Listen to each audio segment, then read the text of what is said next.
Yeah, man. Y'all know what it is. Another great episode of Breaking Beats, where we break down business, entertainment, art, technology, sports, and anything else you and I feel like talking about. It's your man Mark Nash. You already know what it is, what we're gonna do. We're gonna break down the business, entertainment, art, technology, sports, and we're gonna have a good time. Let's get it. This is my passion. This is what I love to do. But some days, sometimes, I'm just like you, man. I hate this job. Damn, I hate this job. Damn, I hate this job. Damn, I hate my job. Damn, I hate this job. I'm just like you. Damn, I hate this job. Man, I hate this job.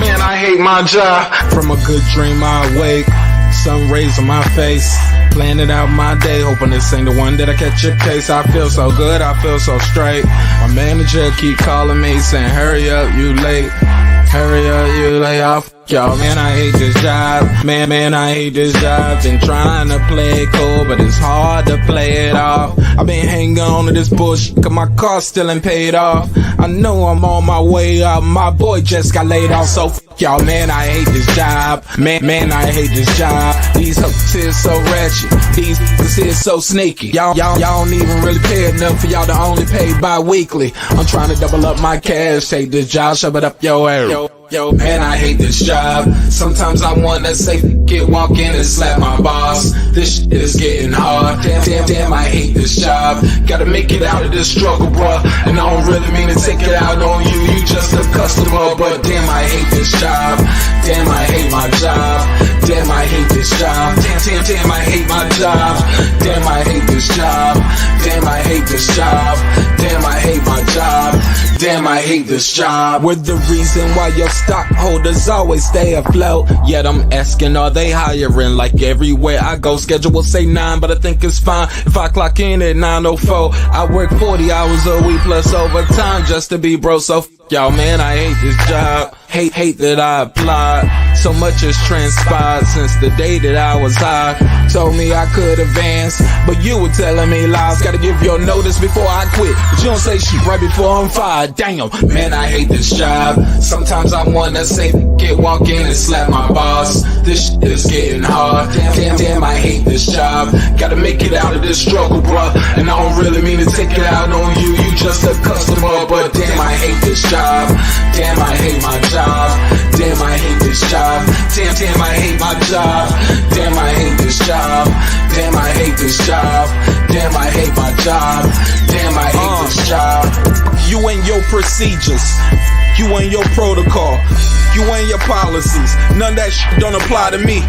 You and your quotas, you and your standards, you and your 2 sick days a year. Y'all niggas bananas. Wonder why the postman's posted with hammers, going postal with Popo on camera. His wage got him enraged, stressed out, it's hard to maintain. He flips the middle, grabs his. He said, if you don't get the picture, I quit, you ain't shit, mother. Man, I hate this job. Sometimes I wanna say, walk in and slap my boss. This shit is getting hard. Damn, I hate this job. Gotta make it out of this struggle, bruh. And I don't really mean to take it out on you. You just a customer, but damn, I hate this job. Damn, I hate my job. Damn, I hate this job. Damn, I hate my job. Damn, I hate this job. Damn, I hate this job. Damn, I hate my job. Damn, I hate this job. Look, man, I hate this job. I put my pants on one leg at a time, just like you. I'm out here trying to take care of my family. Damn, I hate this job. It's not always glamorous, for real, but I do what I gotta do for me and mine, you know? Damn, I hate this job. Damn, I hate my job. Damn, I hate this job. Damn, I hate my job. Damn, I hate this job. Damn, I hate this job. Damn, I hate my job. Damn, I hate this job. Damn, I hate this job. Damn, I hate this job. Damn, I hate my job.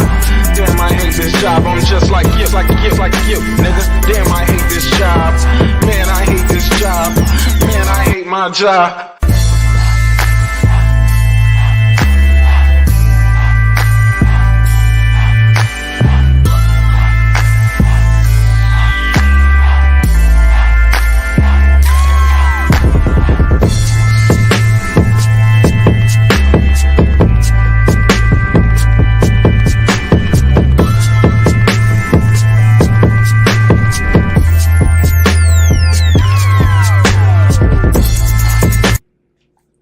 views and opinions expressed in this program are those of the speakers, commentators, experts, and or the host. They do not explicitly nor necessarily reflect nor represent the channel's policy or the views held by the channel or broadcaster. The broadcaster or its channel cannot be held accountable for all or any views expressed during the program.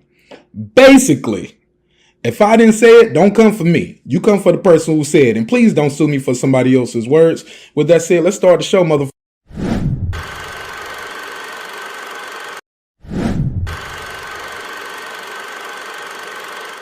This that squad sound.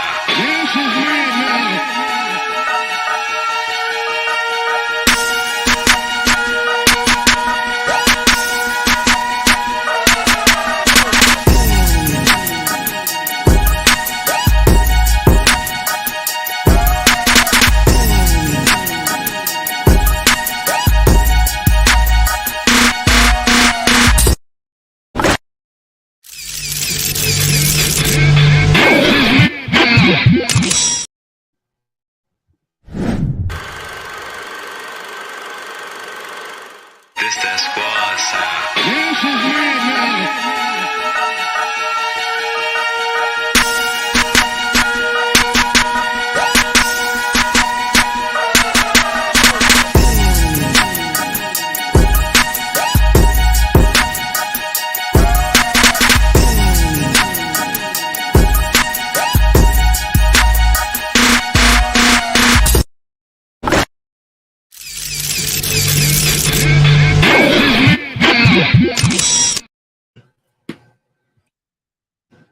Yeah, man. What up? What up? What up? What up? What up? What up? What up? What up? What up, though? What's popping? What's happening? What's going on? You back in the lab with your favorite neighbor, your man Mark Nash. He is I am he. Another great episode of Breaking Beats. You already know what we're gonna do. We're gonna break down the business, entertainment, art, technology, sports, and anything else you and I feel like talking about. Y'all know my motto. It's a hip-hop political sports show with a comedy twist. We're gonna let them jokes fly. You know why? Life is serious enough, man. All right. Got a little bit to talk about tonight. A couple topics with this Spence and Crawford. As you know, we are getting closer and closer and closer. I think we're about 2 more weeks away from the actual fight week. I think these guys, what's this? This is July the 5th. So you know that last week, they really don't do anything other than media for the most part. Unless you're somebody who's not really on point of making weight, you still got to go run the miles. You know what I'm saying? You know who that is. I'm just saying. You get off the scale, still got to go jogging because he ain't there yet. But if I'm looking at this calendar, got the rest of this week, all next week, and all next week. So they got 2.5 more weeks of training. 2.5 more weeks of training, and then we're gonna be at fight week, July 24th. It's the fight week, the week of the fight. So really, they got what, 21 days? 21 days left of training if you count every day of the week. So this should be interesting, man, where this goes. And I'm super excited about this fight. So I got a couple topics, actually a couple things involving this fight and doing my breakdown that we're gonna talk about on this episode. We got to talk about it. Like I said, this is the one, man. This is the. You ask me personally, me, Mark Nash, oh, this is fight of the year. Before even the first punch is thrown. So far, this is fight of the year. This is the most anticipated matchup in quite some time in boxing. You got 2 undefeated young guys in there, and they're going at it, man. They're going at it for all the marbles. Like, it ain't, something is on the line here. And it's undisputed. It's welterweight supremacy. Some say the winner of this fight is pound for pound the best fighter in the world. We're gonna see about it. We're gonna talk about it as well on this episode. But let me do my neighbors only roll call, because without the neighbors, the show would not be the show at this level. And we well on our way to 17K, all right? And I need y'all to smash that like button on the way into the room. I see new people typing in the chat, but the likes ain't going up. Yeah, I'm watching it. Yeah, I'm like watching in here. I'm like watching the likes. I'm seeing who typing, and the likes ain't going up. Like, hold on, you just got here then, right? Why the likes ain't going up? So I'm putting cases on all of y'all. I see you, and I see the dislike changing when some people start typing too. So yeah, I know who you are, bro. And like we cool. I know who you are, nigga. I know you're tight. Seen it my whole life. But that's neither here nor there. Let me get into this neighbors only roll call, man. Because again, like I said, without the neighbors, the show wouldn't be the show at this level. So let's close it out. I'm sorry. Let's start it off. Look, I'm trying to close it out already. What up? Put a case on me. Nah, I ain't gonna close the show out yet. But we're gonna start it off right. All right, let's do it. Let's do it. Let's take it. What do you mean by that? Your back is broken. What part? A vertebrae or what portion? Spinal. Oh man, shout out to Ace Retro. Let's go. Where we at? Wrong button. Damn. Let me get it right now. There we go. Ace Retro. Let's go. Big Hover. Thought I told you. Dub right side. Mr. Golden. Raheem Soto. Like that. That guy clips 330 early. Shout out to my sister girl behind the mic, aka Miss Memory. What up, gangsta? Memo, I see you, girl. Shout out to Unbiased Fan Brim Reaper. DJ, he don't play. Rockman. Tony Boswell, all is well. Okay, we got another golden. Hold on, Tony Boswell. That's another one. Okay, Tony Boswell. Okay. Adam Kelly, all the way in Australia. Mama, we made it down under. What up, gangsta? My boy John Nori came to tell his story. Major Key Boxing, what's popping? Cam, my man. Titus the Titan. Philip H, the all-time great. Shout out to the boxing scholar, holla. What up, gangsta? God Body with the shotty. Scans Rance came to do his dance. Dent 5 is all the way live. EDD, you got to get that Bluetooth, homie. Your name should not still be EDD. Go get that Bluetooth. What up, gangsta? Shout out to Seen and Unseen Boxing. What's popping? Mr. Paz, my lad. Lady Shan done them season, my UK girl all the way in London town. What up, gangsta? Arthur, what up, though? What up? Cooking with the champ, aka Champion Heart. Got a new dish on this channel, man. Go check out Champion Heart. Got a new dish up there. What up? My boy Shelton Moore, he on the floor. What up? SLG. What up? Sam F. What up? Pound for Pound Sports Entertainment. That's my boy F Merritt. What up, gangsta? Tell Toya, shout out to my sister. Tell Toya, what up, though? What up? Kendall, the kid is back just like that. Johnny Good, man. It's all hood, man. D-Lo 404 Boxing, what's popping? My brother Shawn T with the strap. Kansas City Mac, where you at? On the mic with Terrence Bailey Sr. Karma Serene with the Serene Saturdays. My sister Nick Rich in this trig. Shout out to Nikki all the way in Florida. Aaron Parker, the big talker. Taylor Bell with Tab Tech, unlocksim.com. Unlock your next device today. What up, gangsta? Stephen Bateman all the way in Australia. Mama, we made it down under again. Over there, Kangaroo kicking their ass. Let's go. What up? Shout out to Wanda Villa, the Rilla, aka Epoxy Magic. Transcendent Sports Channel, my Filipino brother from another all the way in Canada. Shout out to Canada. We are getting global, y'all. What up, gangsta? Fistiana Fights. She just might. Jacob Sims, that's him. Haplo, let's go. MFB. Patricia Shelton. Miss Queen Sun Kissed. Yeah, she was kissed by the sun, baby. What up, gangsta? Beyond the Ring with Nonito and Rachel Donaire. That's 9-time champion Nonito on his way to the 10th title, fighting for the vacant WBC on July 15th at the Cosmos in Las Vegas. Let's go out there and support that event in a major way. They co-maining with Frank Martin, so that's a big event, man. Let's go support that in a major way. It's coming up in 10 days. What up? Shout out to True Media Today, USA Boxing. That's my guy, Coach Malachi Williams. Stay doing big things. Shout out to Coach. What up, gangsta? Oh, Coach, and I talked to that dude the other day. He don't want no bet, man. He was just all talk. That nigga ain't got no bread put up for the bet, so that's a L. What up? Puto. Food Revolution, AK Foodie with the beauty. KP from KC5. Matt Wade. Ill Status Boxing. Tank the Sweet Science Examiner, AK. Tell him Tank said it. What up, gangsta? Beyond Above Media. Pittsburgh T, aka Mark. That's not true. SF City Slicker. I know boxing. It's Mex. Rider of the Storm. Here to There. Maddie Yoel. Cliff Bailey. Con Shawnery. Lisa Bell, she never fails. What up, gangsta? HLDZ. Brandon Washington. D Bevel the champ. And of course the big fish himself, my good brother Derek Lincoln, aka member number 1. What up, gangsta? All right. Somebody left me a comment the other day that's like, I like your show, but stop hitting those damn air horns. I said, can't stop, won't stop, nigga. Like, nigga, you can't co-host a show from the comments section, nigga. I don't even know you. Never heard of you. Never heard of it. But yeah, you be doing too many sound effects and drops. I was like, all right, what bitch? I'll log off. I was like, I like it. The audience like it. So I'm gonna keep doing it.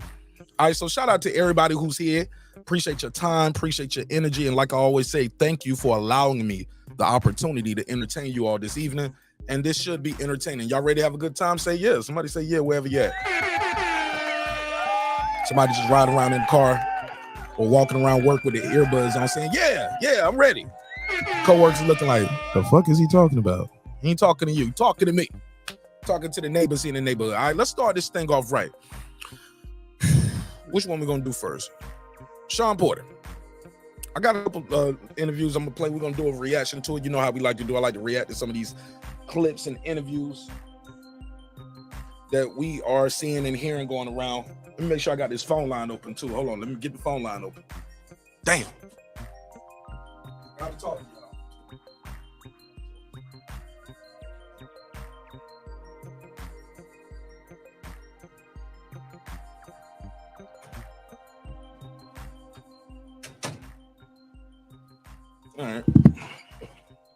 All right, man. I trust everybody had a good 4th of July weekend yesterday.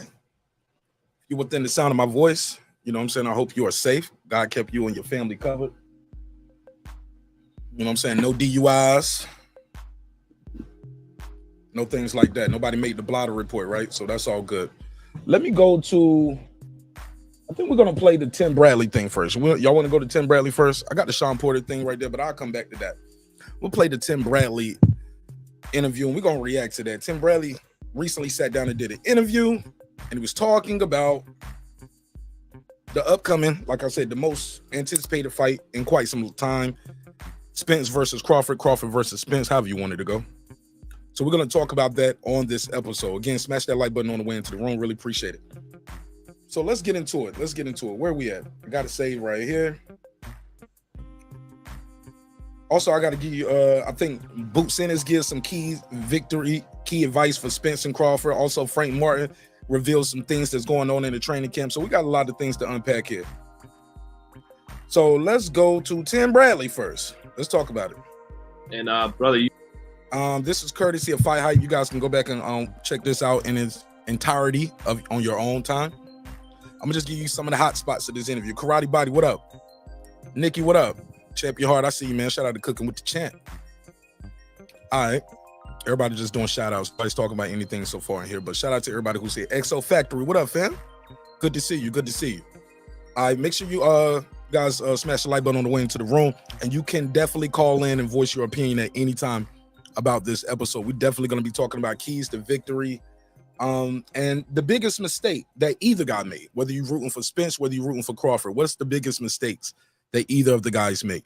But let's take it from the top. This is Tim Bradley. As you know, he did spar Terence Crawford. you spoil me. And I know some people always say, well, Tim Bradley rooting for Crawford because he's an ESPN guy. No, it could be because they got history together, man. It's not about him working for ESPN. Sometimes I listen to these YouTube daddies, and they act like Crawford is still signed over there to ESPN. Like these guys are emboldened or obligated to talk well about Crawford. I was like, but what about all the other people in the world that got Spence under Crawford when it comes to their pound for pound list? CBS Sports, just Fox Sports, like you can go all over the place. Like other publications, Rain Magazine, like just list them off. Historically, Crawford is always over Spence when people are making their pound for pound list. I mean, all the trainers that are picking him, all the pros that are picking him, not saying all, like everybody's picking him, but the majority, he's the favorite. So, all right.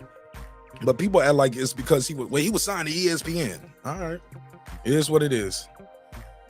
All right, let's get this on. Let's get this popping. With your time, do I have you for another 5 minutes to ask you one each? What you got? So just one question each about Terence and ERROL. One each. I'm gonna start with ERROL Spence actually, and it's gonna be the same question for each fighter.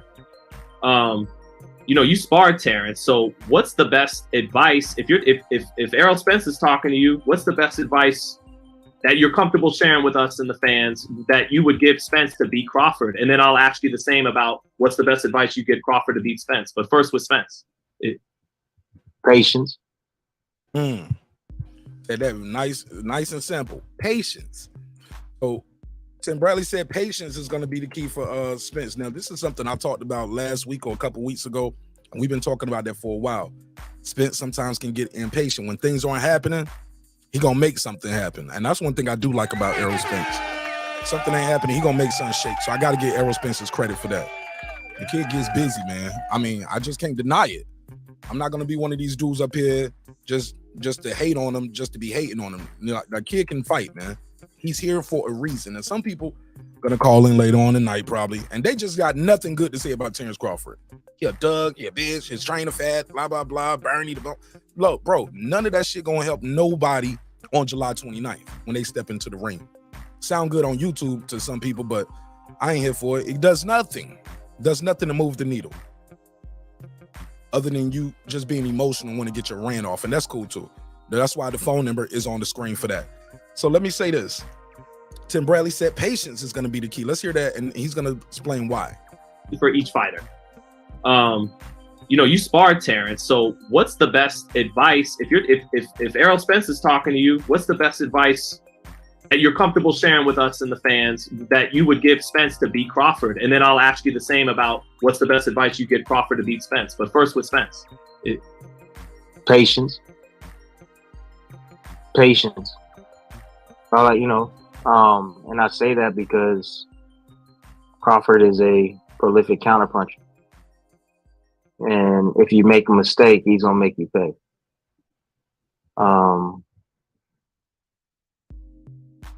He's adaptable as well, which makes him even more dangerous because he's versatile. It's not even about the southpaw and switching and all of that. It's not even about that. Shout out to RMR123. Scans Rents, what up? Like that said, the only thing that's gonna win the fight is winning the fight. I mean, that sounds good, but once you won the fight, you won the fight, right? Let me hear that again, though. He said patience. Make a mistake, which makes him. He said you can't make no mistakes. Even more dangerous because. What's the best advice you give Crawford to beat Spence? But first with Spence. Patience. Patience. Got to be patient. So, you know, and I say that because Crawford is a prolific counterpuncher.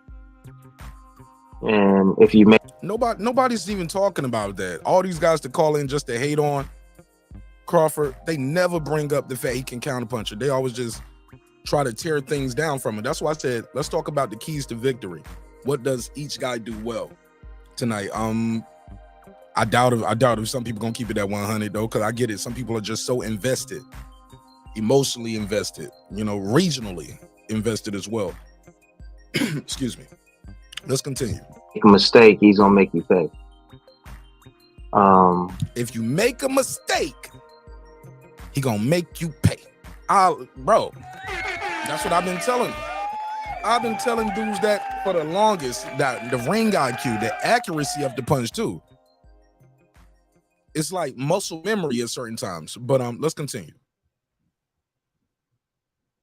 Let's go. He's adaptable as well, which makes him even more dangerous because he's versatile. It's not even about the southpaw and switching and all of that. It's not even about that. It's about this. Tim Bradley pointing to that big ass head of his when he said that. It's not. It's about this. It's about his brain. Basically saying the guy is a smart fighter. He's a very smart fighter. Let's continue.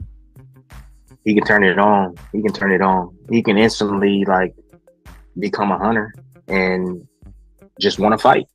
Just want. Now, I don't agree that that's the game plan that Crawford should employ. I do not think he should be out there just trying to hunt Errol Spence like I'm gonna get you. I'm gonna get you. I don't know about that one. I definitely think he should be very cautious in there, be smart. Definitely got to be smart, but he also got to let Spence feel something earlier. Got to let him feel something and give him cause to pause to just rush in that ring. I mean, rush into that fire. Got to give him cause to pause to rush into that fire. Let's continue. A fight, you know. Would that work in his favor against Errol Spence? Yes and no. Yes and no. So like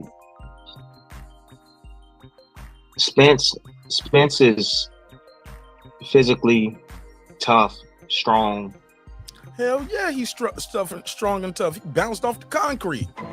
You feel me?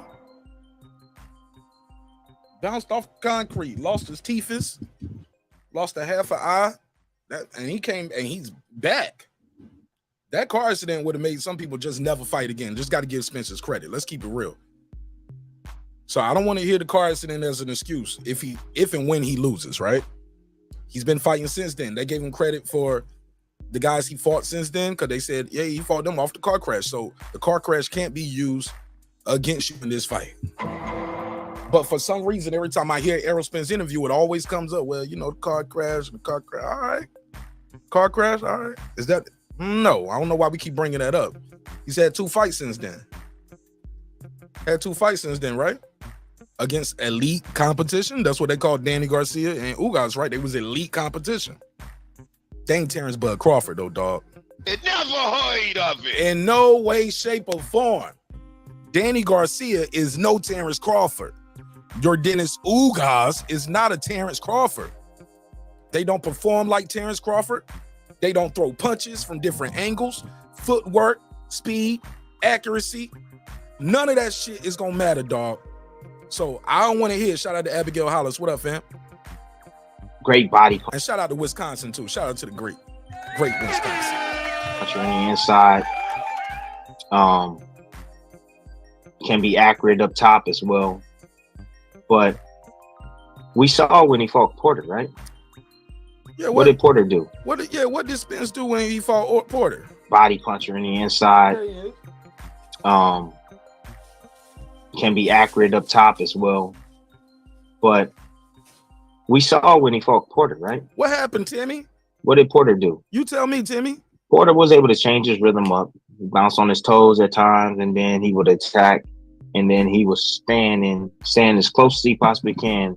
The later he got in that fight with Spence and forcing Spence on his back foot, forcing him, trying to push him back and working in the inside. And he had a lot of success.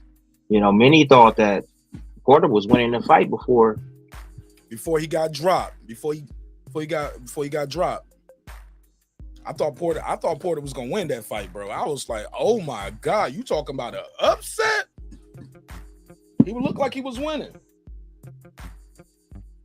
Until he won't. So I gotta give Shawn Porter his credit too. Shawn Porter, I ain't gonna say he wrote the blueprint on how to beat him. Cause I hate when people say this the blueprint of how to beat him. How you got a blueprint to beat the guy that's still undefeated? Huh? Can I get a never Hoyt of it? It never heard of it. Remember, people used to say that about Castillo. They was like, Castillo got the blueprint to beat Mayweather. That's the blueprint. Like, no, he didn't. Then remember Oscar? Then Oscar kept telling everybody after the Mayweather fight, I got the blueprint. I'm like, how you got the blueprint, Oscar, and you lost? And everybody you give the blueprint to, they lose too. The hell is going on? What the hell is going on? You ain't got no blueprint because it ain't no blueprint. There's no blueprint to beat Errol Spence right now. Let's just keep it a buck. Sorry. It ain't no blueprint to beat Errol Spence. Make sure y'all smash the like button on the way into the room. I see new people typing, but the likes ain't going up. Smash that like button, man. Whether you agree or disagree. You have an opportunity to call in and voice your opinion because the number is on bright yellow letters at the top of the screen. You can call in at any time, whether you agree or disagree. With me, Tim Bradley, Shawn Porter, anybody that we have playing right here. He got dropped. Rewind that a little bit. Him trying to push him back and working in the inside, and he had a lot of success. Many thought that Porter was winning the fight before he got dropped.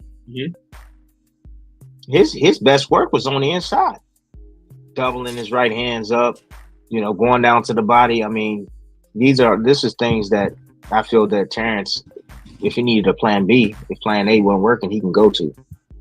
If he need a plan B, that's what we're talking about tonight. What is the second matchup? What's the second plan? I was trying to get people to talk about it last night, but we just kept saying, I heard people saying, he don't need no plan B. Spence don't need to make no adjustments. I was like, what world do you live in, dog? Where he doesn't need a plan B. Shout out to Juan Davila. What up? Somebody said Oscar was on the all snowfall. What's that? Oscar was on all the snowfall. Oh, I get you. Yeah. Still, hey, look, can't take away what his career was though. Oscar was a beast though, right? Got to give Oscar De La Hoya all the credit he deserves because he was a monster in that ring. But what would be the plan B for Errol Spence? The phone lines are open.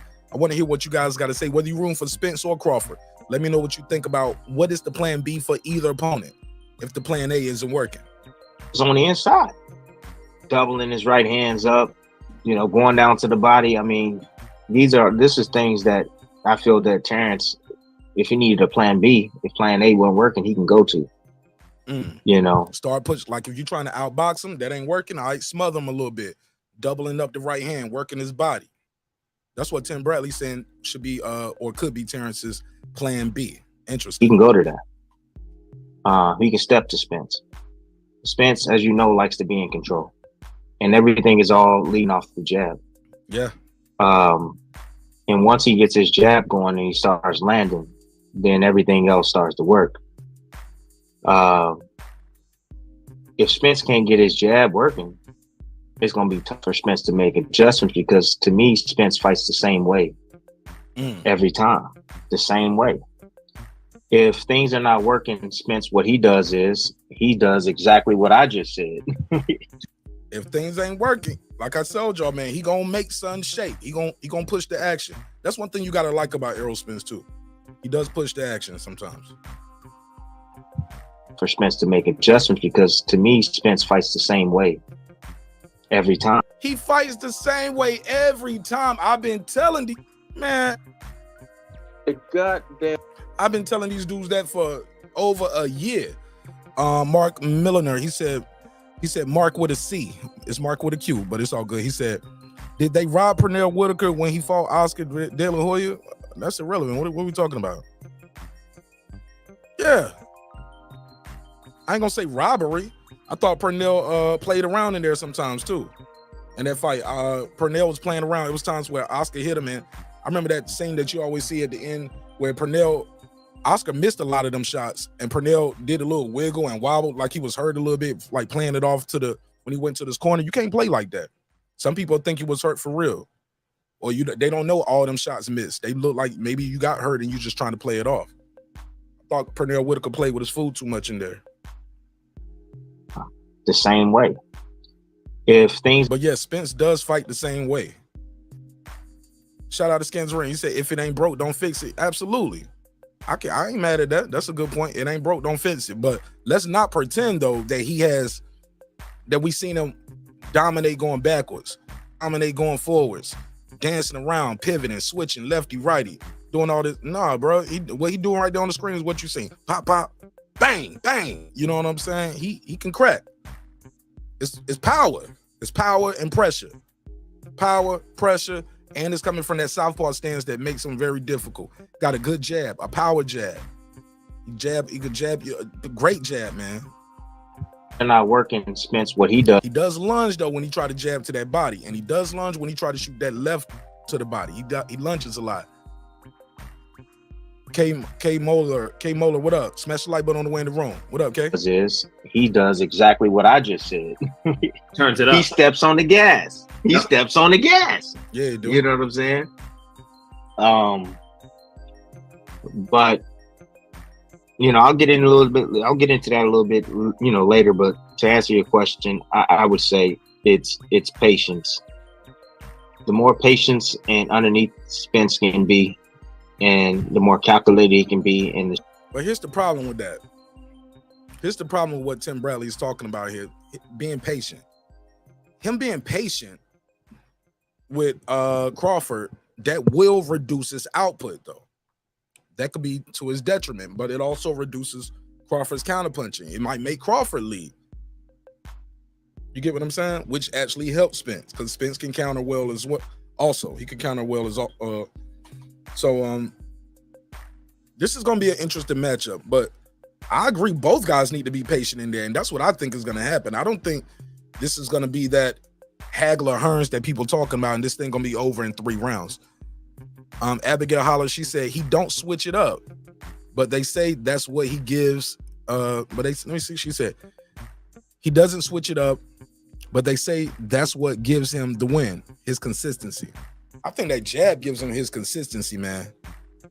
That jab is, man, Spence got a jab, man. And he got that pressure from that southpaw stance, the power, the jab. Like those three things is the key to his career right here. Not to mention, he comes in the ring in shape. Can't deny that. The kid comes in the ring in shape. And he works behind that damn jab. He'll double it, he'll triple it. Sometimes he'll use his lead hand to knock down the opponent's hand and shoot the right. To shoot the left, the power left. He'll knock it down. Or he'll go over their lazy jab like he just did with Kell Brook, or as you can see on the screen in that little clip that's playing. He kind of goes over Kell Brook jab, but he'll knock their jab down sometimes too. All right, but let's play this last little part. Sharper he can be in maintaining his distance and sharp counters, and while being himself, dictating the pace, but not making mistakes and not lunging forward, not taking those type of risks, the better chance he's gonna have in beating a guy like Crawford. Okay. Let me hear that last part again. Not lunging forward. That lunging, I'm telling y'all, that lunging is what's gonna get him, especially if you try to lunge with that left to the body. Got something for that. Bud got something for himself, dictating the pace, but not making mistakes. But look, he dictates the pace behind the jab, though. That's the thing. Spence dictates the pace behind the jab. So what's plan B if that jab ain't just getting there and ain't nothing happening really for him? What is he gonna do? Because Crawford ain't gonna be like Kell Brook, just standing there shelling up and just be balling up to the rope and bending over and letting you hit him behind the head and behind the ear. He don't fight like that. He don't fight like that. He don't fight like Ugas. He don't fight like Danny. Don't fight like those guys. I think he's trickier. I think he's a smarter fighter than all of those guys. And I don't need nobody calling in telling me, well, Ugas beat him in the amateurs. All right, man. Almost 20 years ago, bro. Almost 20 years ago. Shit, Shawn Porter beat Usyk in the amateurs. Do y'all think Shawn Porter can beat Usyk as a pro? Huh? He beat Demetrius Andrade as an amateur. Y'all think he can beat Boo Boo as a pro? Probably not. Never heard of it. Never heard of it. And I ain't just talking about the size. I'm talking about the skill and the experience has changed. Not lunging forward, not taking those type of risks. The better chance he's gonna have in beating a guy like Crawford. All right. Interesting. All right. Phone lines are open. 404-692-1766. 404-692-1766. Call in and voice your opinion. I'll put you right in the mix. Let me see what they saying out there. Shout out to Haplo. Karate Body said, I think there will be times where Bud has Spence on the back foot. Absolutely. He gotta put him on. He gotta push him back. He has to push him back. He has to push him back to win this fight. Tone Death, smash the like button on the way in the room. What up? He said Bomac said there are. Oh yeah, I covered that the other day. Tone Death. He said they're gonna be ready for 24 rounds. He said I believe Spence will cut the ring off 100 times and get timed by Crawford 100 times. Yeah, he might. You can cut the ring off, but what's gonna happen when you get there? Go ahead, try to cut the ring off. I don't know, man. I don't see that happening.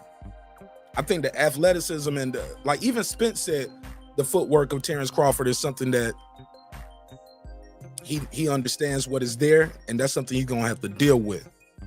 These feats, as the old folks would say, man, you got to deal with his feats. That boy got good feats. Absolutely. Got something else. What else we got on the docket, man? What else I got up here? Who else was talking about this shit? That I get to talk. Oh, let's go to Shawn Porter, because this is in the title. This is in the lead of the show, and I don't believe in burying the lead. So let's get right into it.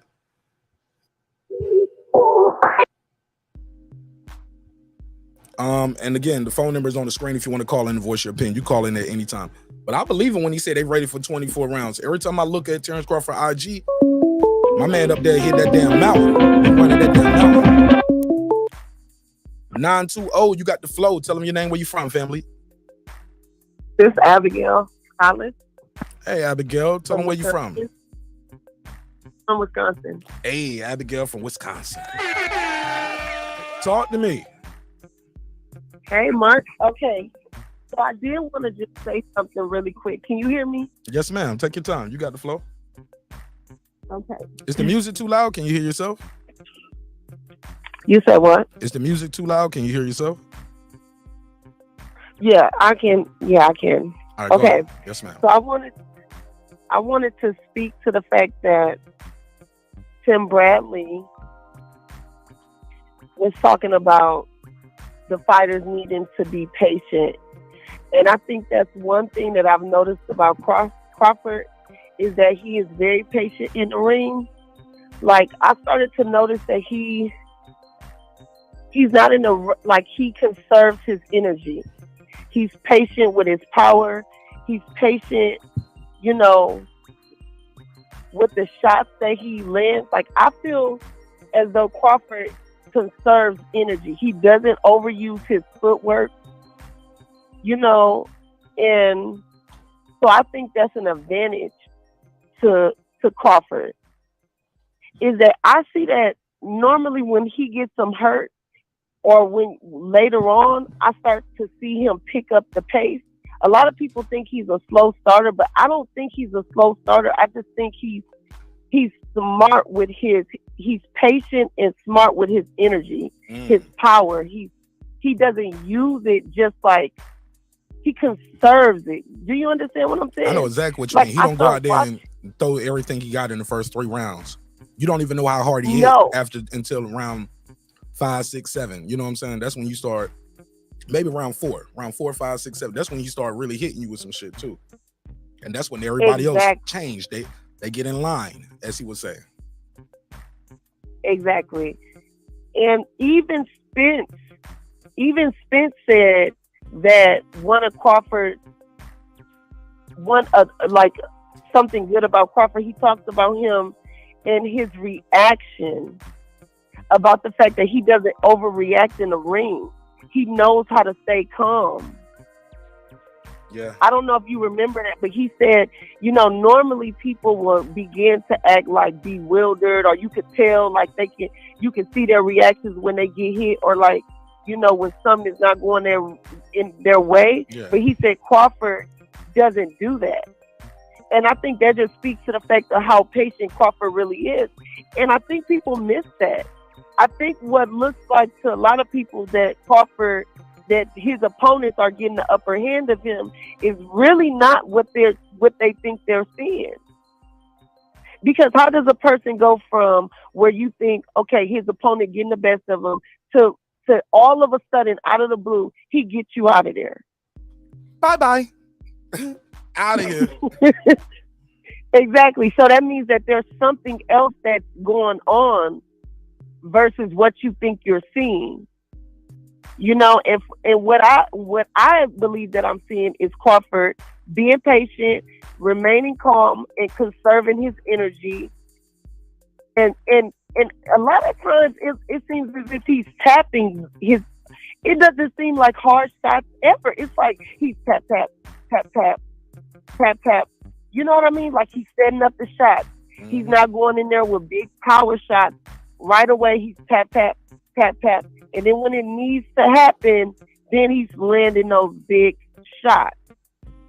And so I think what I've heard and what I've seen with Spence is that he normally is consistent with what he's doing. And does he need to switch up? Does he need to make adjustments? If he's strong enough to stay in there with the fighters and get his game plan off.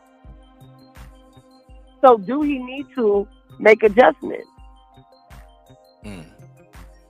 Interesting. So if he's strong enough. Go ahead. Go ahead. Go ahead. I was going to ask you a question. I want you to finish that thought, though. No, I think I was just going to repeat the same thing. Question for you is, what is plan B for That's either what guy? I'm saying. If plan A doesn't work for Crawford, like let's say he's trying to box him, but that jab just getting to him and Spence is getting to his body. What is plan B for Crawford? What is plan B for Crawford if His jab is taken away. Spence cutting the ring off and popping him with that jab, working his body. Spence is closing distance on him. He cannot get away from this guy. What is plan B, in your opinion? For Crawford. You can give me plan B for either guy. What's plan B for Spence if that pressure and just trying to walk him down behind that jab, that ain't working? Crawford takes that jab away. Because when somebody take your jab away, you know what he does? You try to lead. You try to lead with the power shot now. I think it all depends too on Crawford how he starts the fight, and when, if and when he switches. Because at some point he gonna switch from southpaw to lefty or lefty to southpaw at some point. So what is your adjustments though? Plan B for Crawford. Yeah, either guy, whichever side you want to take, go for it. So I didn't even think about that actually for Crawford or for Spence. I just always felt like Crawford had the intellect or would just have the skills to switch it up however he needed to do that. Okay. I didn't think about that. That's fair a enough. question. It's something to think about. It's cool. We'll talk about it more. We got 21 days till fight week. What's the biggest mistake Errol Spence make? What's the biggest mistake Terence Crawford makes in the ring? What's the biggest mistake? Yeah, either guy. What's the biggest mistakes either of the guys make, in your opinion? Okay, so you know how, okay, you're going to get to this, but Shawn Porter talks about advantages being advantages, but really not advantages because they can be taken away. But I feel like Crawford's biggest advantage is his willingness to fight on the inside. Did you just ask me what his biggest advantage or disadvantage? Mistakes, yeah. The mistakes? What's the biggest mistake or disadvantage? Oh, that's his biggest mistake. So his biggest mistake is, but it's also an advantage, is being willing to fight on the inside. That's what I'm saying. I'm sorry.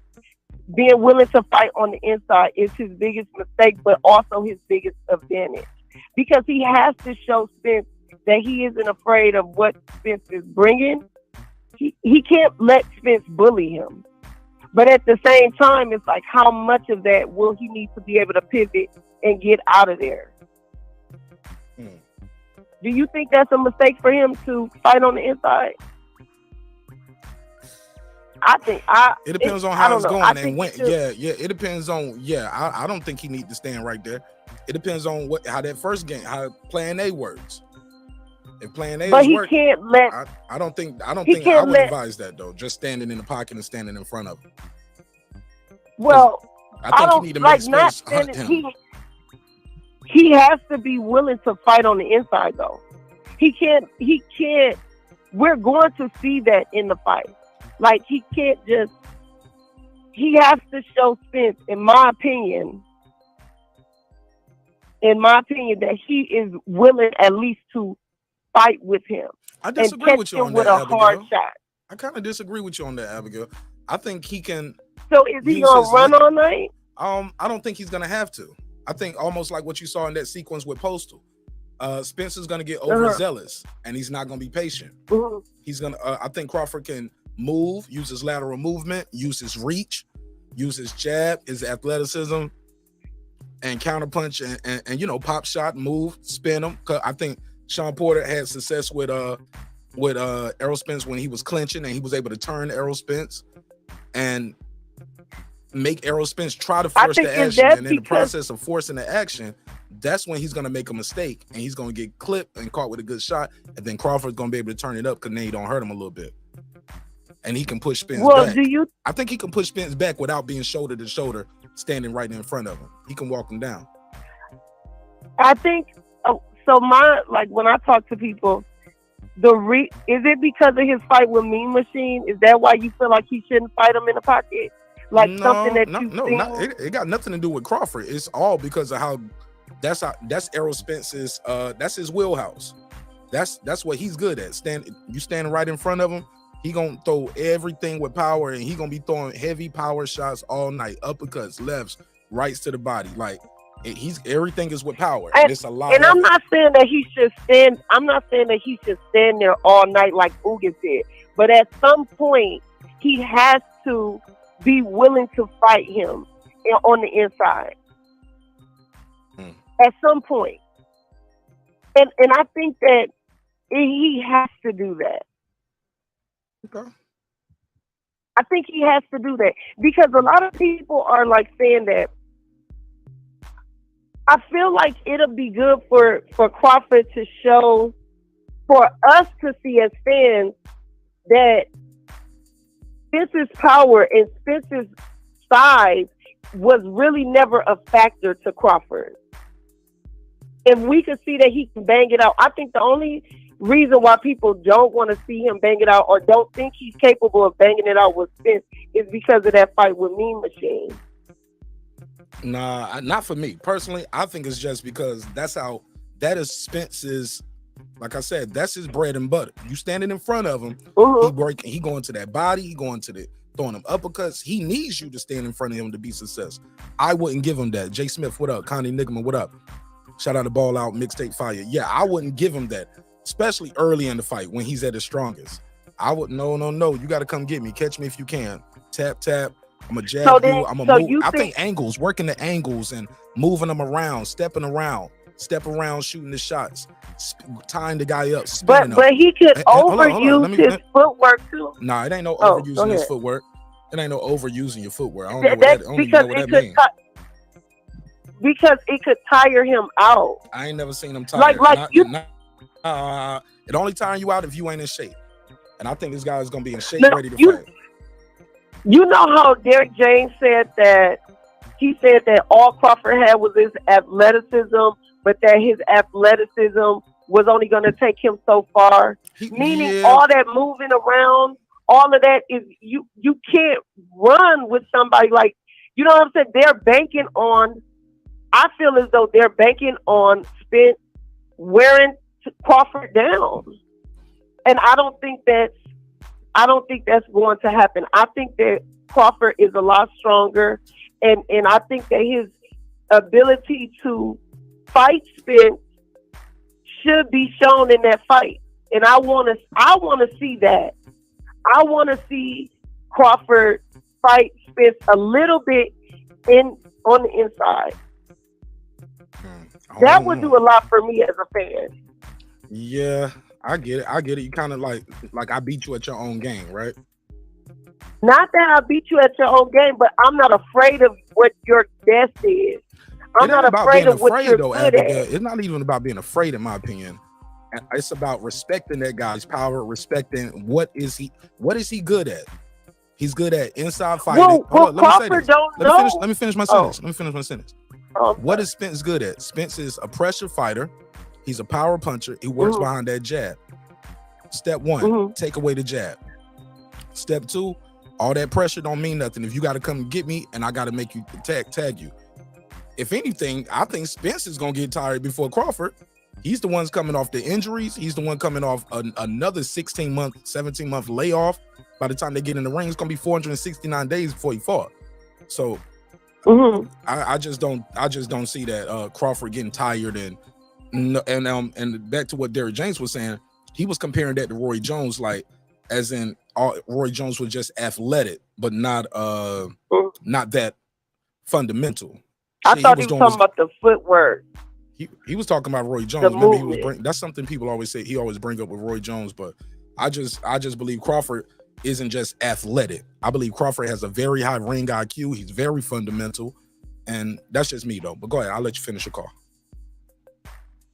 Oh, I forgot. Oh, I'm sorry. I forgot.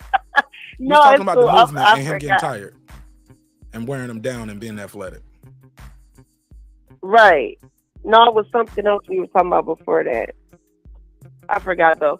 But because you said you disagree with me. What did you disagree with? I disagree that he has to stand there and he has to fight Spence on the inside too. And that's something you would want to see as a fan. And I said, I don't think that's the best thing for him to do. That would be a big mistake to just stand in there with Spence, because that's what Spence needs. That's what he wants. That's what he's good at, breaking down the guy who's standing right in front of him. He has trouble with guys that are moving him, and he have to move and get him. Oh, that's what I was gonna say. Even the feints, you gotta feint him too. You gotta feint him. Shawn Porter froze him like 45 seconds of a round one time with just feints. Didn't even throw a punch. Mm-hmm. Go ahead. So I was gonna say about the respect. You were saying it's not about him being afraid. It's about him respecting the guy's power. Well, Crawford doesn't know what his power is yet. He doesn't know what to respect. He might get up there in there and Spence's power isn't what, you know, he doesn't respect it, basically. Like, Shit, I can handle this. Hey, but look, don't find out in the first second round. Don't be that guy like, I want to feel his power type shit. You're going to end up like Shane Mosley on the floor with Manny Pacquiao. You better respect his power. He don't know what it he don't know what it feels like to get hit by him, and Spence don't know what it feels like to get hit by Spence neither. So I ain't trying to be the first one to find out. I think if I'm gonna get hit anyway, I ain't gonna just wait for it. And nah, man, shit. If I go the whole night not feeling his power, if I had to. It's about winning, yo. It's about winning. It ain't about looking good for the fans. It ain't about like, I gotta show him I ain't scared of him. Nah, fuck that. Catch me if you can. It's about hitting and getting hit and not getting hit. Good point. So that is why people are saying, will this fight live up to the hype, or will it be a fight that is so technical?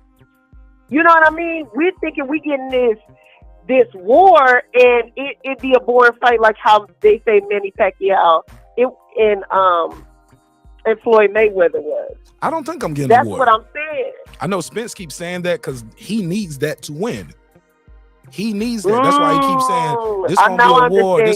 Spence saying everything except I hope he don't go in there and run all night, because that's what guys say when they got problem with movement. They talk about a guy running and stand in front of me and fight.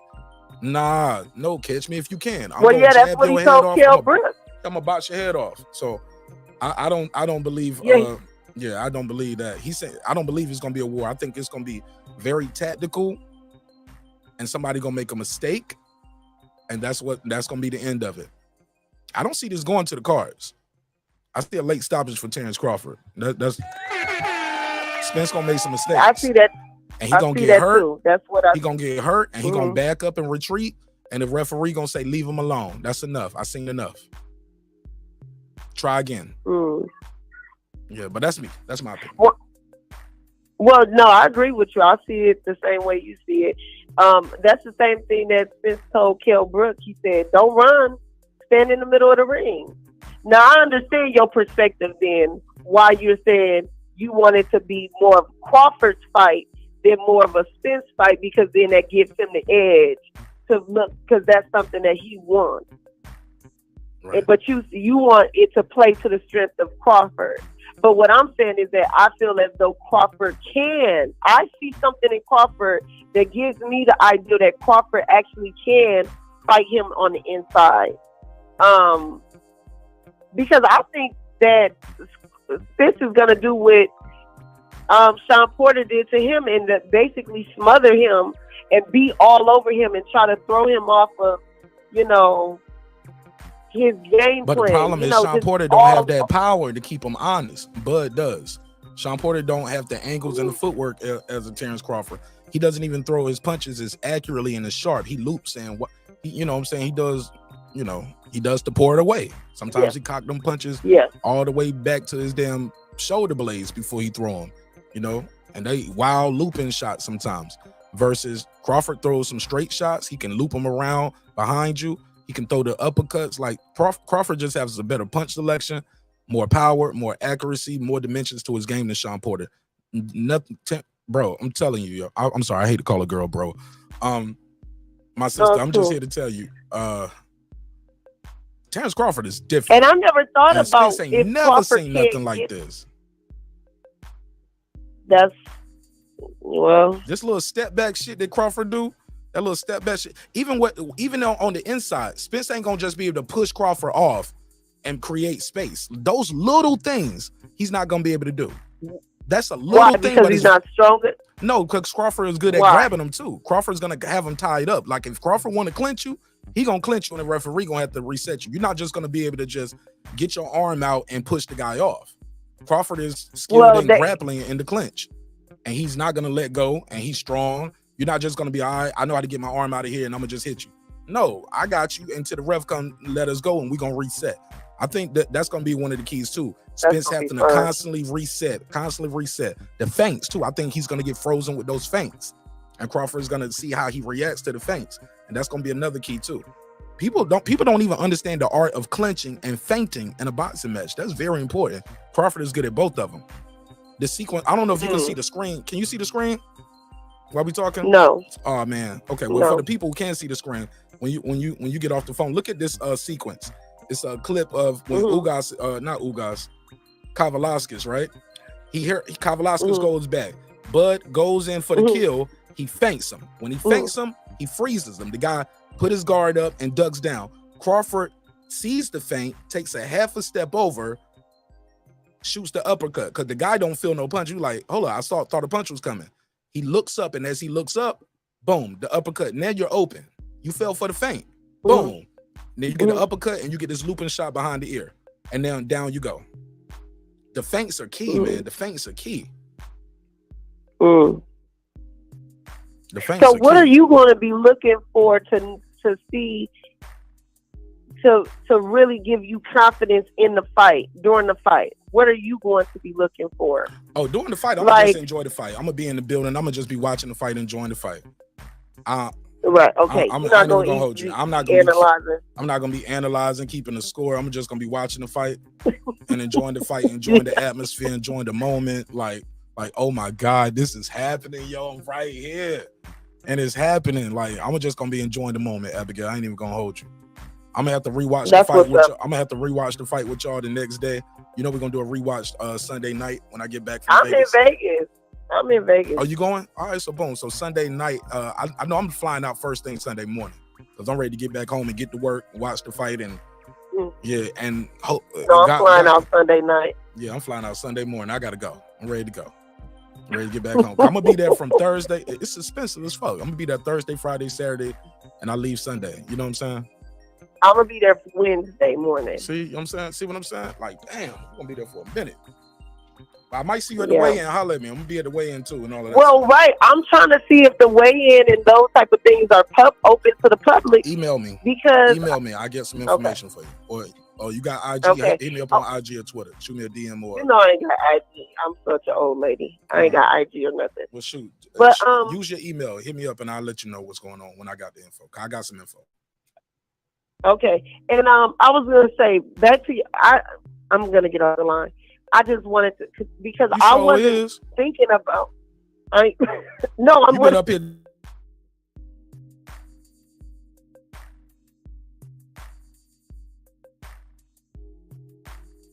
Interesting to bring women into the sport, so it's dope.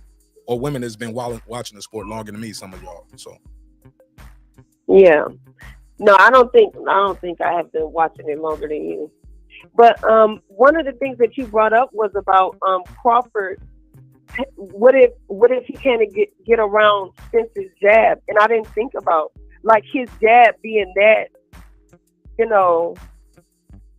don't know, like high level where Crawford wouldn't be able to negate the jab.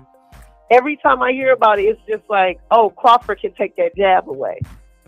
So I never thought about if he couldn't get around it because it's just like, so is this a far-fetched hypothetical question or is this something that could actually happen? It definitely can happen and I believe it's going to happen. He's going to take that jab away. And he's going to take that jab away. I mean, where he couldn't take the jab away. Is that far-fetched? For me, it Crawford is. For me, it take is. Spence's jab. For me, it is. For me, it's far-fetched that he can't do it. But if you're a pro Spence guy, I want them to call in and voice their opinion. And and maybe they got a plan B for Crawford. But some people, like I said, they can't have a conversation objectively and unbiasedly like this. They just, he gonna break him, he gonna beat him, he a bitch, Bomat fat. Like you get what I'm saying? Like, what the hell does the trainer got to do with it? Okay, Derrick Jones got bad teeth, nigga. Right. What the hell does that got to do with the fight? You get what I'm saying? Like, what the hell does that mean? Like. That means nothing. It means nothing. Like, it's two other trainers in his corner too, right? People forget about. Well, they talk about that too. Yeah, and that's a good thing for them. It always works well for them. It hasn't failed yet. It's not Well, like it's people too many talk about people that, like talking. he got 3 trainers and blah blah blah, and I'm like, Maybe that's the every new. little Maybe that's the. thing. Hey, look, then you got 6 eyes watching instead of 2. Somebody can say, "Hey, Exactly. look, I see he needs to The work more on the this." merrier. Yeah, that's everybody pulling for you. Hey, look, I saw him doing this. Oh yeah. Watch this. Yo. They might see something Bo Mac don't see. Sometimes Bo might see something that Coach Red didn't see. You know what I'm saying? So, well, I think it speaks more to the character of Crawford because he was able to create an atmosphere where that could happen. You know what I mean? It looks crazy to other people because they don't got the emotional intelligence it takes to actually have 3 coaches. They barely able to deal with the one they have. You see how these breakups with coaches are happening. Like, I just feel like the atmosphere, the culture, me being around Crawford, how it is there, that environment is just, it's on another level. It's different. yeah, the kid is special, man. So, man, and we ain't gonna see this shit what again I'm for saying. a long time. That's why I was like, I never seen him fight live. Man, he's special. Man, we ain't gonna see no dude like this for a You long can time. tell I gotta see it. with the environment, the atmosphere. It's like, this is different. I mean, yeah. When I looked Crawford in his eyes, I was like, this dude is like, I got an uncle who is nuts. Like, he is nuts. And Crawford reminds me of my uncle. Like, they are just that strong-willed, stubborn, and you could tell when you look at this man in his eyes, like he's on a whole nother, like, level. Fair enough. You know, we gonna see. Scary. We gonna see. All That's right, why Abigail. that's why I said. Go ahead. Oh, okay. No, finish that what you about to say. You said that's why you said what, and I'll give you the last word. No, I was about to say that's why I want to see him fight Spence on the inside, because I believe that, you know, he could come out on top with that, at least for a little bit. He's gonna beat him either way. He gonna beat him anyway. Either way. Going forward, going all backwards, right, outside, inside, but he better not start that fight off on that Ugas shit. Watch that Ugas Spence fight again. Ugas walked right there and thought he was gonna fight Spence like he beat Manny Pacquiao, but Ugas ain't got that pop, man. And Errol Spence and Manny Pacquiao was seeing the ghost of Marquez in there. Every time he fight now, you see the ghost of Marquez when he fights. So he ain't trying to get knocked out. Errol Spence has no fear of that. He don't know what it feel like to lose or get knocked out. He gonna learn July 29th, though. We gotta teach him. All right, Abigail Hollis, thank you so much. All right. Appreciate you. All right. Shout out to Abigail Hollis, all the way in Wisconsin. That was a damn good call. I didn't even realize until I saw how long we was on the phone. Like, man, it's been 23 minutes. It's an episode of Family Matters. It's a long call, but I enjoyed it though. Like I said, I enjoy talking boxing with the callers, especially talking to women about boxing. Like, it's always interesting to see how they look at life and look at boxing and their game plan and their strategy, going inside, going backwards. So let me take this one. 864, you got the floor. Tell them your name, where you from. Yeah, this like that from South Carolina. Shout out to Like That from South Carolina. What's up, family? Yeah. Talk to me. Yeah, man. In this fight, I see, like I said before, I see Crawford taking it home in the 10th or 11th round. I know you were speaking about what is the plan B for each fighter, and I think both fighters don't have a plan B, simply because for Spence, I think he's just one-dimensional, so he won't have a plan B. So, like, if he can't beat Crawford with the pressure, he's just gonna fold. That's what I see.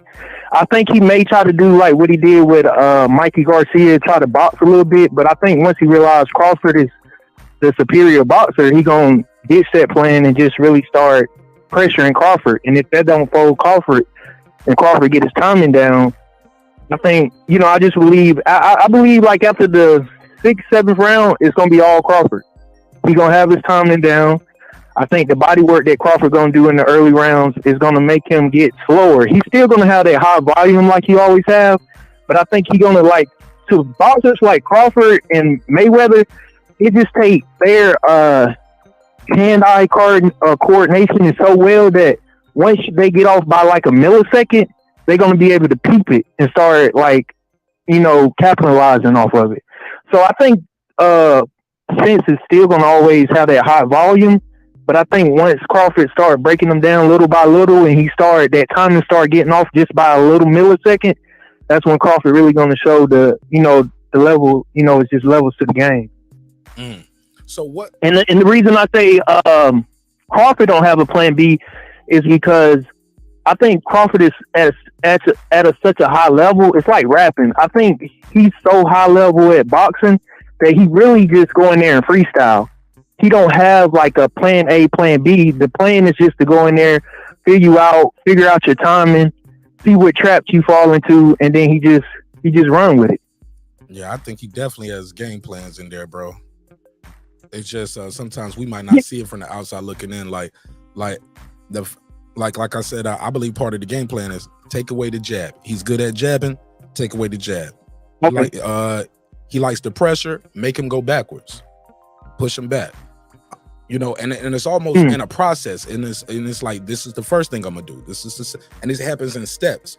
But in real time, it happens so fast that guys don't even see it. But like, I'm taking away that jab first. Like, you're not about to jab me all night, bro. Because once I take away that jab, your lead hand, what's your next? Let me ask you this. What you got to do next? You can't hit me with your jab. What's your next opportunity? What you got to do? Oh, you gotta go out with the power punches, hoping you get a knockout. You're gonna try to do that. You're gonna try to get to me with the straight left or the straight right. That's what you got to try to do next. Yeah. But in the process, a guy like Spence, he lunges, and he puts his head in advantageous position sometimes when he's doing it. I think that's gonna be a problem, man. That's gonna be a problem. Yeah, most definitely. Because Crawford's gonna start timing them. I say around the 6th, 7th round. Every round after that, like, it's gonna be all Crawford. And I think Crawford's just gonna be the stronger guy. And I was looking at a old video, man. Terence Crawford, man, they was in there eating red beans and rice and turkey necks and shit. And I was like, he eating that during training camp. You get what I'm saying? Yeah. He ain't in there just eating lettuce, taking one sip of water at a time. Even Spence said, yes, sir. He was like, well, he looked like he pretty much on weight. He said close to fight week, we'll be about the same size. That means Spence got to cut that weight, because he was like, I don't think the size is going to be as much as the problem. It's just going to be a war of attrition. Spence needs it to be a war. He needs it to be a war of attrition for him to be successful. Terence Crawford, skills pay the bills, man. Like, I just think this kid is just a different level. He's just a different level. And the cardio, I think Terence Crawford, bro, I remember being in the Army, seeing guys like Terence Crawford. These dudes don't even look like they that strong, bro. But these they are strong. Like, they don't even they ain't got no fat on them, really. That's all muscle. They super fast, super strong. They just different, yo.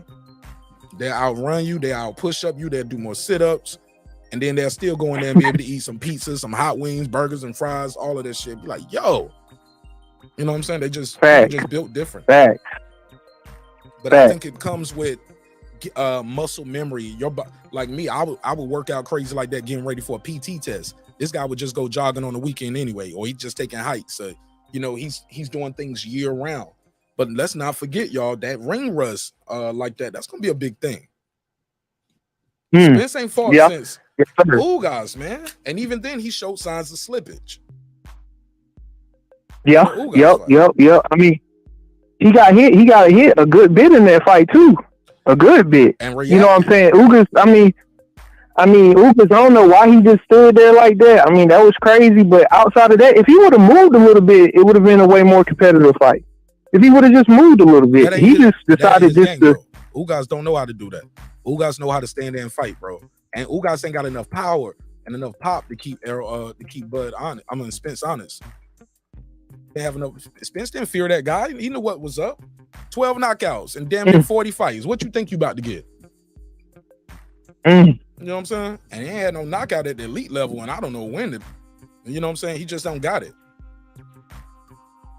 So, how do you see Spence coming out? Do you see him coming out as a pressure fighter, or you think he's gonna try to box a little bit in the beginning?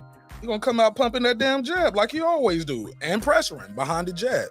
He gonna double, triple, quadruple that jab up, trying to close the distance. And that's what he gonna do. That's what he do. Spence fight one way to me. Spence fight. But I think that's a big. But he's effective though. I think that's a big. He's very effective. But I think that's a big mistake for Spence, because I think the more output he put out, the more that gives Crawford to really start analyzing how he timing, how he moves, when he teleports. But look, in his mind and in the mind of his team, if it ain't broke, don't fix it. Look, bro, he ain't gonna go in there in one training camp and turn into. You ain't gonna turn Joe Frazier into Muhammad Ali, bro. I'm just saying. Yeah. As simple as that. You ain't gonna turn Joe Frazier into Muhammad Ali. Does that make sense? Yeah. That's all I'm saying, bro. Yeah. But I will ask you this. What is the biggest mistake Spence makes in the ring? What's the biggest mistake Terence Crawford makes in the ring? No, the biggest mistake I see Crawford make, I think sometimes when he do that step back, like when he get pressured a lot and he starts stepping back, he leaves himself open a lot from what I see. Like it's like his hands are dropped down. I mean, I guess he be trying to, like, he don't know if they're going to go to the body or upstairs. And it's like when he's stepping back, when they pressing him, he drop his hands, and sometimes he'll get caught a lot in that sequence. I don't, that's from what I've seen. Yeah, he pulls straight back. Sometimes he does pull straight back with his chin up and his hand down. I'll give you that. Yeah. And then the biggest thing for Spence, you know what, Spence, his fundamentals are really good. It's just really like, he just get careless. It's almost like sometimes he get hit and it's like his mind just goes somewhere else. The nigga's like, that's the biggest. But I know, and then he telegraph a lot. He does telegraph with that lead. I would say he lunges too. Sometimes I think the lunges. He lunges. Yeah, he lunges. And he puts his head in a bad position. It's just a lot of guys they keep it on the line. Yeah, it's right there when it's not, and his hand drop. He'll lunge with the left to the with the lead left, but that right hand ain't up. Or sometimes he'll lunge with the jab to the body. He'll try to lunge with the jab to the body, and the left hand is not up. So that's just my opinion.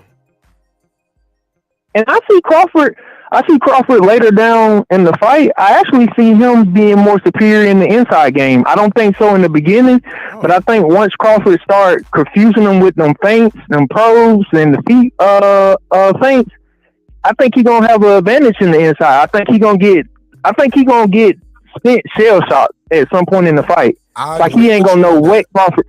I agree with you on that, but I should have said that when I was talking to the last caller, Abigail. She said the same thing. Like she thinks he should fight inside. I agree, but that's later in the fight. I don't think he should start off fighting Spence that way. Definitely don't start off that way with Spence. He got to box this guy, got to move him, got to tie him up, turn him, make him reset, and on feints, feinting with the head, feinting with the upper body, feinting with your feet. That's gonna be the key to beating Errol Spence as well. Feinting. And people laughing at me in the chat. Somebody was like, "It's an art to clinching, nigga." Like, yeah, some guys don't know how to clinch. They get hurt and they can't clinch and they get beat up. Some guys clinch, they can hold, make you reset, they can clinch again. Some guys know how to clinch. Some guys don't know how to clinch. Some guys feint very well. Some guys don't know how to feint or don't even know why they feinting. Some guys just being there, just doing it, even at the high level. Sometimes they fighting. They know how to fight. But far as setting traps, I know it sounds good. It sounds cliche. Some guys don't know how to set traps. Yes, sir. Crawford is a master at setting traps. And I think if you want to see how effective feints can be, you should go watch the Floyd Mayweather versus Gotti. Like, it got to a point Gotti just didn't know what to do. Like, it was just Mayweather just feint at the top and then he'll go to the bottom, or he'll feint at the bottom and go. It was just like he didn't know what to do. Yeah, and I add, man, I'm glad you said that. But also too, Floyd was a smaller guy. People, that's what I'm telling y'all. Skills pay the bill. Size don't win fights. Height don't win fights. How much a guy blow up in weight after? Sometimes it is to his detriment, blowing up too much at the weight. Then you're gonna be slower. You're gonna be sluggish. You know what I mean? All that blowing up after the weight versus a guy who don't gain too much weight after the fight because he made weight the right way. Making weight the right way is when you don't see a guy come in there 20 pounds the next day. That don't always help you out coming in the ring. Well, I'm coming in weighing 165. All right, good for you. Yeah. We'll see. Yeah, man. Crawford. How do you? But let me ask you this last question I'm at. How do you see Spence winning this fight? Robbery. That's it. I'm joking, but I'm serious to the point. The only way I see Errol Spence winning this fight if Terence Crawford goes in there and fights like your Dennis Ugas.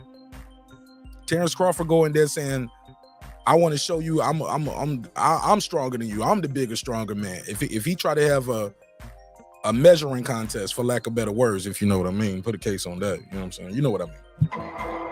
I'm bigger, I'm stronger. And just stands there and let Errol Spence well away on him, saying, "I'm gonna beat you on the inside." He gonna end up with his face broke and his ribs broke. Yeah, because Spence throws damn near everything with power. Crawford got to use his legs. He got to use his jab, his ring IQ, work angles, clinch him, time up, make him reset, pop the jab, all of that stuff. He got to use every tool. He might have to use every tool he got in the box, man, to beat this guy. Might have to use every tool in the box for this guy. Spence ain't gonna be no easy walk, in my opinion.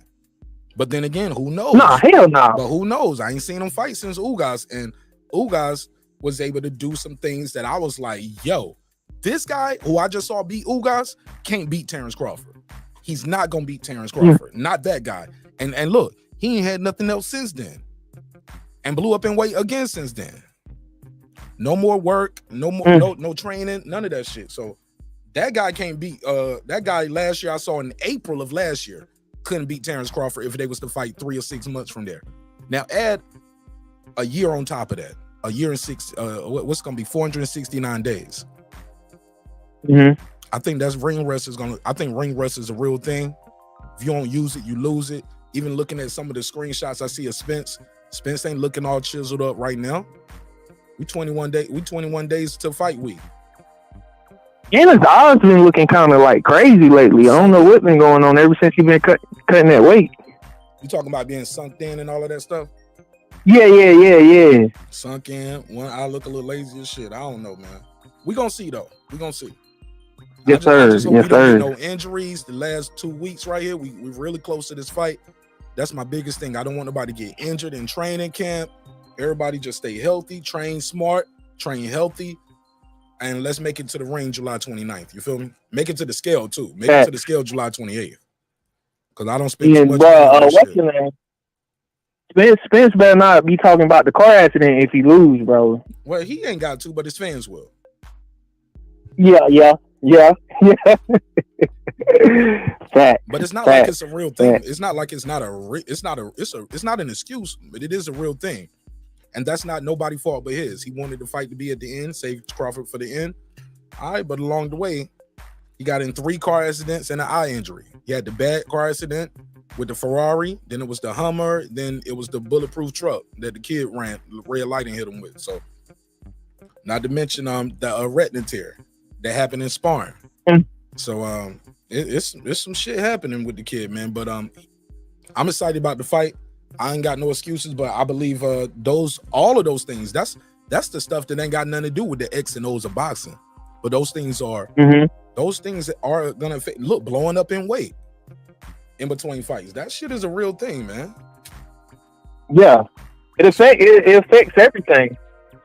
Because you got to drop all that weight in like 6 weeks, 8 weeks. Nah. A lot of sauna suits, but a lot of one sip of water, and a lot of salads, fasting and shit. A lot of fasting, a lot of salads, it's gonna be a lot of that going on. I just don't see the kid winning this fight. Nah. I just think Terence Crawford is a superior athlete. I think he has a higher ring IQ, better footwork, better movement, and we might be surprised. He might have more power than Errol Spence. We might be surprised with that. He might break him, and then he stops him. And when you mention, he might break him. Talk about it's possible. He might be the one getting broken. Yeah, bro. Yeah, I mean, because I think PBC did a good job of Taylor making his career. So he might not be as invincible as we think he is. We're gonna see. He's a strong guy. Spence a strong guy, but I don't think he is what they. I mean, he's a great boxer. I'm talking about the like that can't be broke thing. I think I think he can, man, and I think Crawford got his number, man. I really do. I really think he got his number. All right, we shall see. We got I know some of the regular people that support the show, they're like, damn, man, we talk about this shit again. Man, this is the one. We've been waiting over 600 days for this fight. We are less than 21 days away. I'm here. I'm here for this Spence and Crawford talk to July 29th. I'm telling y'all, every episode, I'm gonna give y'all something about this, because especially after this all access drop on next week. We got an all access dropping on Saturday. Look for me for a pop-up episode on Saturday for that all access. We got to talk about it. It's going down in a major way. Go ahead, and I'm gonna let you get final thoughts. So I'm gonna try to take some more calls.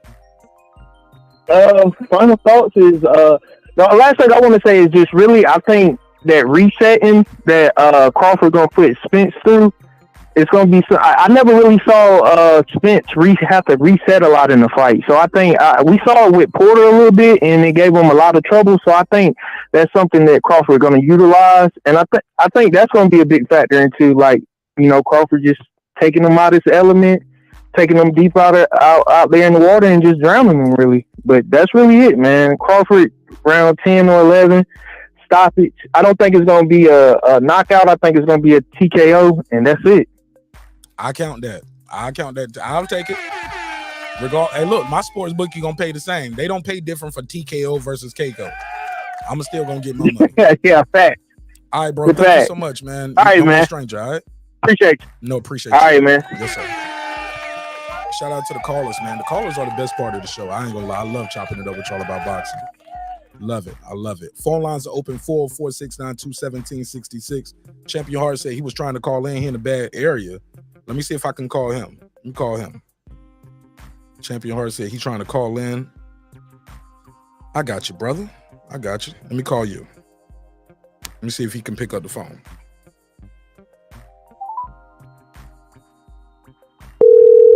Champion Hart, that's me calling you. Hey, look, I'm the only show that calls you. Hello. Champion Hart, what up, bro? Hey, brother. Man, I'm going. Can you hear me? Yes, sir. All right. Am I on? You live, man. Go ahead. Good guy. All right, man. Let me. You got someone give you a true analyst, man, from fighter perspective. You got these Bud fans that won't give you a true breakdown. Actually, the Bud fans are actually the ones that's been fair to Spence. The Spence fans been the one just calling in saying he gonna break him. He gonna beat him up. He the eye collector. Bo Mac is fat. Like saying Bo Mac fat is gonna win the fight, bro. Go ahead. Right, hey, look, hey, look. Hold on. I can hear you, but are you moving your headset or your mic? Yeah, my headset, man. That's what I said. No, it ain't the area is bad. Your headset got to get still. Okay. Stop moving that headset because it's loud. Go ahead. You got the floor though. Okay. All right. Your question is, what are the advantages? What are the win for Crawford and the Speak up though. Speak up. You low. Okay. Hold on. Let me see. What's going on with my volume? It ain't the. Okay. Let me see if I can turn your volume up. Yeah, see if you can turn it up because I'm all the way up. It could just be the truck, man. No, it just could be you talking low. You like, yeah, man. You sound like you talking to Kim or Keisha or Pam or something. Right. No. Can you hear me now? I can hear you. Just talk loud though. Just talk loud. Talk with passion. Okay. All right. So I'm gonna give you talk loud with passion. Talk like this. Let's go. Give me the breakdown. I'm gonna give you a breakdown on both sides, man. Your voice ain't changed at all, man. You ain't changed it. I need you to turn up a little bit. I need to hear you a little louder. The truck is loud. The truck ain't loud. You just too low. Just talk. You talk louder. Talk louder. Yeah. Just talk louder. You're talking at the same level. Okay, how's that? Can you hear me now? You're talking at the same level. You're not talking louder. Talk louder. Can you hear me now? There you go. Talk like that. Act like you almost talking across the street to me. Okay. All right. How's that? That's good. Okay. So check it out. Okay. People in the chat said you sound fine. All right. Go ahead. Okay. And on the Boxing Scholar, don't ever tell me what to do on my show. Don't let me get nobody bars off, nigga. Fuck you talking about? Nigga said, damn, Mark, let him get his bars off. I'm going by what I hear, but go ahead. All right, so check it out, man. As far as Crawford's victory, what he's gonna have to do is, and you mentioned it earlier, he's gonna have to clinch with Spence, and he's gonna have to spin it. He's got to be really good at clinching with Spence and spinning it, in order to throw him off. Now, the thing is that if he can do that and be successful, then he's good. Now, as far as this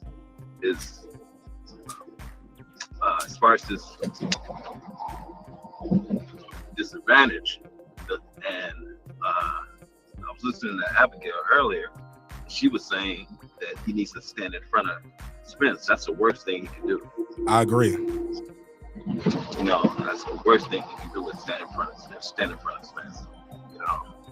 But as far as what Spence has to do, and you mentioned it before, Spence can't lunge, so he's got to be aware of that.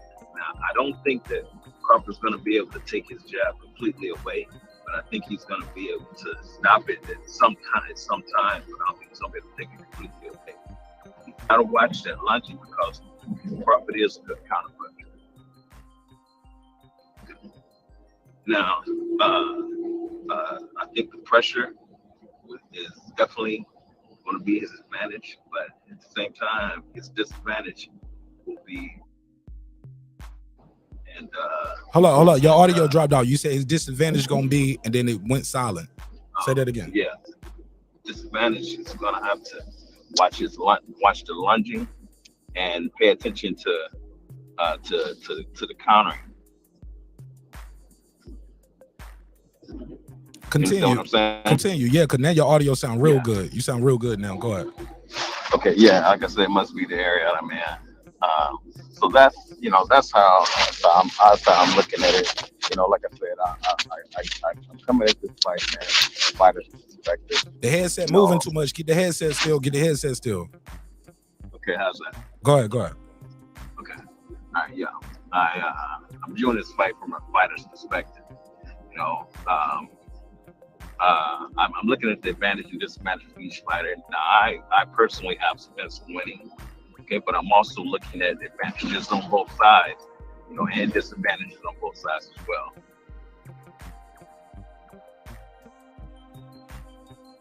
All right, I heard you. I appreciate you, man. Thanks for taking my call, man. All right. Much love to you, brother. Salute. When you get in a better area, call back. Shout out Champion Heart. Yeah, man.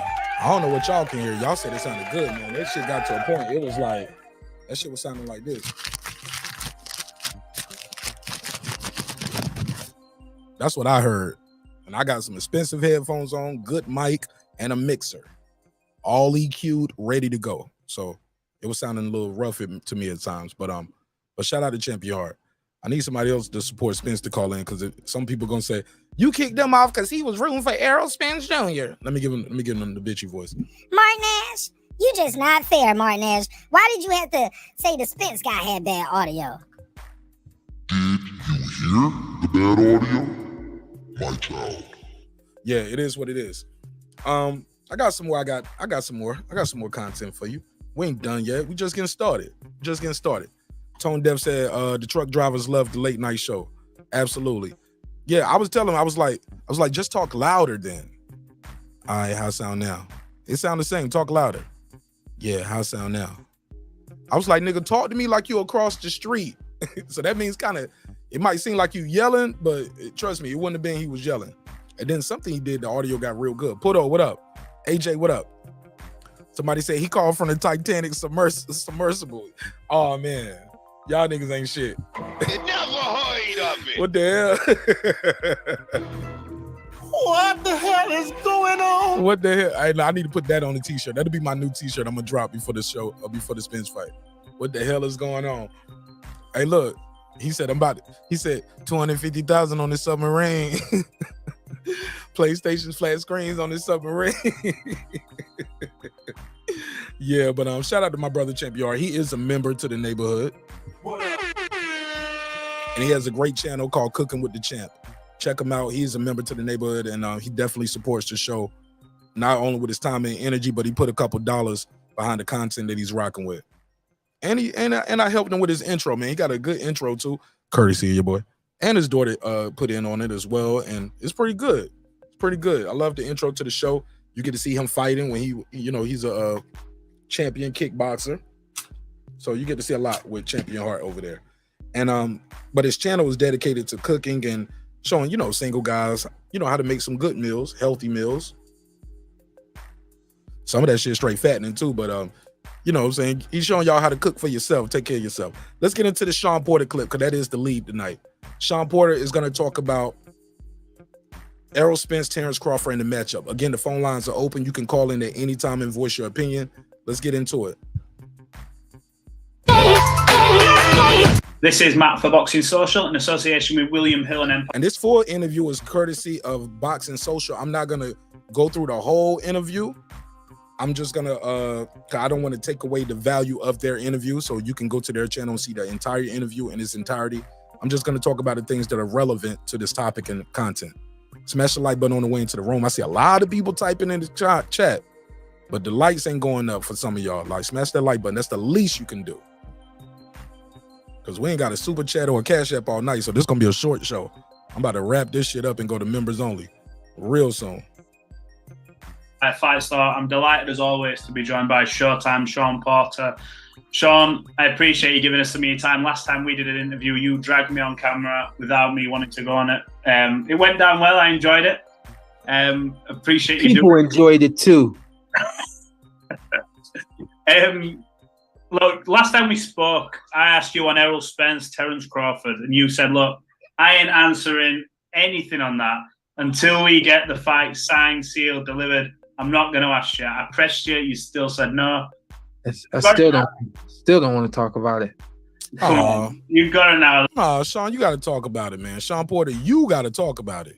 You fought both. If anybody going to talk about this fight, you and Kell Brook need to be talking about this fight. Especially you, right? You fought both of the guys. You got to talk about it.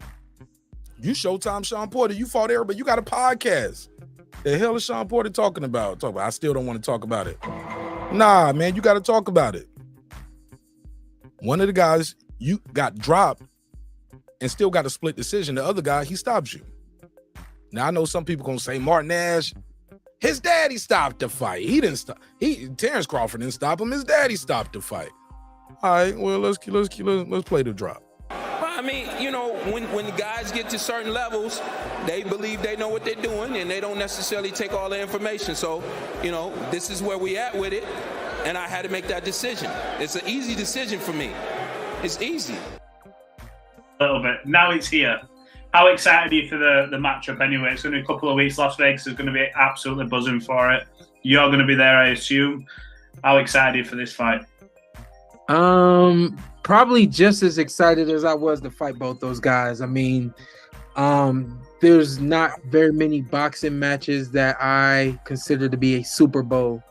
This is certainly a Super Bowl, and I'm hoping that this is the same two teams coming right back again next year for the Super Bowl again. I think that this fight is worthy of everything that comes with. Damn, somebody just sent a cash out, but they don't say the name. It say the cash app and it say the amount, but it don't say the name. It don't say nothing. I don't even know who sent the cash app, but I'm gonna try to figure that out real quick. But shout out to who is that? Who is that? Who is this? Maybe I have to do I gotta refresh the cash app. I don't see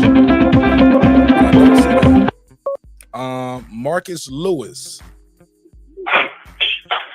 What's going on, Mr. Nash? Tell him where you from, family. Oh man, representing that Dallas, Texas, man. I got to call in when I hear a bunch of capping. What is the cap? Man, y'all misuse that word cap. Bro, motherfuckers been showing Spence nothing but respect. We've been talking boxing all night. It ain't been no cap, bro. Ain't nobody been capping on nothing. Everybody giving their honest opinion, and they've been showing this fighter, Errol Spence, a lot of respect and a lot of credit. What are you talking about? You must have just got here. Yeah, man, I've been here, man. You capping right now. I listen I listen to Abigail, man. Abigail done lost her damn mind. What she say? He got 3 coaches because he got the intelligence to have 3 coaches. Now, what kind of shit is that? You tell me. Go ahead. You got the flow. I was asleep when she said that. That shit woke me up. Go ahead, cook. Go ahead, cook Nah, up. Go ahead, man, cook up. just- I'm about to roll one up real quick. I'm about to smoke some bud. Man, I over just, here. yeah, that bud pack, man. Nah, I ain't smoking no bud pack. That Terence Crawford strain. All right, go ahead. Nah, man, I'm just enjoying the content, man. I thought I'd call in and be here for a minute. I'm enjoying the content that's been. I'm enjoying the content that's being put down. Talk to me. Biggest mistake Crawford makes. Biggest mistake Errol Spence made. Go ahead. You got the floor. Well, like the last caller you had before, the Champion Hart, man. You know, Crawford pull out straight up. I mean, you right, Earl Lund, but I just feel like I don't think, this is me personally, I don't think Bud, if EJ walks through Bud's shot, it's gonna be a long night for Bud, man. A long night if he can't hurt EJ. And that's the only way Bud, that's the only chance he got to win. He's gonna have to catch him with stuff. Other than that, he's getting his ass beat, man. Who got hurt Spence though? Man, come on, man. You a boxer, man. When you hurt, when a fighter hurt, a fighter clinch. EJ didn't clinch. Come on, man. That man got that man box. Nah, that man. Come on, man. When a fighter hurt and you hurt, you gonna clinch to buy you some time to gain your wits back about yourself, man. Or you can spit the mouthpiece out. Yeah, you talking about some Keith Thurman shit. EJ didn't spit his mouthpiece out because he hurt. Oh, who got knocked it out, now, right? Yeah, we got that situation rectified. We gonna be on Bud ass from the moment the bell ring. I can't wait. You know, I know you gonna be here on the 30th. I want your callers to be here. I'm ready for all the excuses because I'm calling in every time somebody says some bullshit and I'm on that ass. But man, let me get back on the floor, man. I'm gonna get back in the chat, man. I'm listening. But you see what you did, right? Everybody else pulled up talk boxing. You pulled up with some cap your damn self. Now I asked you open and direct. What's the biggest mistake Errol Spence makes? What's the biggest mistake Crawford makes? You couldn't tell me no mistake Errol Spence made. He don't make no mistakes. Earl Lawrence, man. Earl Lawrence a lot. Okay, that's fair. Earl Lawrence too much. Yeah, you right. I'm gonna jump back. I'm back on the floor, man. I'm gonna jump back in the chat and listen, man. All right. Keep cooking, homie. Yeah. He don't want to talk about that. Got him. Told you, man. The guys who called in support Bud, they can tell you good things for Bud, bad things for Bud, good things for EJ, bad things for EJ. Game plans. It's the Spence fans that want it one way. He ain't gonna do nothing. It's cap. We gonna smoke Bud. We gonna break him down. Man, nigga, never heard of it. All right. Let's play some of this Shawn Porter interview. Phone lines are open. It's on the screen right there. Let me see real quick. Who is this, man? Somebody sent a cash app, man. I'm trying to figure out who this is so I can give them their props. But thank you to whoever this is and everybody who's supporting the show via the cash app. They support the Spence Crawford Las Vegas live coverage because I'm going to be out there doing some street interviews. We're going to be out there at the weigh-in. We're going to be out there working. We're going to be out there in Vegas working, man. I'm working, bro. So I appreciate everybody who's supporting the show in a major way, whether you are a member or visitor, you're a member to the neighborhood or you're a visitor, I appreciate you. The easiest thing you can do is smash the like button and share it. If you got a channel, share it. You got IG, share it. That's the easy thing to do. So when people don't even want to do that, nigga, I know what it means. I know what it is. Don't be pulling up talk about my brother Martin. I'm like, nigga, you won't even share this shit, let alone donate. You don't call me brother, nigga. We brothers like Cain and Abel, nigga. You are not my friend. Niggas be low key in competition with you the whole time, but I'm like, bro, I'm in competition with myself, not you. But that this is the same two teams coming right back again next year for the Super Bowl again. You know, I think that this fight is worthy of everything that comes with boxing. Shout out to Toby Bartlett. What up? In terms of the star-studded event with all the stars in the seats, pay-per-view should do crazy numbers, and I think that both those guys should be electric with their interests, and then they should be electric once that fight starts. Man, I can't see one letdown in this fight. It's impossible. This is just the fight. I agree. Shout out to Shawn Porter. I agree. I don't see nobody being let down in this fight. Not these guys. Not these two dudes. Not these two dudes. You're not going to be disappointed. No matter who you're rooting for in this fight, you will not be disappointed. This is a special fight. It's undisputed. You're going to get something special. Let's continue with Shawn Porter. Of the century to me. Now, you've obviously got experience with both guys, so you're more than qualified to answer this question. I mean, shared the ring. Where do you see the advantages in this fight for both guys? Errol Spence, obviously king of the division now. Well, I say king of the division. He's been in that division his whole career. You've seen Terence Crawford go up the weight classes. He won year, and he's got them accomplishments. Yeah. Where do you see the advantages coming into this fight? The first thing that came to mind is Errol Spence's work rate. I think that he has obviously a big presence in the ring, and when he uses that presence and adds to it by working, stand in your face, double jabs in the straight left, and just continuing to try to work and apply intelligent pressure. To me, that's where he has a huge advantage in the. That is a huge advantage. Shout out to Shawn Porter. But I gotta say this though. The Errol Spence we have now is not the Errol Spence that fought Shawn Porter. That's pre-car crash Errol Spence. That's pre-car crash Errol Spence. I'm sorry. It's not an excuse. I'm just saying it's a real thing. Right? That car accident was a real thing. And I always ask this question too. How many years or how many fights do you think that took off his career? Some guys act like nothing. They be like, nah, that's Captain EJ. He's our hero. He's gonna smoke Bud down to zero. Nigga, please. Never heard of it. Never heard of it. I seen how he looked after that car accident. I never seen him look like that after any fights, man. This ain't what y'all think is gonna be, where he's just gonna go there and walk through Terence Crawford. He don't even believe that. When you listen to his interviews, he was like, I know it ain't gonna be easy. I'm not naive. All right. He's not naive. All right. That's good to hear. But Shawn Porter, again, he said the huge advantage for Errol Spence is his work rate. Let's hear that again. His work rate. I think that he has obviously a big presence in the ring, and when he uses that presence and adds to it by working, stand in your face, double jabs in the straight left, and just continuing to try to work and apply intelligent pressure. To me, that's where he has a huge advantage in this fight, if you want to call it an advantage. The other side of that is Terence has the ability to kind of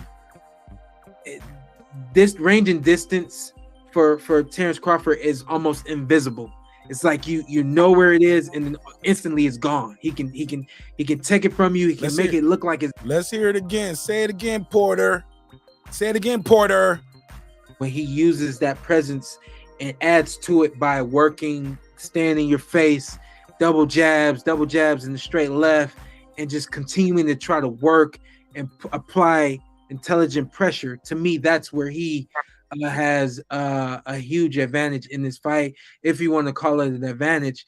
He said, if you want to call that an advantage, because Terence Crawford can use that to his detriment.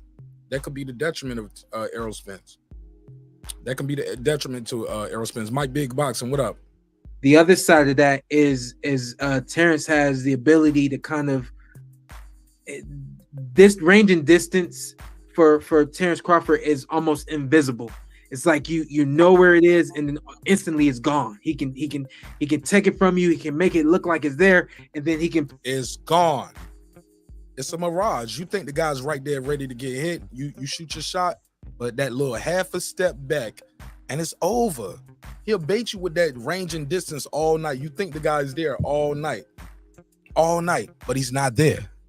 He's not there. When you shoot that shot, you take that half a step back, like you just saw in that little montage on the screen, and then next thing you know, you're on the canvas. Pull it away from you that quickly, you know. So Terence has the ability, I think, to work from the outside and then move those subtle movements that he makes. And I think that he's not a predictable fighter. And I think that that's the other, if you want to call it, advantage or strong side. He's not predictable. Not predictable. I think Spence is predictable a lot of times with his offense. That's just my opinion. Like Shawn Porter said, he works behind that damn jab. He double and tripling, shooting that jab out. But what happens when the jab isn't working? That's why I'm asking you guys when you call in tonight. I've been asking everybody keys to victory. What's the backup plan? What is the plan B? Let's talk adjustments. Also, let's talk about the biggest mistake Crawford makes. What's the biggest mistake Spence makes? Yeah, when I try to talk X's and O's with y'all with boxing, yeah, it get a little dead in the chat. Get a little dead on the panel. Get a little dead on the phone calls. A lot of people can't talk X's and O's with boxing. They can't. Might be his boxing. I spell Mark with a Q, homie. I'm not Mark with a K, man. It's Mark with a Q. I don't know who Mark Nash is with the K. It's a different nigga. It's a real person out there with Mark with a K. And I think he a killer in the UK. Mark Nash is a white dude who's a killer or some shit like that. I ain't that Mark Nash. It never heard of I spell mine with a Q. That's a different nigga right there. Did some crazy shit. Y'all look that up one day if y'all need a good story. For both those guys, I think I like that better because you talk about advantages. There aren't any advantages in this fight. I think people are trying to make some.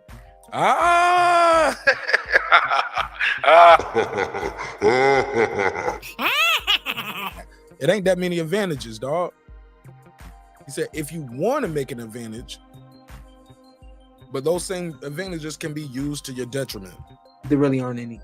How pleasing is it in boxing? I think this year more than most years, we're actually starting to see these fights where the guys are putting it on the line. We were there in Vegas for Gervonta Tank Davis versus Ryan Garcia. I ain't put shit on the line, respectfully. Sorry.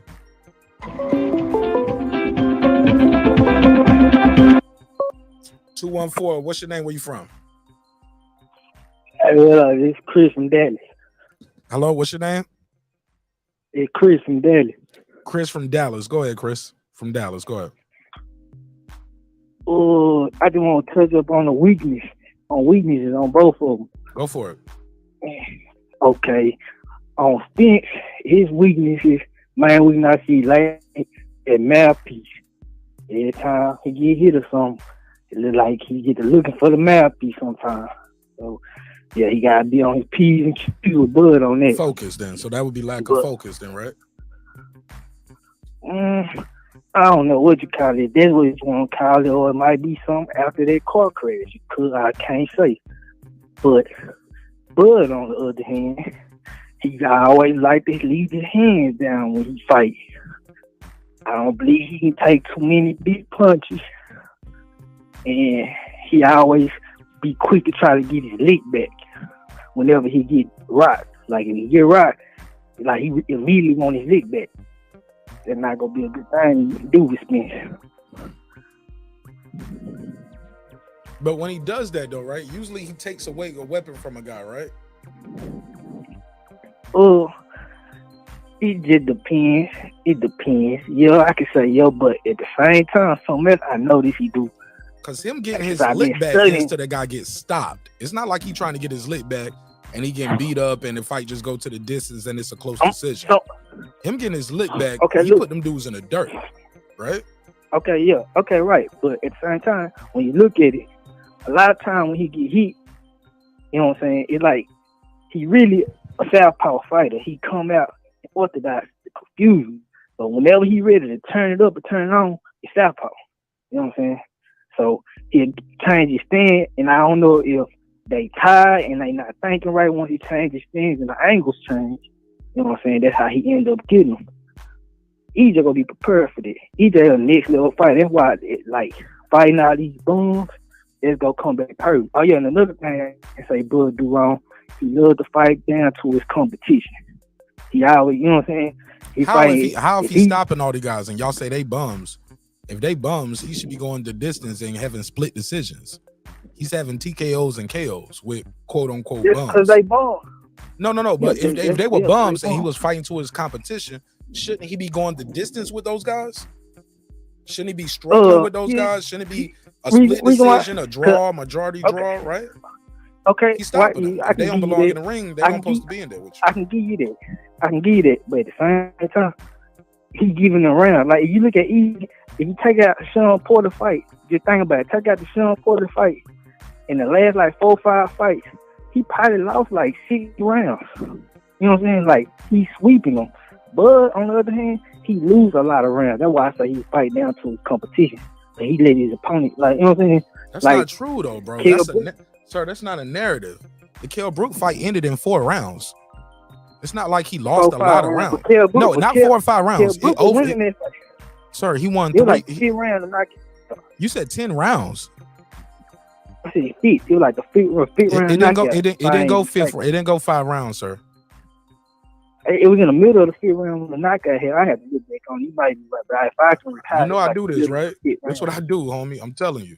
It didn't go 6 rounds. Kell Brook and Terence Crawford didn't go 6 rounds. I said 5. It didn't. I know it was in the middle of the 5th. Okay, so regardless, okay, it was in the middle of the 5th round. But regardless, I say Kell Brook will win in that fight. Would you say agree before the knockout, before the stoppage? Bro, they did 3 rounds. Man, they did 3. You just said 4. No, he got stopped in the 4th round. 4 no, they didn't go for. No, I'm telling you, bro. I'm telling you. Go ahead. I'm trying to tell you. I'm trying to give you the facts, not what I think, not what I believe, what I read in the book. They did 3 full rounds. Fight over round 4. That's a fact. Okay. It won't 5. Okay, it won't cool. 6. It won't in the middle fight. So if you do 3 rounds for the guy and you do good, you know what we call that? That's called amateurs. That's the amateurs. Okay. Guys good for 3 rounds. Cool. A lot of guys are good for 3 rounds. The fight ended in the 4th round. And Kell Brook was winning off a jab. And y'all say he gonna easily take away Spence jab. Sir, he got knocked out in the 4th round. You act like that fight went 12 rounds or 10. Okay. That fight didn't even make it to the mid, let alone the late or the championship rounds. That shit ended in round 4. And his eyes were swollen in 4 rounds. Man, that fight, it don't matter if the fight ended in round 4, sir. The fight is over. I ain't say, okay, I'm saying, but his eye was swollen in 4 rounds. Wasn't his eye swollen after Kell Brook that? got a good jab. It's not good. Nothing wrong with that. Kell Brook got a good jab. That was fighting during COVID. Crawford trying to go in there and try to get the guy out of there. You trying to get your guy out of there, you're going to get hit. And Kell Brook was weight drained. Nah, I ain't gonna say he was weight drained in the Spence fight, but those are narratives. I don't want to talk. I don't want to go with narratives. We're gonna talk boxing or narratives. Yeah, okay. We're gonna talk it out. The man said he was in the best shape of his life. He had a chance to gradually move down in weight to make 147 versus dropping. He had a belt versus at dropping 147. Yeah, but he got his face broke less than 12 months prior. Going from 160. But they don't take but 3 months max to heal. Say what? They take 3 months max to heal. And they it's 3 weeks. You can look it up, the doctors and everything. The clinicians clear them. Do you understand what heal mean versus fighting at a championship level? It's a difference. That's not the same thing. That's a narrative we're making now. No. I was a combat medic, bro, and my wife's a nurse. I'm telling you some science. It's one thing to say we have done the surgery and the bone is mended and is healed. That's another thing. But then you going in there training for a fight, you got a weight drain, and then you got to fight a guy. That's not the same thing. As he had a belt at 147. Okay, well, y'all love to say he wasn't weight drained, but by the time he fought Bud, how many years has he been since he made 147? He wasn't even at 147 no more. He been out of 147 for 3-4 years. He ain't never got to have the drain back down to 147. But before he fought Spence, he had a belt. Before that Triple G fight or whatever, before that Triple G fight, he was fighting at 147. So he did one big jump. It's like Charlo. If Charlo, say he post fight Canelo, So he go up there to fight Canelo, and he come back down. Is he wagering? No, because it's one fight. This is natural weight. But now all of a sudden, nah, bro, that ain't how life work, bro. I'm sorry. You think guys gain? Think guys make weight just by eating cheeseburgers and fries and just not cutting as much weight, or do they actually try to gain muscle? What do you think is happening? Because you sound like you're trying to say you're an expert. How do you think guys? How do you think guys go up in weight? You think guys go up in weight from 47 to 60 by eating cheeseburgers and fries and pizza, or are they gaining weight and gaining muscle? Like how do they? Not no regardless. No, sorry. Not no regardless. Hold up, Chris.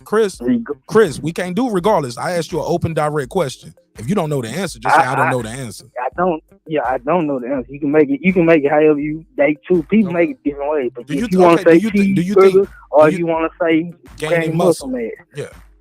Okay, cool. That's cool. But regardless of the fact, back to the Charlo. I don't do it regardless of the fact. I don't deal with regardless of the facts, sir. I deal with facts. Not regardless of the fact. Well, facts here. Okay, well, tell me what your opinion. The facts is guys gain muscle, Canelo, and then you got to lose muscle to come back down. Okay, you can have it. I'm gonna let you finish your call because this ain't gonna go nowhere. Go ahead. Okay, listen. So when Charlo go up to fight Canelo, then he come back down to defend his title. Will he be consider wagering still, or no? You tell me, because I was trying to give you some information, and you said, or trying to talk facts with you, and you said regardless of the facts. So. What are your facts? I want to yes or no question. It's got to be the same thing for Kell Brook. It can't be one way for Kell Brook and a different way for Charlo. You must be new to my. You must be new to my show. This your first time here? I just subscribed today. Yes, my brother. I've been saying that for the longest. I don't like this matchup for Charlo. Historically, in boxing, guys aren't the same when they come back down 2 divisions. Kell Brook, Triple G, Amir Khan, Canelo. Roy Jones coming back down fighting Tarver. Historically, guys coming back down 2 divisions, they either get beat the fuck up when they up there, or they get beat the fuck up when they come back down. Historically, in boxing, this ain't that good. Mikey Garcia jumped up there to fight Errol Spence. Was he the same after Errol Spence? No, you're not the same. You're fighting a guy. You're fighting a guy 2 levels above you, who's getting used to hitting by guys damn near 3 levels above you. You think guys weighing at 168 fight at 168? No, they come in weighing 175, 183. I can respect that. You ain't changed it up for different people and you kept it consistent all the way out. I can respect that. I'm gonna let you have it. You got it. I'm fair, bro. I'm fair, bro. I got Bud winning, and I pick on Errol Spence all the time about that kissing yellow beezy shit, but the guy can fight. And another thing. We build for it tough in Texas, so y'all sit here keep on. He got all the advantages. I used to live in Texas, dog. I know all about Texas, bro. I used to live in San Antonio. If you, well, I'm in Dallas, so I don't know about San Antonio, but I know if you want any type of athletic, you come here for it. And between Omaha and Dallas, I don't care what it is. You give me the best chess player, domino player, soccer player coming out of Dallas. Now, Omaha, I'm taking Dallas 9 times out of 10. Well, you should, because you're from Dallas. You don't know shit about Omaha and what they got going on. You should. Yeah, you right. You familiar with Dallas? You right, but have you ever lived outside of Dallas? You ever lived anywhere, or are you Dallas born and raised? Nah, I'm staying in Memphis for a couple of years. Okay. All right. Yeah, man. Yeah. World bigger than Texas, man. So you got Cowboys winning Super Bowl again this year, right? Hell no. I mean, I deal with facts, man. I ain't never seen Cowboys win Super Bowl since I was like 3 or 4. I'm 31, so I don't never say that. If it happened, I'm rooting for it, but right. I'm not one of those just gonna say. What's the biggest mistake Errol Spence makes in the ring? What's the biggest mistake Terence Crawford makes in the ring? Yeah, I was telling that earlier. He lately, I don't know if it's just him actually, because he said he would come and be looking for it. He make sure his teeth ain't fall out, but him looking for that mouthpiece, that he can't be doing that too much. And I can't really say. And then another thing I can say, that Terence always throwing them looping shots, and how Spence block, he throw them elbows up. He go block a lot of them looping shots. Like, they not gonna land as accurate as, you know what I'm saying, as most. But biggest mistake, like say, for Spence would be looking for that mouthpiece whenever it falls. What's Terence? And what's the how much money you got on this fight? You sound real confident. Nah, I ain't betting. Nah, I ain't betting on. I ain't gonna bet on. Nigga, what? Huh? Nah. I bet. Nothing. Listen. Nah, listen though. Tell me that. You said pick, hold on. You said pick the best chess player, the best football player, the best coming out of Dallas. You said this what you said. Let me tell you, man. You know what I'm saying, man. Let me tell you. Best chess player, best football. Nigga, you said dominoes. You start talking about shooting. Okay, well, this fight right here, you got a Dallas boy versus Omaha man. Like, Dallas boy. What you got on it? I ain't asking about you. I'm trying to listen. I bet year round. I'm down on Vegas right now, so I'm trying to shake back. I'm not trying to do no bets probably for the whole year. No, this the fight you're gonna get back at. Look, Errol Spence is the underdog for the first time in a long time. You can make some bread on Errol Spence. You scared? You scared? Scared money. Scared. That was one side.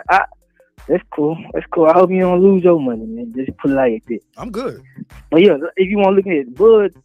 My money already in escrow. Nigga. I already lost it, or I already won it. Whatever's gonna happen, gonna happen. I got 5 on this shit already, and I'm looking to take a couple more bets when I get to Vegas. But I'm gonna bet those on the sports book. I'm gonna bet those on the sports book. I'm gonna bet round. I'm gonna bet a round. Yo, bet what? I'm gonna bet some rounds on the stoppage. I'm gonna bet round 6 through 12. I'm gonna hedge my bet. Round 6 through 12 on the stoppage. Because he might be doing early, he might do it late. So I ain't gonna lie to you. I got Bud 500 with Bud just gonna win straight up. But also I got, when I get to Vegas, I'm gonna start hedging my bets like 6. And then hold on, one more thing. Yes, sir. Let me tell you one more thing. Then y'all like to say the pre-accident and post-accident. If you want to be real, post-accident Spence really is a little bit more better because he's more focused. He's not with the bullshit no more.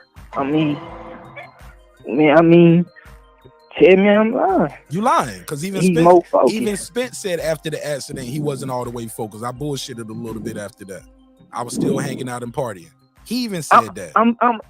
He said he got PTSD after the accident. Listen though. I'm in that. I'm being in the club. Spence went from staying downtown in the middle, in the heart of the city where all the clubs is, to the outskirts where the churches is. He don't come out and party all the time like he used to. I mean, he probably party from time to time, but it's like he used to. No, it's way different. He's more focused. He's more body beating now. He really is more body beating, and he only go get better from her on out if he stay that way. Now, once he start that, sliding and doing the wrong shit, and anything goes. Bud might get him up out of there, but I highly doubt it, man. Because I bet you this, he gonna have somebody in foreign that's gonna be better than Bud, and y'all can laugh at it and not believe like you want. Because who? You know what I'm saying? Like I say, who? Anybody. It's a couple of people down here that didn't make it or don't want to make it. They, you know what I'm saying? They just sparring partners. People that's a no name to. So that means he might get beat up in sparring then. They so good, right? Yeah. They so good, right? Floyd used to get beat up in sparring, but what's his record? You know what I'm saying? That don't mean nothing. 50-0. Exactly. They don't do nothing to make you better. You won't take your ass whoopings in sparring, not under the lights. I feel you on that. All right. Well, shout out to Chris from Dallas, man. What's your name in the chat? Shout out Guap.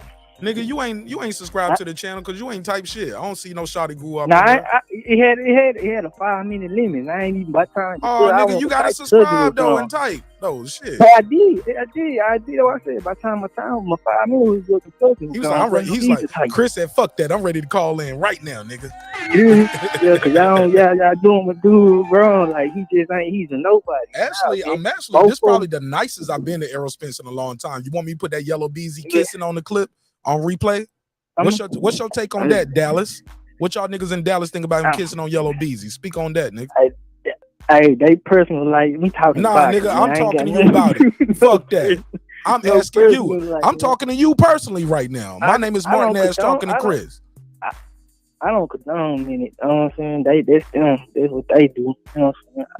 I wouldn't have did it. Just put it like that. I just want to see how real you gonna keep it, Chris. That's it. Yeah, I'm not gonna be. I thought you gonna be one of the niggas like, man, that's okay. That's his brother. I was like, all right. No. I ain't kissed my little brother on the cheek since he was in diapers, nigga. And that's my blood brother. We came out the same vagina. We don't believe in all that kissing on men and shit, though, bro. Hey, look, my dad don't even kiss me on my cheek. That nigga hug me and Yeah, shit, that's what man. I was gonna say. When I greet my really dad, my don't even dad be kiss having my his hand son. out to shake my hand, and I had to pull my dad in for the hug. That he wanted the you know, them old school niggas, they men. They don't. My dad don't even just reach out to me and that's hug funny me. shit. He be like, "What's up, son? How you doing?" I be like, I grab him and I pull him in for the hug. All right. My dad be like Antoine Fisher. He be like, get your hands off of me. I be like, nigga, hug my neck. He be like, nigga, get the fuck off of me, man. The hell you talking about hug on you, nigga? Your wife right there. You want me to fuck your wife? I be like, all right, Dad, you doing too much. Dad want to OG Vietnam vet. He's like, shit, I ain't had no little young bitch in a minute. I'm joking. Nah, I be paying attention. I be paying attention to, like I said, a lot of people like your channel, like you say, you more fur. And I don't know, you say today you more fur. A lot of people just be talking a lot of nonsense. Man, I'm super fair, but I be trolling though. I do be trolling Errol Spence by that kissing niggas. Yeah, a lot of people do that. But yeah, I can understand that. But you know, skill people for skill, he ain't got nothing. Nah, that nigga can fight, bro. Skill for skill, check bro, for check. This gonna be the best fight that we seen in a long time with either one of these guys. That's why I've been talking about it every day. And then look, I heard you say earlier, who gets hurt, Spence? Which time? You talking about when he had his hand down? No, before then. After that, bro. When the last time you watched that fight?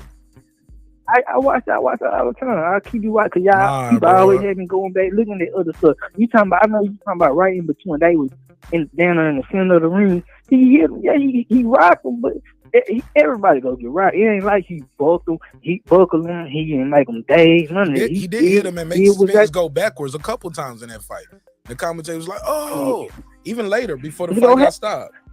It's gonna happen. But I agree with you. It is a fight. It is a fight. It's gonna happen. But people are in denial. And that's what I see. And the reason why I feel Spence is gonna win, bro. As a Spence fan, bro, I'm gonna tell you straight up. I don't see nobody at 147 fucking with him because they ain't gonna hurt him with their punches. Once he go and get the moving up, it's a different story. But at 147, man, them niggas can't hurt them, man. That's what the problem is. They not hurting him. That's why he able just to rock forward, stepping through everybody's shit. Cause you can't hurt him. Even when Bud was fighting Porter, you know what I'm saying? When he stepped his level up, Porter really didn't get hurt, bro. Like that last night now, nigga Bud missed like every one of them punches. Porter just fell. Oh, that's you know what I'm saying? He missed. Hey, go back and look at it. Go back and look at it. He threw like 4 punches and missed them. Everyone, he probably landed one. So if that nigga fell for nothing so what about that first knockdown? Did he hit him with that one? I ain't saying nothing about that. Yeah, he kind of so if he fell with that second knockdown and not getting hit, so his dad was very right for stopping the fight then, like, right? His dad's this nigga falling without getting hit. I'm not taking nothing away from him. You know what I'm saying? I'm not saying Bud did his thing because I thought he was gonna lose. I'm like, I said I want to go take her. I got partners down here who be rooting for Bud, and they steady. Like one of my partners, he got family in Omaha, so he go back and forth. Man, tell them you found a new show they need to start following, man. Say, check out this nigga named They Mark don't Nash. even be on. Hey, they don't even be on their YouTube like I do. Man, put them on there, man. Put them on. Be on YouTube Look, put them on. Tell them you got a show. Tell them you got a new show they found. They can call in. They can talk. Tell them like, man, that nigga talked to me for 20 minutes last night. Oh, for real though, yeah. You really give me conversation every time when they don't even be on YouTube watching. I always be trying to send them. They probably would if they know you a buzz, and that's probably the problem. Yeah, they just don't fuck with your audience. Yeah, you be on that bullshit. But go ahead, man. Let me try to take some more calls. Shout out to Chris from Dallas. All right, that's a bit. Hey, and plug your. You want to plug and promote anything before I let you go, Chris? I would appreciate the time. I better see you on that chat now. You had more than 5 minutes. You better be typing in that comment section, and I better see them lights go up with you. You fast go about this free wheel. All right, my man. Slow. Shout out to Chris from Dallas. Hey, man, I need y'all to hit that Cash App, man. Support this show, man. I need y'all to support this stream, man. Help me get to Vegas for this live coverage. I'm going to be there in full effect, man. Support the show in a major way. If you got a channel, share the link. I don't care if you got 10 subscribers or 10,000 subscribers, man. Share the link, man. It really helps. Share it on Twitter. Share it on your Facebook. Definitely help support the show in a major way. Let me do these 2 super chats real quick. I got I got 2 from Karate Body. Shout out to Karate Body. Karate Body said, matter of fact, let me take this off the screen. Chris from Dallas. take that off the screen. Karate Body said, he said Porter has already alluded to who he's favoring to win. He's just not facing backlash because he knows how unhinged some of these fans can be. Yeah, I don't think he's standing on a lot of that stuff too. Cause I don't think, Porter don't want to deal with that shit. He ain't built for it. I like Porter, but he don't like that shit. He don't like that shit. They be blocking people left and right on the Porter Way podcast. I got 5 on it. Hell of a fighter though. Hell of a fighter. Shout out to Shawn. Let me get Karate Body the other drop. I got 5 on it. He said, check the caller subscription. He talking about you, Chris. Chris from Dallas. Said everybody from Dallas is better than Omaha. I asked him how much he got on the fight. You know what he told me? It never heard of it. Nothing. Small hats. 0. Small hats. Zilch. Small hats. Nada. Small hats. He didn't even put $1 behind his bet. Talking about he rooting for Errol Spence. You ain't rooting for Errol Spence, so he would be the favorite. I'm telling you, these guys know what they up against. Spence knows. Derrick James knows. The people in Dallas know. The bets in Vegas are telling the story of that right there. They're telling the story of that tell. Karate Body said, check the caller subscriptions. I bet you won't be surprised who he follows. If you know, you know. It is what it is. I don't get into that YouTube daddy shit. I got 5 on it. Some YouTube daddy magic going on. YouTube daddy magic. All right, let me play some more of excuse me, my breakdown right here. I got another breakdown. Oh, okay. And shout out to David. Shout out to David for the $5. I'm sorry. Normally I don't say the amount. A Cash App, that's between me and you. You put it on the screen for everybody else, for everybody else. So I kind of dropped the ball right there. Sorry, David. But normally I don't say the amount. So if you send a Cash App, that is between me and you. But I already slipped it out on this one. Sorry about that, Dave. But Dave, shout out to David for the Cash App for supporting the show in a major way. Appreciate you.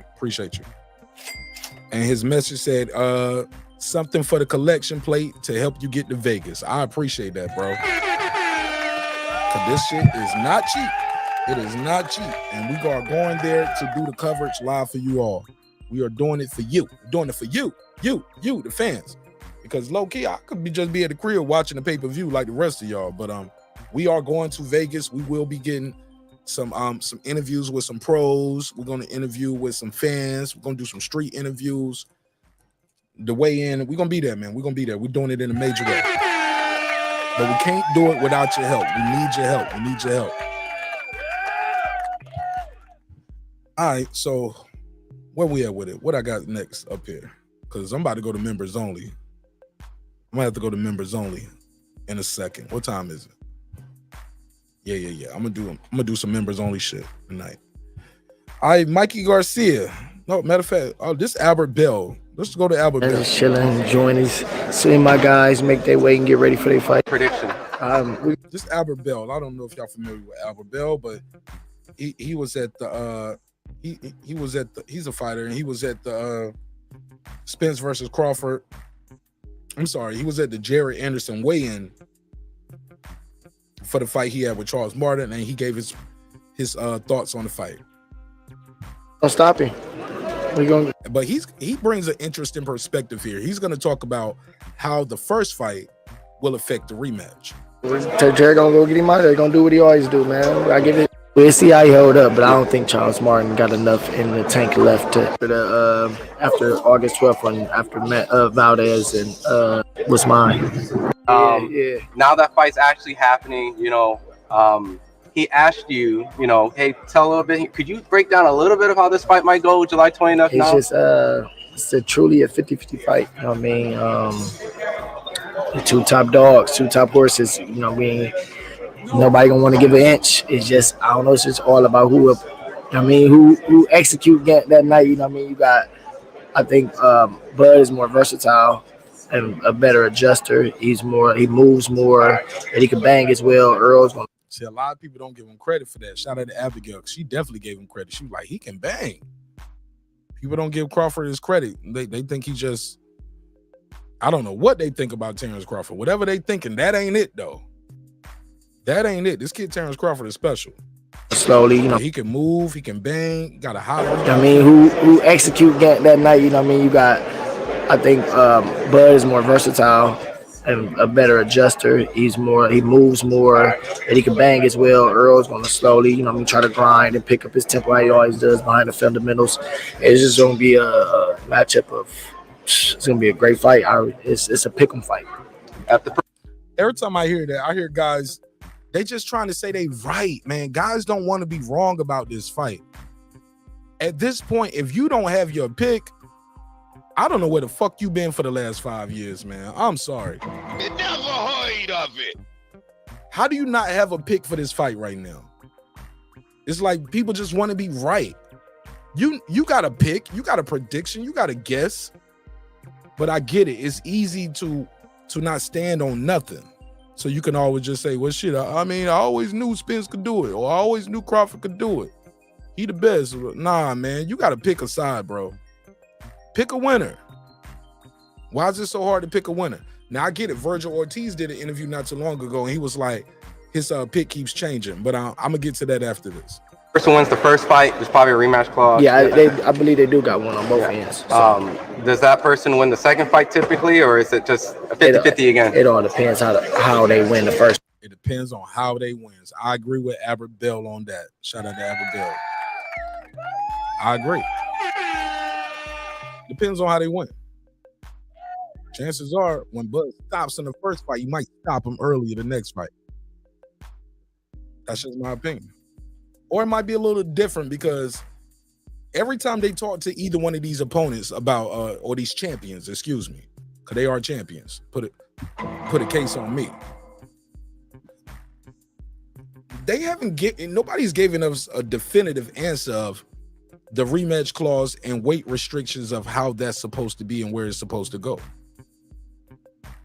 Nobody gives you, it's almost like that's still up in the air. I don't know if they got an NDA on that or it depends how it works. I know when they asked Terence Crawford about it, he was like, I don't plan on losing. You got to talk to him about the rematch. We know he got 30 days. Whoever loses have 30 days to reenact the rematch clause. And Chris, I'm going to block you from calling ever again if I don't see you typing in the chat. Motherfuckers calling in and talk about, yeah, I ain't even got 5 minutes to wait. I'm going to block you from calling. I'm going to block your number. Shout out to Jason Williams. What up, though? Yeah, man. I want to say this, though. I agree with Albert Bell on this. Whoever wins this fight, depending on how they win, you might not see it again. The phone lines are open on 404-692-1766. 404-692-1766. Somebody said, Martinez, what do you mean Spence kissed Yellow Beezy? Mark Milliner. Oh, you don't know? Oh, nigga, we kept the files. You want to see? Here you go. Bro, what's wrong with this nigga, bro? His girlfriend. Nigga gay, dog. Hey. Don't kiss him. That's what his girl said. Don't kiss him. I know some people just now seen that for the first time. No!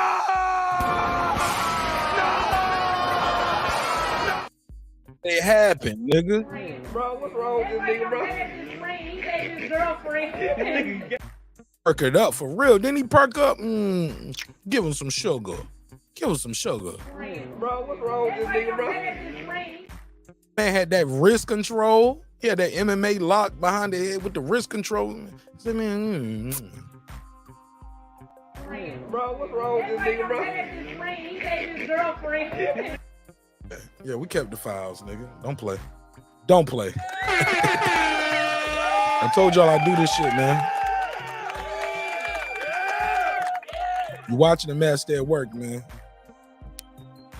Let's hear some more Albert Bell, and I'm going to go to Mikey Garcia, and I'll wrap this up if I need to. I'll take some more calls, though. 404-692-1766. 404-692-1766.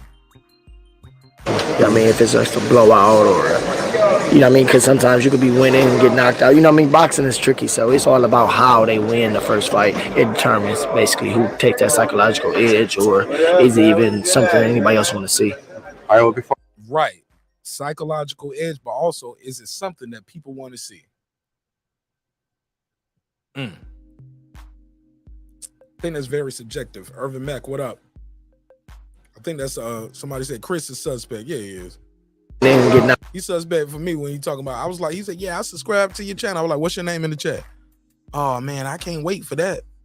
But nigga, you never clicked the subscribe button. You just saw the number and called in. That's what he did. You know what I mean? And I'm gonna block him. You ain't gonna never call back if I don't see him leave a comment or a chat or something. I'm gonna block him. No, I'm joking. Boxing is tricky, so it's all about how they win the first fight. It determines basically who takes that psychological edge, or is it even something anybody else want to see. Psychological edge. I think Terence Crawford might have the psychological edge in this fight already. That's just my opinion. Sometimes I listen to Derek James and Spence. I feel like they getting themselves ready for the fight. They trying to talk themselves into the fight. That's just my opinion. That's me, Martin Nash. I think these dudes are. He was like, nah, man, we gonna be smoking bud, man. That nigga was shaking and shit. Let me see if I can find that clip. But let's go to Frank Martin. He's with Spence Camp, and he had this to say about the fight. And he's gonna he's gonna reveal why he believes Spence is gonna win, and he's gonna talk about problems that Bud might face. See, man, July 15th, you headline it. Who make the less mistakes in that ring? Why does your gym mate Errol Spence beat the counter punching and all? And to be fair, fight hype. This guy Shawn Giselle, he's rooting for Errol Spence. Let's keep it a buck, man. Let's keep it a buck. Even the way they frame some of their titles, like if the guy is rooting too much for Bud Crawford in the interview, they're still framing in a way where you don't know that he's rooting for Bud, or they're framing in a way where he's like, they're making it seem like the guy's saying something bad about Bud, or they picking Spence. I'm like, bro, if you watch the interview, I'm like, that nigga's picking Bud, but you didn't put that out there that way. They frame their titles, even the way they kind of try to give the interviewer pushback sometimes. It's like, oh, nigga, like, I get it, you rooting for Spence, but you can't make them change their opinion. Here we go. 469, you on the line. Tell them your name, where you from. It's Nardi, man. Richmond, California. 469, Nardi Crash. Yes, sir. All right, Richmond, California. Go ahead. You got the flow. Yeah, man. I'm just getting closer to the fight. I'm getting more excited. You know, I'm proud of both men for livening up the press conference. It looked like they both working real hard. I got Errol in the fight, but I'm enjoying seeing Terence, his fathers and his sons, going all in on a new training camp. I've never seen him incorporate his family. I see Errol dad at every training camp and every fight. I see Bud dad at the fights and stuff like that. But I just think it's really cool to see the two black men and their fathers all in on these fights, man. I'll give the edge to Errol, though, because how involved he is with his coach. Now, I think Bomac and Bud are together, but I think Bud is smarter than Bomac. That's just my opinion, you know what I'm saying? But I think the fight is going to come down to who is more durable, who can take, because, they're both champions, both going to get their hands on each other. And I just have seen Bud hurt by lesser opponents. And when I see Errol, buzzed and hurt by people, it's a championship fight, man. And when I look at the fight, I just feel like Errol punches Bud is going to counter him and all of that, but Errol's jab serves as a few different purposes, man. It's a range, it's to gauge range, it's to work his way in, it's to keep you out, and it serves as a rhythm disruptor. Now, when you watch him fight Danny and Mikey and Ugas, who are all good counter punches, not as good as Bud. I'm trying to say that. I feel like Bud is going to land his counters, but I feel like that the rhythm disruption part of his jab and his punch out will force Crawford. If Crawford doesn't knock him out, it will force him to throw more punches than he probably ever has in a fight. And I've been listening to their sparring stories. I heard about Bud sparring 15 rounds. And I know I've heard multiple times Errol sparred 20 to 25 rounds in camp. Not saying he's going to be more in shape. Wait a minute. Hold up. Say that again. Say that, Naughty Crash. Naughty Crash Yeah, from so I was Richmond, just California. listening. Hold up. You said Errol spars how many rounds? Yeah, 20 to 25. How many minutes per round, and how many opponents do we switch Three. out? No, matter of fact, they said it was 4. Matter of fact, 4 minutes. And I think each guy gets about 2 to 3 rounds, something like that. From what I heard, this is the past. I don't know about this exact training camp, but from me doing my research on both of them, because I watched Terrence Crawford too. I watched all his fights. He's a dynamic fighter. I just think a lot of his dynamics have been shown against lesser competition, where you could get away with where there's room for error. Now I'm not taking nothing away from him, because when he lets his hands go, man, it's probably Sugar Ray Leonard and Mike Tyson. I don't think I've seen nobody as quick as hands with the combinations that equipped with the power at the same time. Like Bud can throw 4 punches at you and hit you with the third one, and it's just as hard as the first or fourth one. You know what I'm saying? I think that's unique about him. I think his upper torso flexibility is unique. But if you watch his fights, man, because I study both fighters, if you watch Bud fights, when he is downloading information, you can watch each fight. He's getting hit. Whether it's Kavaliauskas, whether it's Shawn Porter, whether it's Kell Brook or Benavidez. When he gets it down, though, that's your ass. Now, I can say that. But before he gets it down, he's getting hit a lot. And if he allows Errol touch like that, a majority of those punches are going to be to the body. And for him to be coming up in weight, and I know he's filled out at the welterweight division pretty well, I just feel like his body is not going to be able to take, the punishment, because I don't feel like Errol's going to come in and go straight, attack his body. I feel like he's going to touch him. Then when Bud decides to start coming forward, he's going to start landing that left hook to the body. If you watch the Shawn Porter fight, when Shawn Porter starts charging forward and coming in with the great footwork, Errol, he doesn't really exchange punches too well, but what he does is he throws a hard left hook to the body. And I like that and the jab, along with Bud doing what he do, it's going to be a mix-up for a minute. But like I said, in a team game, this is not a team game, it's an individual game in the ring, but you have a coach. And I just trust that Errol and Derek are going to work together better than Bud and Bomac. Stop. You know what I'm saying? Hold up. You act like it's just Bomac in the corner. You got 2 other coaches. Do you know the 2 other coaches now? Yeah, but he's the one that he's the head trainer. He's the one that talks to him. What's crazy? Hold up, that's not true. If you watch Terence fights, it's sometimes where you see Red talking to him more. It's sometimes that's who I fucking love, bro.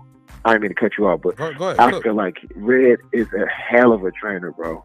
I feel like Red Spikes is how you always got like Cash Money Records, you got Baby, the face of everything, but then you got his brother, the big tall dude who really was behind everything, making everything work. Yeah, man. I feel like Red Spikes is that dude, bro. I listen to him when he talks, man, and he doesn't have the same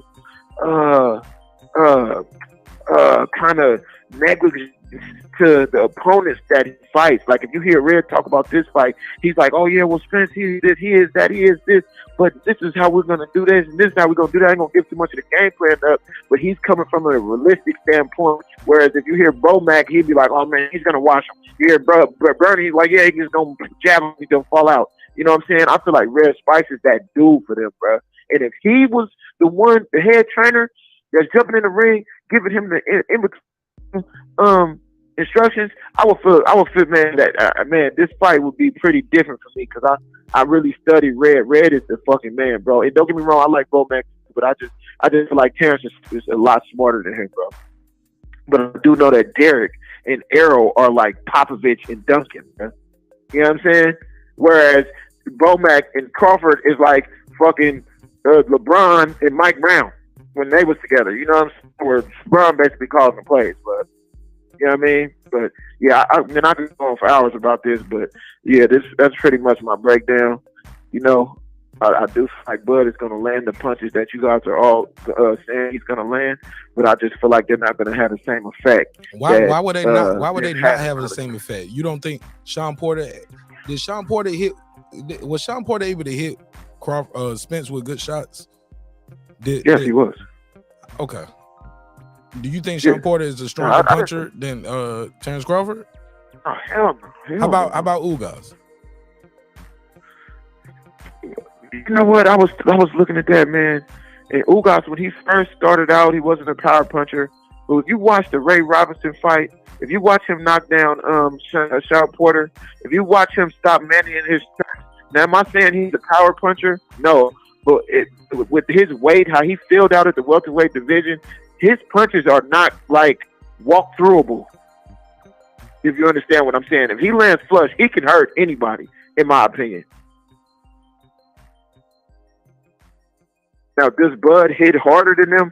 I don't know. I think with Bud is more the punch placement. Only reason I do know. I know. Okay. I know because he hit you before? No. I know because I see how people respond to the punches, and I'm just going by the record. The record speaks for itself. But see, this is. You think guys just just laying down for Terence Crawford because they want to lay down? And guys going 12 that's not what I'm saying. Guys going with 12. No, look, bro, it's science too. It's the way you throw the punches. It's the way you disguise the punches. Yeah, the punch placement. Like, not punch placement. That's different. The way you throw the punch. The way you throw the punch. Like the torque. Not even the torque. Is it a straight punch or is it an arm punch? Are you going from your feet and your ankles and your hips all the way up? Agree with that. Like that's the torque. I what you was talking about. That's the torque. The feet, the ankles, the hips all the way up. That's the torque. I'm talking about is it a wide punch or are you going straight to the target? What you mean, like any fat on the punches? Yeah, that's what I mean right there. The fat on too much meat on the punch. Shawn Porter always got a lot of little meat on his punch, but Ugas, he definitely got meat. Ugas was a man child. He was strong. He was good beating up kids and the amateurs. Right. Yeah, but beating up grown men his age and size and other guys in the pros, like he ain't dropping them and stopping them, bro. Ugas got 12 knockouts with damn near 40 fights, bro. That's the But this science. is what I'm That's saying the though about Bud, the people that he knocked out. Where some of them undefeated, yes. But when we talk about champions and we talk about, the creme de la creme, they're not there just because of their hands. They're not there just because of their feet. They're there because they could take a punch. Now, the people who he knocked out, like Shawn Porter, the fight was stopped. Yeah, did he knock him down? Yeah, Errol knocked him down. Or Adrian Broner knocked him down. Kell Brook, he didn't hit the floor. He definitely got dazed. Errol put him on the ground. You know what I'm saying? But like and he when popped it comes right to back up too. Errol didn't put him on his ass. Errol caught him with a shot. He took his glove touched the ground. If we want to be specific. Well, you talking about Shawn? Yeah, when Errol dropped him, Errol caught him. Yeah, but Shawn also said that Errol hurt him worse than Bud did. You know what I'm saying? But this is what I'm saying. Because Errol throws people like everything with power too, though. Let's be clear. A guy throwing he power conditioned to do that all night long. He's conditioned to do that for 12 rounds. That's what I'm trying to understand. He's conditioned to do that for 12 full rounds. And I have never even seen nobody that could do that besides Mike Tyson. But what I'm saying is this. The people who Bud knocked out, like let's take Caviaskas, Benavidez, and let's take those two. Let's take undefeated, the last guy? Silver medal. Hello, undefeated, silver medals. Right. Now let's what's the last guy's name? Avanesian. Put a case on you. Now those guys right there, who have they been hit by? Right. Now let's take Caviaskas for example. When he got in the ring with Virgil Ortiz after Crawford, you can't say he after. got floored. Hold on. You can't say after Crawford because after the who guy, did he fight before that? No. You only can use what he did before Crawford because after you fight a guy, you might not never be the same. You can't say that. You can never be the No, same. we can't say that about. Hold on. I'm shoot me some bell on this because by that logic, Sandor Martin after Sandor Martin had his way with Mikey Garcia, right? After Errol beat him. Well, I wouldn't say had his way. No, he had way. No, he didn't just have. Was that unanimous or split? He had his way, dog. We knew who the winner was by the end of the fight. We didn't need the scorecard. We all knew who won that fight. But I mean, having your way is like watching somebody, bro. That's like what Danny Garcia did to I'm saying having way. At the end of the fight, I knew who won that fight. I didn't need the scorecards to know Mikey Garcia lost that fight. And Sandor Martin ain't no power. And Sandor Martin don't even crack like that. He ain't known to be a knockout artist. Did he put Teofimo down? Oh, Teofimo got called lunching. Absolutely. But he didn't knock him out with a power punch. But let's be clear. Teofimo is suspect anyway.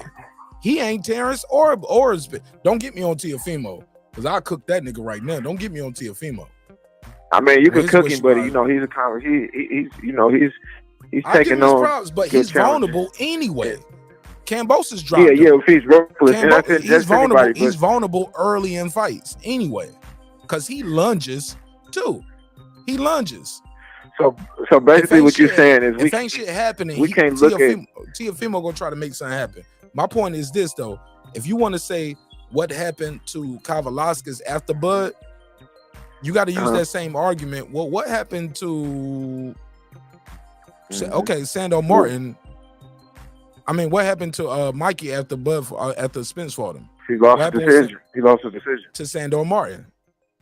Sandor Martin is never. Sandor Martin is not known to be a power puncher. Mikey Garcia is.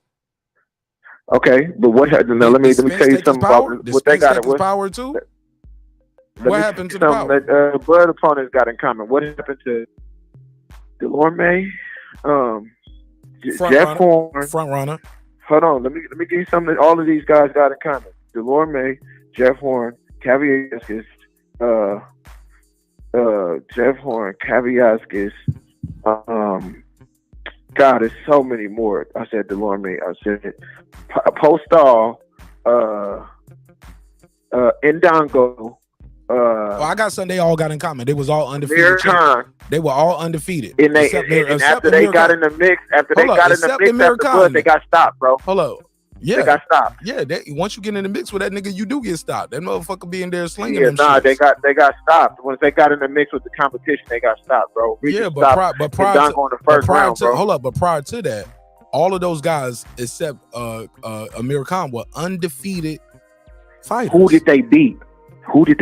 They beat everybody that stood in front of them. No, I don't want to hear no everybody. I want to hear some elite. Did Ugas beat everybody that was in front of him? No.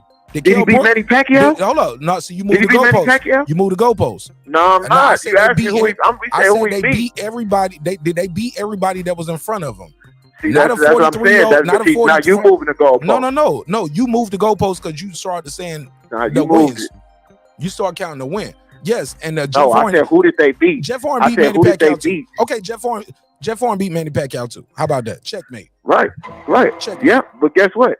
After he fought Manny Pacquiao, Tim Tszyu stopped it. Hold up, you said who did he beat? Tim Tszyu stopped it. But you at a different weight.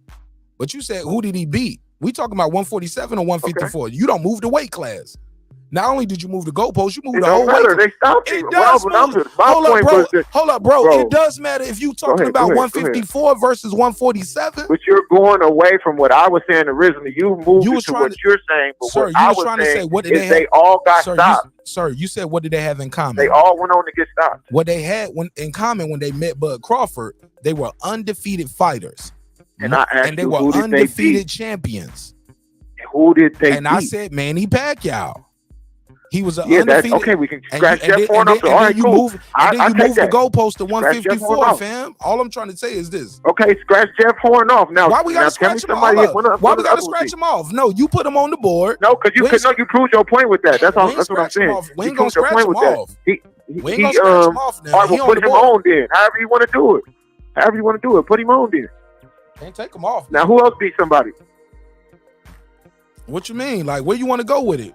Bro, I do this shit who here. Who did Ndongo beat? You talking about these undefeated champions? Who did they beat? I could tell you who Ugas beat. I could tell you who Shawn Porter beat. I could tell you who Kell Brooks beat. I could tell you who Ugas beat since he lost to Errol Spence. He beat Manny Pacquiao. No, that was before Errol Spence. Same dude you just gave credit to. No. Because you said after the fight. You said after Terence Crawford, what happened? No, you keep moving the goalposts. No. That's literally what we talking about who they beat before they fought. No, time out. Let me get this off real quick. Hold up, bro. You said no, after but first. you moved. No, you said no. Listen, we was talking about after at first, and then I asked you who did these dudes beat before? Because you said forget after. That's what you said. Then I asked you who did they beat. Then I asked you who did they beat when they would be undefeated champions that he fought. Before all day. All right, so who did they beat before? Okay, come on. Who you want to start with? Who you want to start with? Who did Ndongo beat? He beat Ricky Burns. Ricky Burns then got 10 losses, bro. Come on, bro. Now, what's the point of bringing up the name if just because you don't like the guy's record and where he's at no, now? Ricky is not a good fighter. Who did Ricky beat? Sir, Ricky Burns didn't have 10 losses when he fought. Who did Ricky beat? Sir, let me talk. Because what you just did right there, did Ricky Burns have 10 losses when he fought Ndongo and Terrence Crawford? No. You're talking about the guy. I didn't say 10. I said damn near 10. You literally just said 10 losses. I said he damn near got 10 losses as a whole. It's but his career. But he didn't have 10 losses when he fought the guy. You fight the man in front of you. You don't fight his resume and what happens after you, dog. Those are YouTube daddy talking points. No, bro. No. You moved the goalpost when you said 10 losses. Who said 10 losses? You or me? Come on, I said Ricky Burns Denner got 10 losses. Did he have 10 losses? But did he have 10 losses when he fought Ndongo? How many did he have when he fought Ndongo? Sir, you are moving the goalposts. Hell, bro, you are moving the goalposts. The same shit. We talking about Ricky Burns and we talking about his life. Was he a champion? Was he a champion? Because that's what matters. And who he beat? Because you can have a whole bunch of losses. Are you a champion or not? The nigga had who a he title. Beat, man? Who None of these dudes beat nobody, bro. To be these undefeated champions, y'all putting here we go. Here we go. Pedestals it don't matter, bro. He had a record. See, that's your opinion. It don't matter. Just like in my opinion, it do. No. The fact is, he was a champion when Ndongo beat him. That's what matters. The fact is, how about this? Let me play the game with you. Do you know who Ricky Burns beat to get the title? And how he got the title? Nobody. No. You said nobody, sir. I'm asking you an open, direct question. Don't be disrespectful to the champions, and they fighting for a vacant title just because it's vacant. It ain't they fault, bro. If he beat anybody of significance, we would all know. Let me speak. Let me tell you some real shit. Because I have no clue. Let me ask you a question. I have no clue. Because he never beat nobody of significance. Okay, now is it his fault that Terrence Crawford, or is it his fault that the 140 title was vacant when he won the title? That's not his fault. It's a vacant belt. Who did he beat for? And that go back into my point. These dudes never been hit by nobody. Sir, he beat a guy who was 40-1. And who he beat? Nobody. Oh man, you want to go in reverse, bro? We sticking to the facts, bro. Bro, no. The fact is he beat. To the facts. No, the fact is he beat 40 guys. 40 guys. What's Mexican dude name that just fought? He ain't no Duvall champion. Got beat up. Ramirez. No, he had a bunch of wins and never fought nobody and got beat up. But Vol beat up everybody he fought so far, even Canelo. That means nothing. I'm talking about Zerto. Though. We count wins against nobody. No, but when he got in the ring with somebody, he got beat up, bro. But everybody loses to Bivol so far. Is that a fact or not? But what I'm telling you is when he got in the ring with somebody, he got beat up, bro. No. But the guy he fought beat everybody. That's cool, but what I'm telling you is he had a bunch of wins, and then when he got in the ring with somebody that could fight, he got beat up, bro. He got watched. Okay, well, how about Ricky Burns having losses, getting in there with somebody undefeated and beating him? Does that count? Say that again. Ricky Burns had losses, right? Mm-hmm. Had a couple losses before. He had a loss before Crawford. Crawford beat him. He had a few losses before Crawford. He becomes a champion.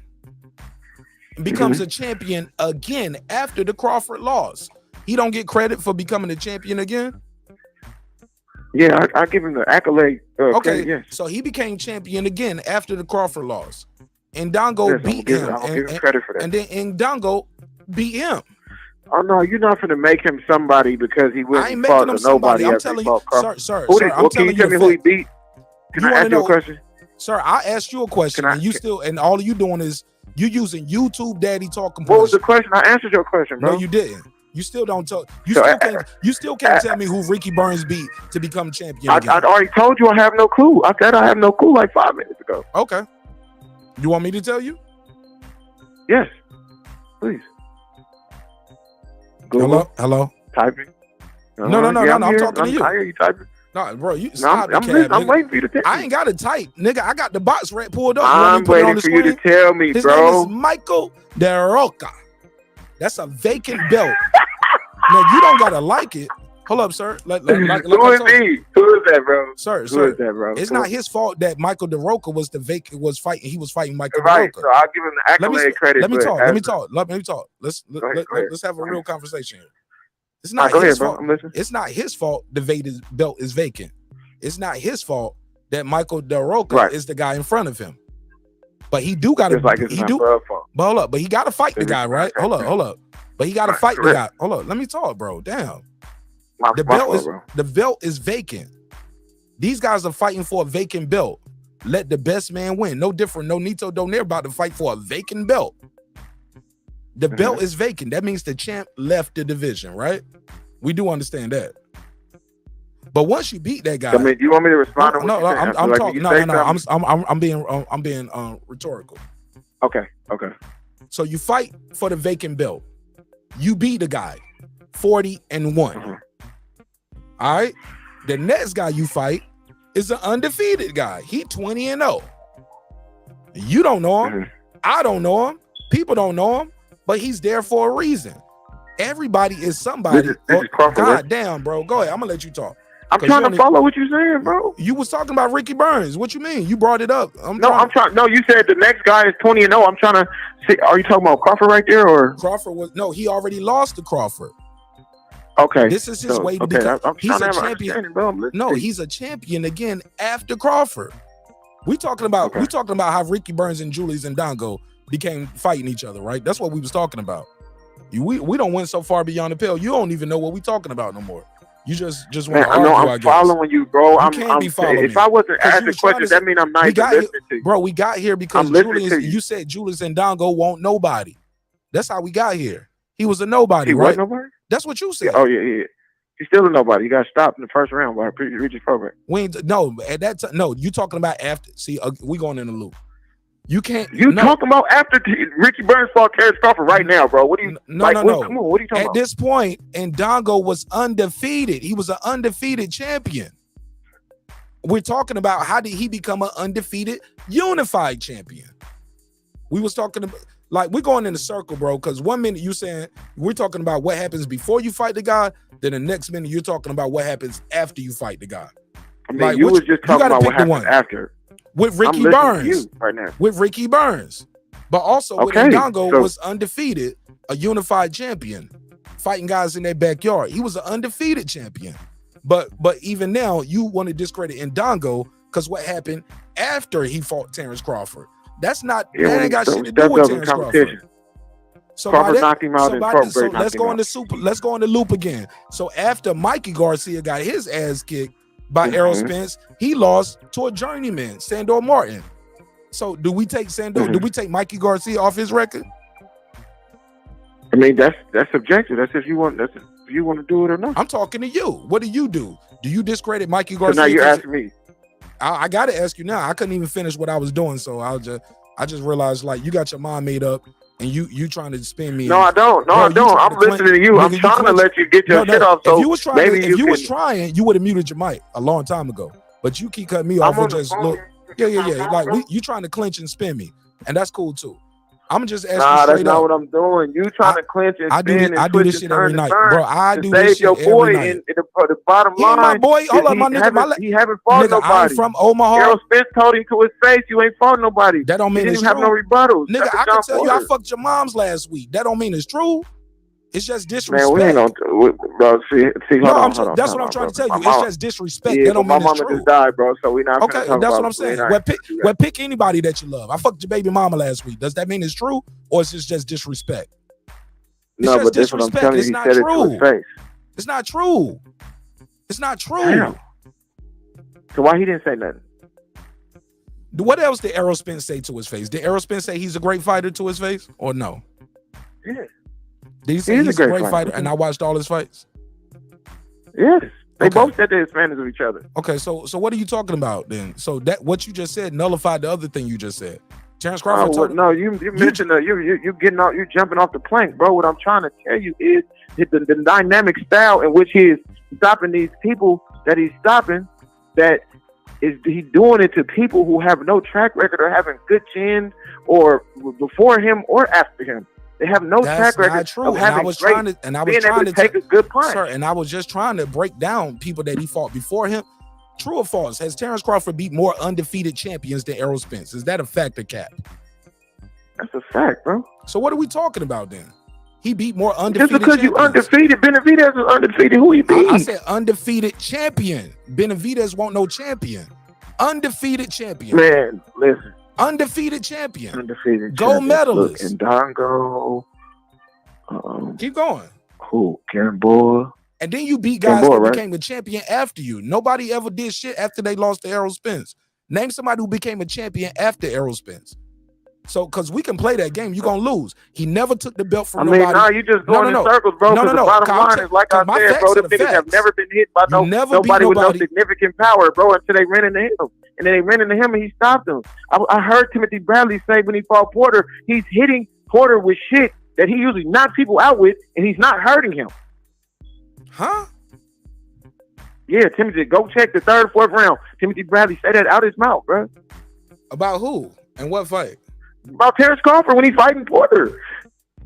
He stopped John Porter. He What are said you talking about? but this is what I'm trying to tell you. Man, this is my opinion. I'm trying to give you reason for my opinion. I don't think that the shit that he is hitting these dudes with is fit to do what it did to them to Errol Spence. And that's my opinion, bro. It's not, I'm not saying it like it's no fact. I'm saying this is my opinion on the fight.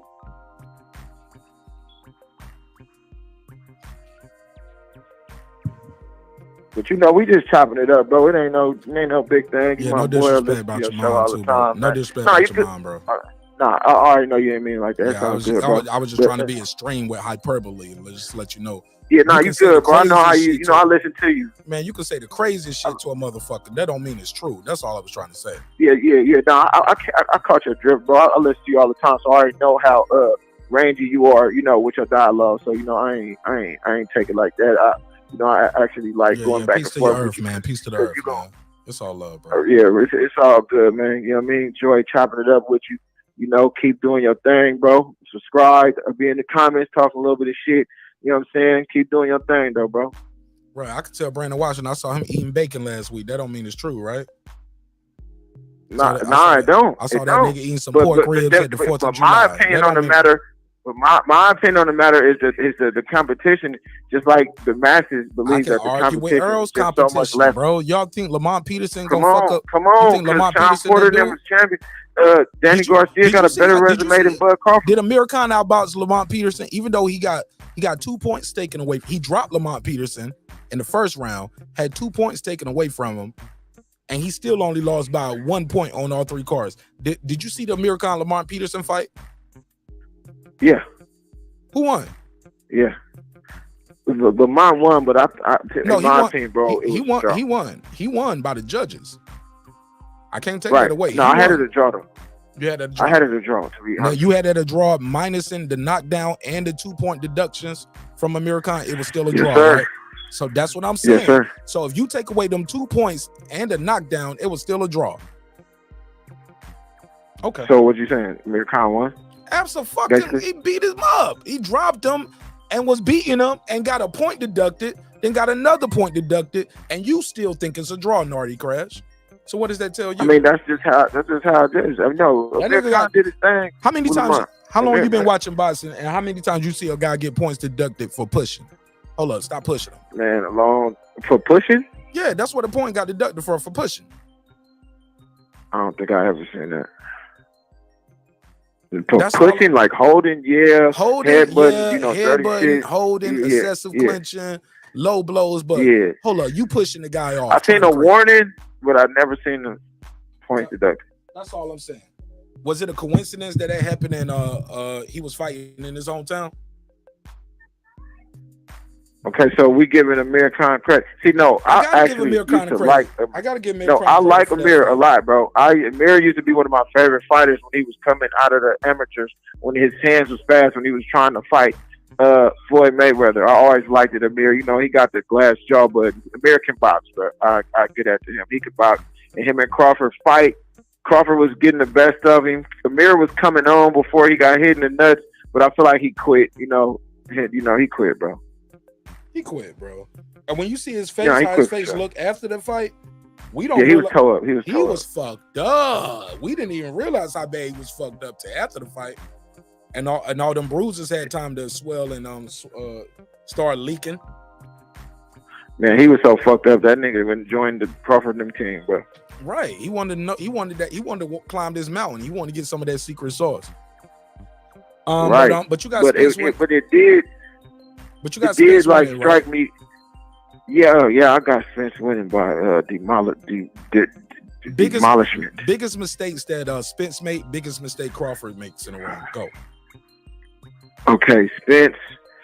He has a tendency when he let his combos go to keep his head on the line. Sometimes Spence will fight in a straight line rather than turning his opponent, although he did turn Ugas to Danny Garcia. Spence get a little lazy with his jab sometimes. Let me think what else was Spence. Spence, he shells up when people throw combinations, and I do think that's going to hurt him when Bud throw his combos because Bud changes levels with his combinations. He'll go head body, and make somebody in the high guard. And I do think that was the purpose of Avanesian, somebody who fights in a high guard for Bud. He's not a southpaw or nothing, but I think that was his purpose being served. Let me think what else. Fighting backwards. No, he can fight. Errol can fight backwards, but I just feel like he when it comes to exchanges, he's not as good as he should be in exchanges. All he does is throw a hard left hook to the body when somebody is charging forward at him. So, and now with Bud, like I say, at the beginning of the fight, when Bud is throwing, calculating it and downloading, he gets hit a lot. Almost every single fight I've seen him fight, when he's downloading, he's getting hit a lot. And but his matchmakers kept him away from power punchers that could get to him. You have power punchers like Molina and Prescott and them, but they athletically couldn't get to him. But when we seen people get to him that has some pop, they then they're dropping. You know what I'm saying? Bud also, when he goes in the southpaw and decides to come forward, he gets reckless with his defense. Now his hands are amazing in the southpaw position. In orthodox, he's usually getting beat up in orthodox, bro, to be honest with you. Don't get me wrong, I've seen him beat people in orthodox, but as of late, when I watched him against Porter, Avanesian, Kell Brook and them, they was jabbing him and pretty much busting him up. Then he switched and turned up on him. Let me see what other flaws about Crawford. He doesn't use his jab enough. He has a really good jab, but he doesn't use it enough because it could change a fight, in my opinion. To me, Crawford is not a good blocker. He's a good weaver, but he doesn't use the blocking like that much. He likes to weave and counter so much.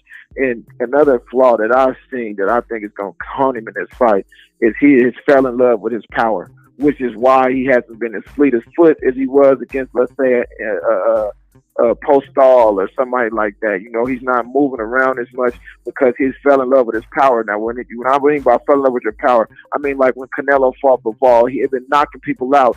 When you run into that guy you can't knock out, you're usually in trouble unless you decide to box and move around. Just like Chris Colbert and Hector Garcia. Colbert had knocked a few dudes out, and he couldn't knock Hector Garcia out, and he got beat up. Now when let me think what else with Crawford. He got good feet, got good hand speed. I don't really like his defense. I don't like his punch resistance. I don't like his communication with Bomac in between rounds either. I don't think they come with anything that Crawford couldn't come up with himself. So when I listen to Bomac, I hear him tell him, turn up, the fight is this, turn up. Even though I can give him this, there hasn't been too many tracks for me to go off of, but the ones that I have heard, I haven't heard Bomac systematically breaking down the fight, telling him like, okay, you need to go in there and do this specifically. Like, don't get me wrong, I have heard him say certain stuff, but in the biggest fights, like with Shawn Porter and them, I didn't hear anything like him tell Bud something that Bud went out there and did without him doing it on his own. You know what I'm saying? Even in the Kell Brook fight, when he was getting jabbed up, I didn't hear Bomac tell him to make the adjustment that he made. He made it. You know what I'm saying? So when I break down this fight, and when you listen to Derek James, bro, like he is really him and all his fighters. Like even when Jermell Charlo lost his fight against Tony Harrison, if you listen to the trainer tracks, he wasn't listening to Derek James. When he had to draw with Castano, he wasn't listening. Then in both fights, he came back and he did exactly what he was saying. You can go back and listen, and he knocked both of them out. You know what I'm saying? It's the same way with Errol Spence. That's why after the Ugas fight, he told Errol Spence, bro, we got to tighten up, and we got so much shit to work on. We not even really going to celebrate. We finna get to work. You know what I'm saying? And I just got to give him credit for that. Even in the AJ's fight that he had with Derek James, I heard him giving him the proper instructions. When I thought that AJ probably could have knocked dude out, he still made him box just to get the rounds in boxing without trying to knock him out, which I think served him some justice. So that's a big difference between the two camps that I see. Fair enough. Good shit right there. It's a good call, man. Yeah, I thought all good, man. I thought that was know, very fair from speaking on both sides of the spectrum. You know what I'm saying? Yeah, no, you know, I keep it straight down the line. That was fair. For sure, man. All right, well, shit, I'm gonna try to take some more calls. I think I got a hater. All right, man. I think I got a hater who don't want to talk boxing. They want to talk about me personally, and they don't want me to talk about them personally. Man. I was like, man, I'm gonna talk about you personally too. Cooking with the body. You be cooking too much, bro. You be having cookouts, bro. Y'all can't let these casuals who take a shit personal fuck up the cookout. Cause I learn, you know, I listen, and you know, you have knowledgeable people on here, bro. I listen and I learn. You know, y'all open my eyes to different things. I'm not a let them tell it. I don't know shit about boxing. I don't know shit about boxing. Huh? I said let them tell it. I don't know shit about boxing. I never laced them up. I don't know nothing. Nah, bro. We wouldn't be here listening to you if that was the case. But go ahead, man, and do your thing. I'm in the chat, bro. Sorry for your loss again, bro. I apologize too. I misspoke, and I probably man, it's all good, bro. With my example, but just know it's all love on the side, bro. No, I'm already knowing it's all good, buddy. I'm gonna keep supporting you and everything. My man, sorry about that. Peace. All right. Shout out to Naughty Crash. Yeah, shout out to Mike James 616. I see you, fam. King Agent Math in the building. What up, though? Let me play some more of this. Well, where was I at? What we got? Let's hear some of this. Frank Martin. Why does your gym mate Errol Spence beat the counter punching and all everything Crawford brings to the table? Why does Errol get past that and get the dub? I feel like Errol is hungry. You know, they both hungry, bro. Come on, bro. It's undisputed. What the fuck is Frank Martin talking about? It's undisputed, bro. Everything on the line, Frank Martin. Errol is hungry. You don't even, bro, you need to be hungry. You ain't even made it to the level of neither one of these guys in the sport, bro. You got to get there. I feel that this is a fight that he's been wanting, you know, coaching. That's not true. According to Errol Spence, I didn't want this fight until I got the third belt. It's not true. That's what Errol Spence said out of his own mouth. Terrence went on my radar until I got my third belt. It's going to come down to coaching. It's going to come down to who make the less mistakes in that ring, you know, and, you know, it's going to come down to that grit, the bite down. You know, I feel that Errol has all of that, you know, so a lot of people blinded by the skill set of Terrence and stuff like that, which he has, you know, skills and stuff, but this ain't one of them fights. It's one of those fights where. Okay, that was interesting. Shout out to Mike James. He said, Bomac been around Bud since he was a baby. Their way of communication might be a little different than what people are used to. Absolutely. Couldn't agree more. These black men are not here tonight to be played with. Nah, boy, they ain't here to be played with, man. They're going to get the shit on. I feel like Errol is hungry. You know, I feel that this is a fight that he's been wanting.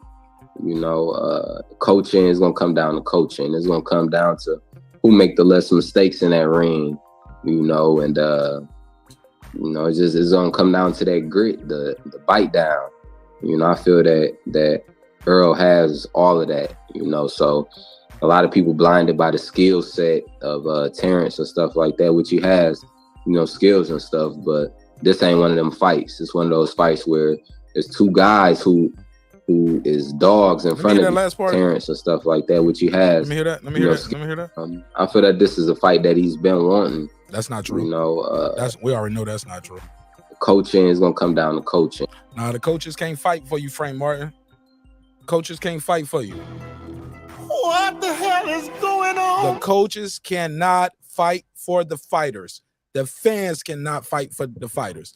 They can fill that whole arena with everybody from the great state of Texas. They can't fight for Errol Spence. They can't make weight for him. He got to go in there and do it by his damn self. The coaches can't do it. And which coach are you talking about? You talking about the head trainer? You talking about the 2 assistant trainers? It's a lot of coaching going on. It's a lot of training. It's a lot of coaching. You notice the NBA don't have one coach, right? They got other coaches out there too. All right. Football. Most professional sports have multiple coaches. Got a base coach. You got a hitting coach. You got a pitching coach. You got different coaches. Coaching matters. And as long as I've been taught, 2 is better than 1. And 3 is definitely better than 1 from what we're seeing right now with this kid, Terence Crawford. And we all going to see July 29th. And it's going to come down to who make the less mistakes in that ring, you know, and I agree with Frank Martin there. It's going to come down to who makes the most mistakes or the least amount of mistakes. You got 3 people watching you telling you what the other guy doing, or you got 1 person watching you telling you what the other guy doing. Coaching matters. Absolutely, Lisa Bell. Coaching matters. You need other eyeballs in there, but I agree with Frank Martin on that. You need eyeballs watching you. And it's going to come down to making mistakes. Who's going to make the most mistakes? Who? Terence Crawford can make a mistake and he'll get caught, get hit with shots. We've seen that before. But when Terence Crawford catches other guys making mistakes, it's usually game over. He's recovered from his mistakes. Other guys don't recover from their mistakes. Even Errol Spence. When guys make mistakes with Errol Spence, he don't always get him out of there. That's not true. He might hurt him, might hit him with a good shot. Every now and then lately, he might drop him. I didn't see him drop Ugas. Ugas made a lot of mistakes. Spence punished him with a good shot, but he still didn't even drop him. Didn't break his will to fight. They said they're gonna break Bud will to fight. All right. But yeah, mistakes will matter. You know, it's gonna come down to that grit, the bite down. You know, I feel that Earl has all of that, you know, so a lot of people blinded by the skill set of Terence and stuff like that, which he has. What you mean they blinded by the skill set? What the hell is going on? Skills pay the bills, dog. Skills pay the bills. What you mean they blinded by the skill set? Even Errol knows what he up against. Errol talks about the skill set. He knows it's a real thing. This is a real thing. What you mean I'm King Asian Mav? Y'all get off that bullshit, man. Y'all stop talking about me. I'll talk about y'all if y'all want me to talk about y'all. Y'all get off that bullshit now. Talk about the fight and the fighters, or call in. I got y'all number. Y'all want me to call y'all? Or y'all scared to face me? Don't be scared of me, dog. Had a conversation. Trust me, I ain't talking about none of y'all niggas. I'm talking about the fight and the fighters. I'm not here to pick on nobody in the chat. I can, though. So, I feel that this is a fight that he's been wanting. You know, coaching is going to come down to coaching. It's going to come down to who make the less mistakes in that ring, you know, and, you know, it's going to come down to that grit, the bite down. You know, I feel that Earl has all of that, you know, so a lot of people blinded by the skill set of Terence and stuff like that, which he has, you know, skills and stuff. You damn right he got skills. What the hell is going on? You better ask somebody, nigga.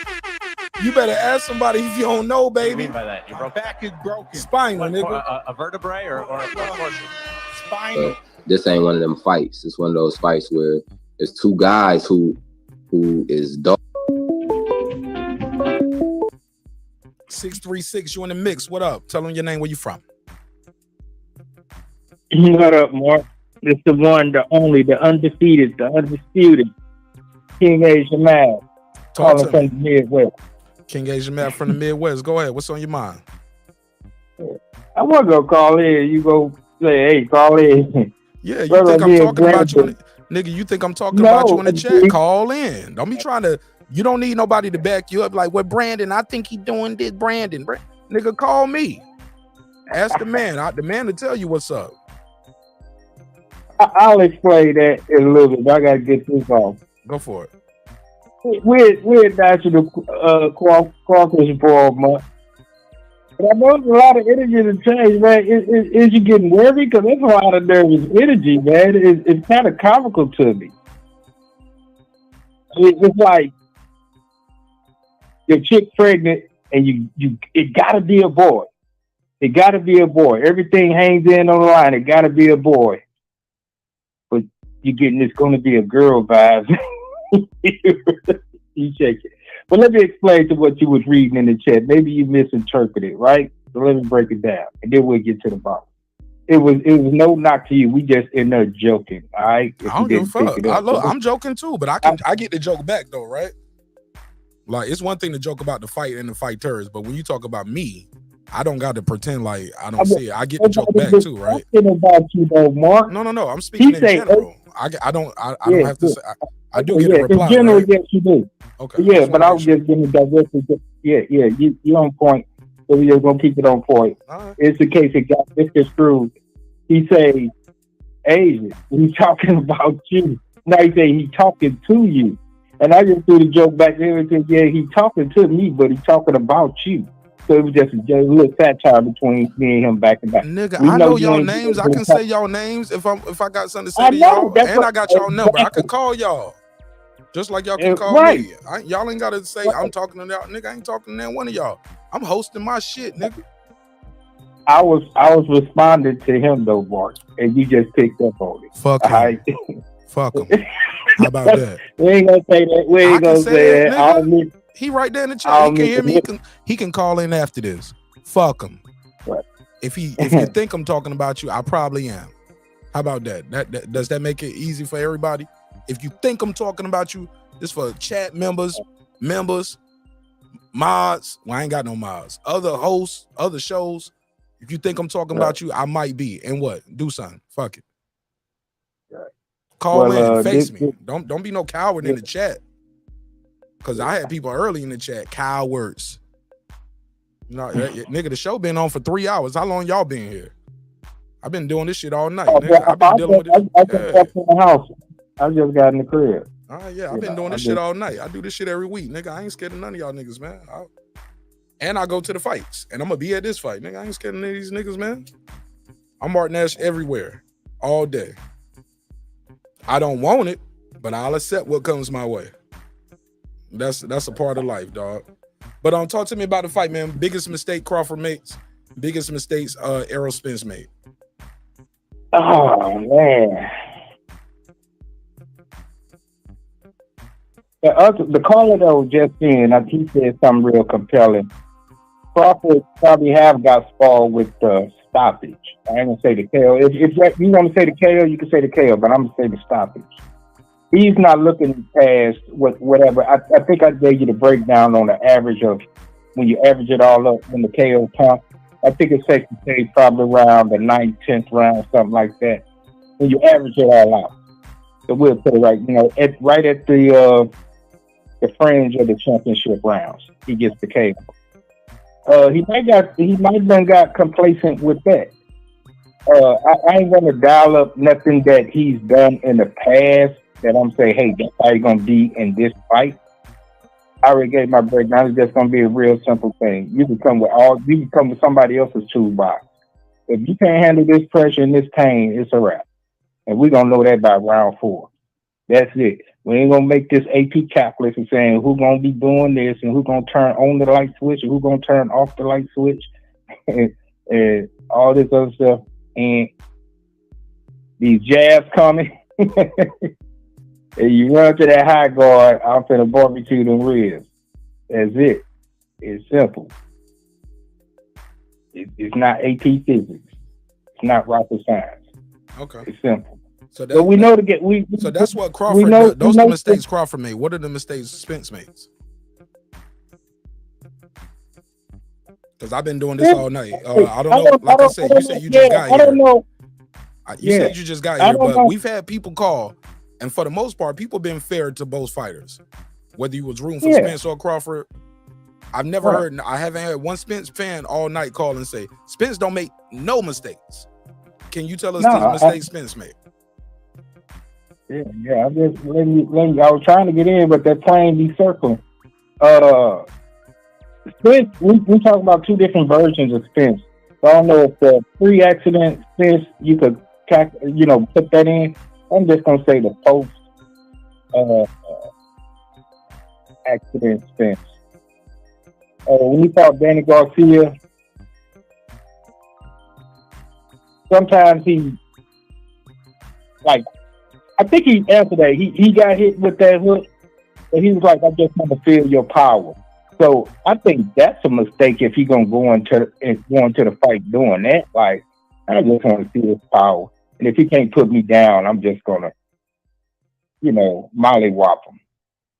So I would say that's a mistake. But if there's something he could do and be good with it, like, these cats can't do nothing to me, You see what's gonna happen. You're gonna lay down, it's gonna be a 12-round ass whooping. We're gonna have a lot of footage the motherfuckers break down for the rest of the decade. That's one mistake I'll say, Ugas too, he did a little bit of it with Ugas, he took some clean shots from him. And just, that's what he feels get him ticking. I don't know, it's strange, but I'm not him. He seemed like he's I don't know, Spence made it something different. I know y'all see it, but that dude made it something different. He be taking clean shots and still come out and just damage. But that's about it. He'll take a clean shot here and there. I wouldn't suggest he do, but that's it. Once again, that's him. So I categorize that as a mistake. All right, keys to victory for both guys. Like, far as the adjustments, because we was trying to get to that yesterday. I had guys telling me yesterday, Errol Spence don't have to make no adjustments. Do you believe that's true? Nobody needs a plan B. What is Errol? Because Errol Spence, as we know, his plan A is work behind the jab, power jab, work behind the jab, cut the ring off, go to the body. Can we agree to that or no? That's plan A, right? Implement pain. Implement as much pain as possible. See, implement pain, that's hyperbole. But I'm talking about the X's and O's of boxing. Working behind the jab, cut the ring off, go to the body. Can we agree to that plan A? Okay, what's the sense of doing all that? No, because they all look, sir, they both are trying to implement pain. Like, nobody's in there just trying to just hug and kiss the guy all night. The whole plan is to implement pain. So my point is, plan A, jab, cut the ring off, work the body. Can we agree to that, yes or no? Well, that sounds like a plan A, B, and C. Okay, well, it's plan A.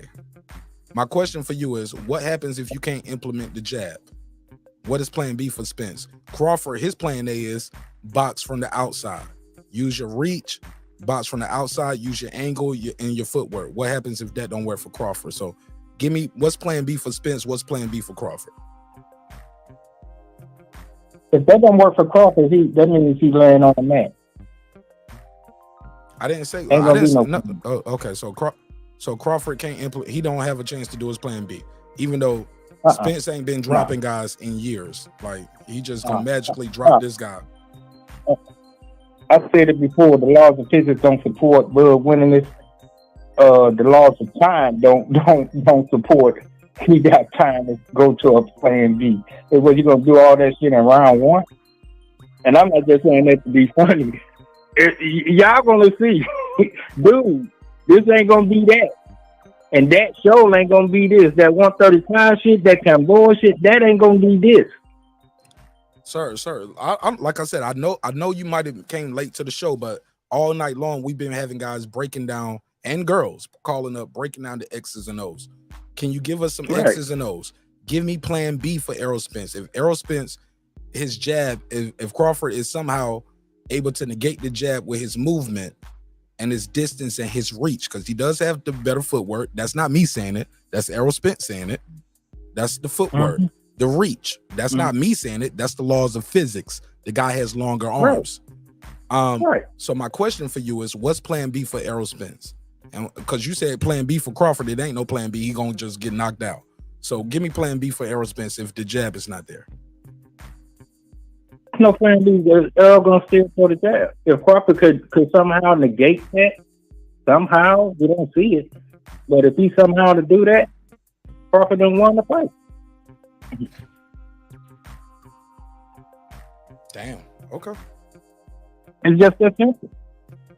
I get it. You know, it's entertaining. People come, you know, I've been doing this. I fought in this glove. I fought in that glove, diamond glove, silver glove. People are talking. No, people talking boxing, like, and they was talking about Crawford pushing him back. Like Crawford might have to pressure him and try to push him back because, and like, people are talking boxing. We ain't just saying we're gonna we're gonna have a crawfish bowl or we're gonna have a fish fry. We've been talking boxing. I mean, I control the best of them and talk the shit all night and just crack jokes. But talking X's and O's of boxing, a lot of people, when you start asking them about keys to victory, mistakes that guys do, like some guys can't see. And ironically, the Spence fans, if you check this playback, are the ones who were just saying, matter of fact, I had Abigail, she did say, damn, I ain't think about that way. Like, what is the next option if that can't happen? You get what I'm saying? But other than her, everybody else, they have a plan. They have an A and a B plan from the fans' chair, from sitting sitting on the couch. But it is what it is. Right. Yeah. If it was Mayweather Pacquiao, I get it. You know, that's how you could kind of see this. This is, he already said, dude, I'm stepping to you. You know, when I step to you, all that shit goes off the windows. I'm like, you know, it's gonna be like Tyson-esque. Everybody keeps saying, oh, it's gonna be, you know, Hearns, the Hagler, the 14s, the 80s golden era. It's gonna be more like Vicious Tyson fresh out of prison, motherfucker, you know, dangling the steak in front of him. You know, you done it wrong. You made me wait all this time for these belts, dude. I ain't got time to wait no more. We finna get this shit kicking. You know, ain't gonna be all this downloading and uploading. You could do that shit. You know, you say download a virus. I'm stepping to you and I'm banging you out. That's it. If you could withstand that, you won the fight. And I think that's what got a lot of people worried. Like he ain't refraining just like no, I don't want no fucking Thurman fight. Nigga, I'll sit back. Motherfucker, we're gonna be sitting either the WBL gonna strip his ass or you know what, fuck it, I can't make this weight. We in 2024, damn near 2025, we ain't made this fight. Fuck it. Yeah, you won by default.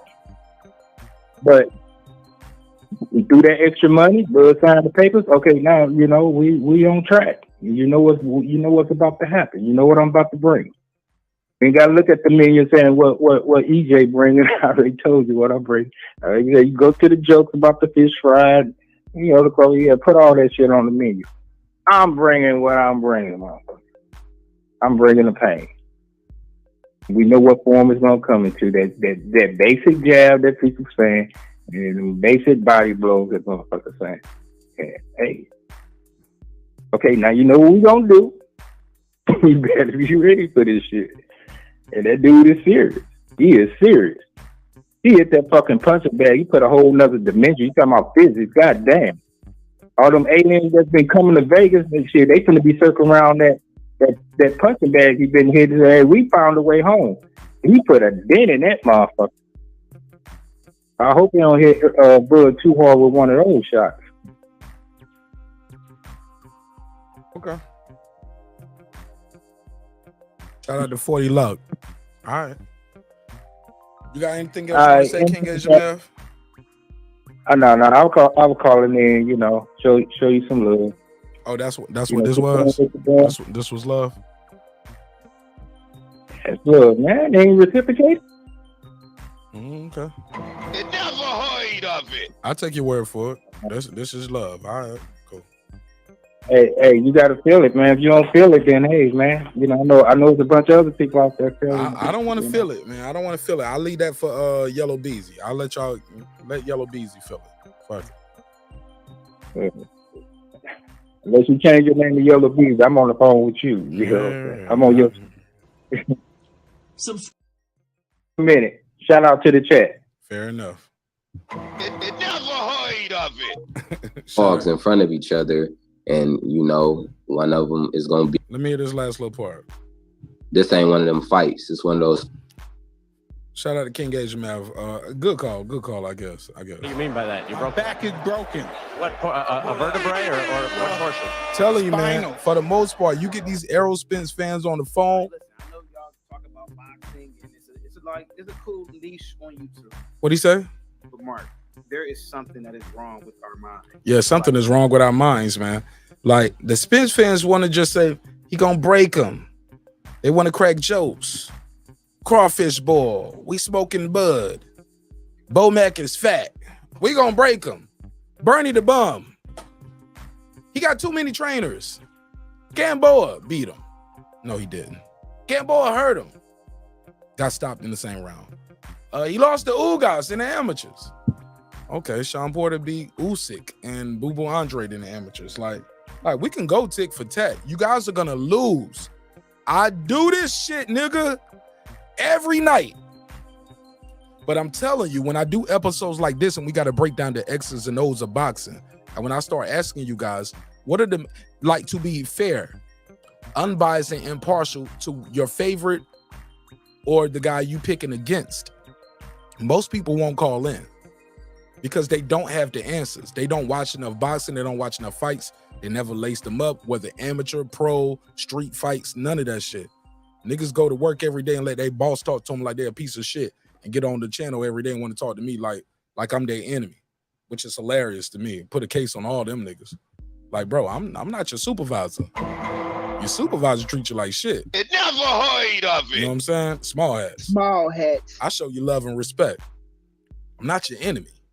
I'm trying to talk to you about the X's, O's in boxing. Shout out to Herbie Weaver. I see you. Excuse me. Black Lexicon, what up? 40 Luck, what up, though? Phone line is open. Numbers at the top of the screen. I think I'm going to do about 30 more minutes, and then I'm going to go to members only.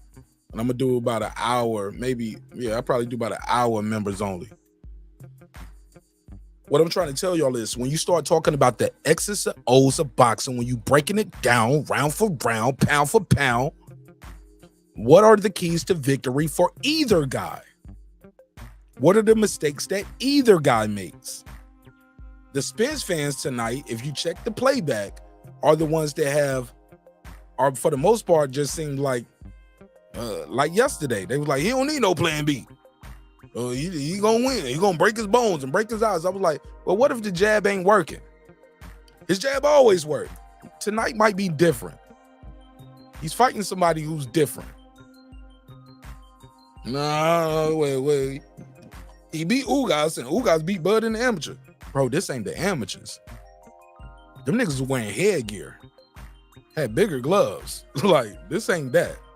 Shawn Porter beat Usyk in the amateurs. Can Shawn Porter beat Usyk now?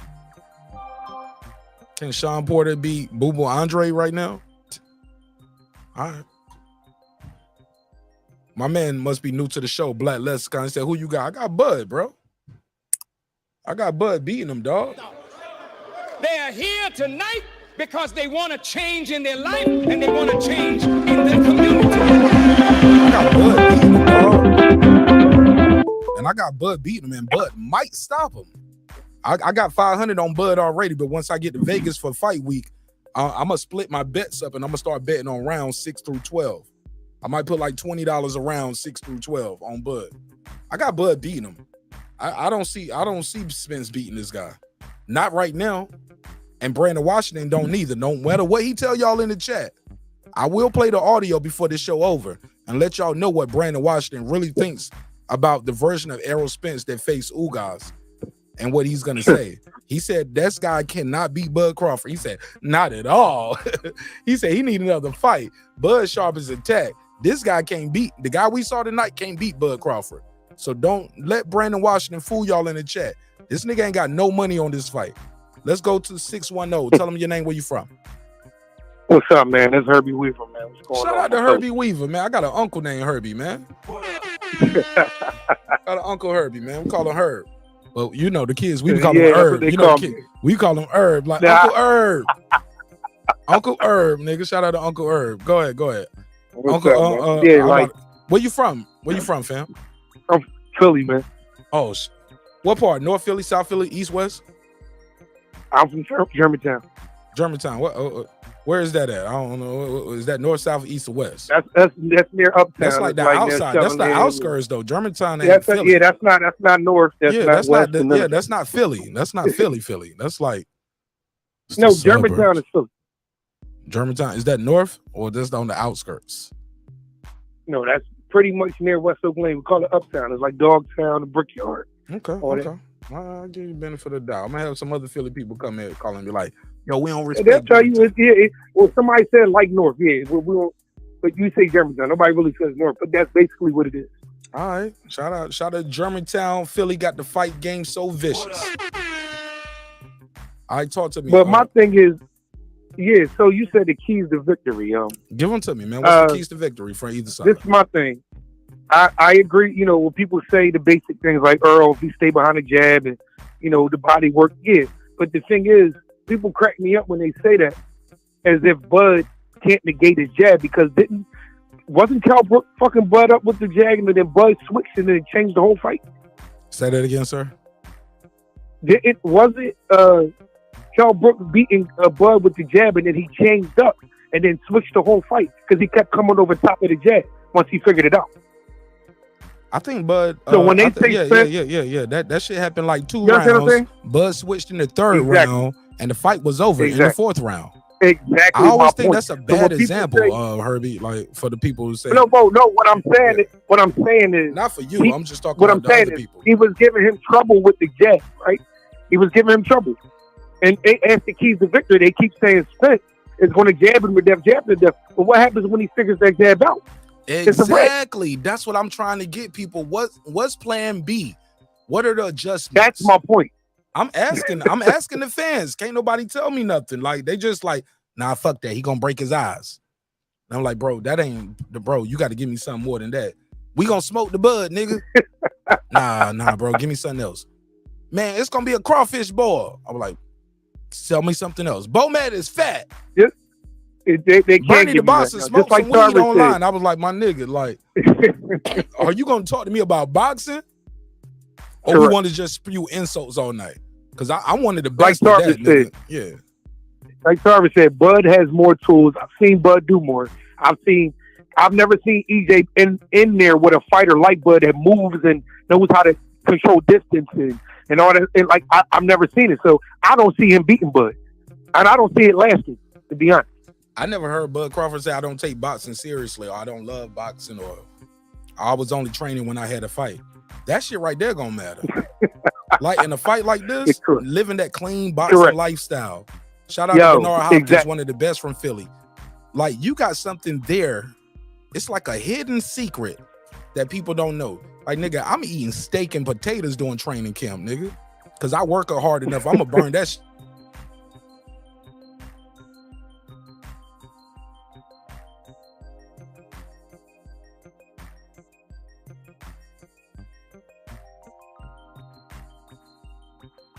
Why are we ignoring that? That's what this nigga gotta have fat camp every time he fights. Like I don't see it, man. I don't see him beating Bud. I really don't. I don't, bro. I don't see him beating him. He got a better chance at 150. And then boxing scholars talking about Bud is smaller. But Bud walks around at 160, 170 if he wants to. I know people that see him. He's not as small as you think he is.